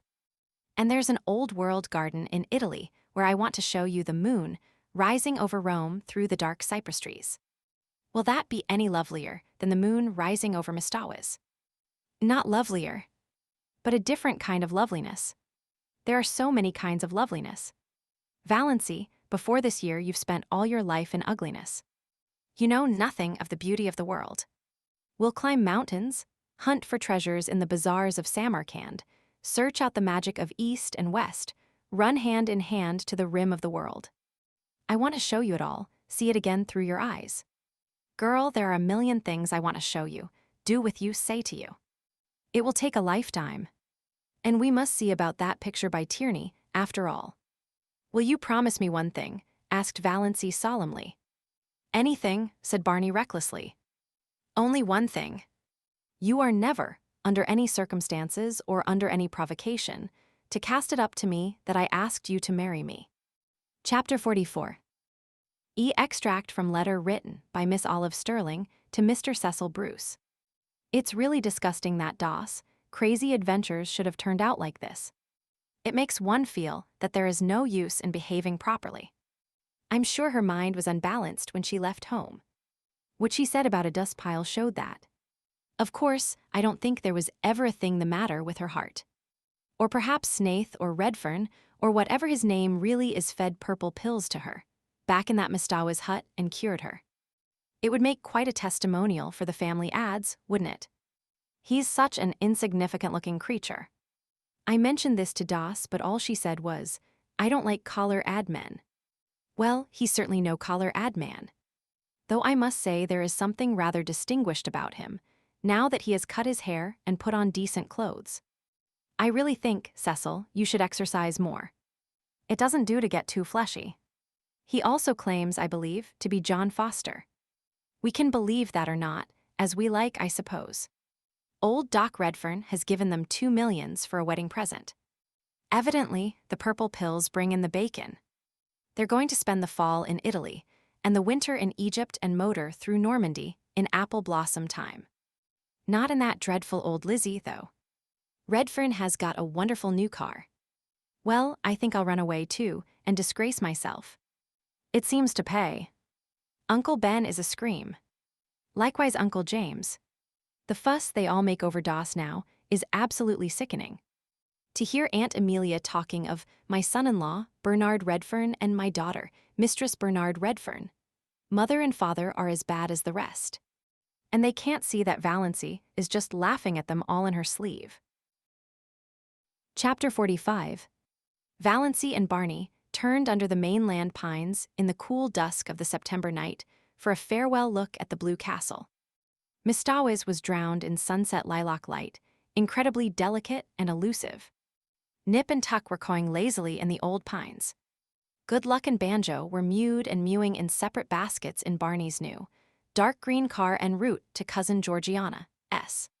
Cousin Georgiana was going to take care of them until Barney and Valancy came back. Aunt Wellington and Cousin Sarah and Aunt Alberta had also entreated the privilege of looking after them, but to Cousin Georgiana was it given. Valancy was in tears. Don't cry, Moonlight. We'll be back next summer. And now we're off for a real honeymoon. Valancy smiled through her tears. She was so happy that her happiness terrified her. But despite the delights before her, the glory that was Greece and the grandeur that was Rome, lure of the ageless Nile, glamour of the Riviera, mosque and palace and minaret, she knew perfectly well that no spot or place or home in the world could ever possess the sorcery of her Blue Castle. The end.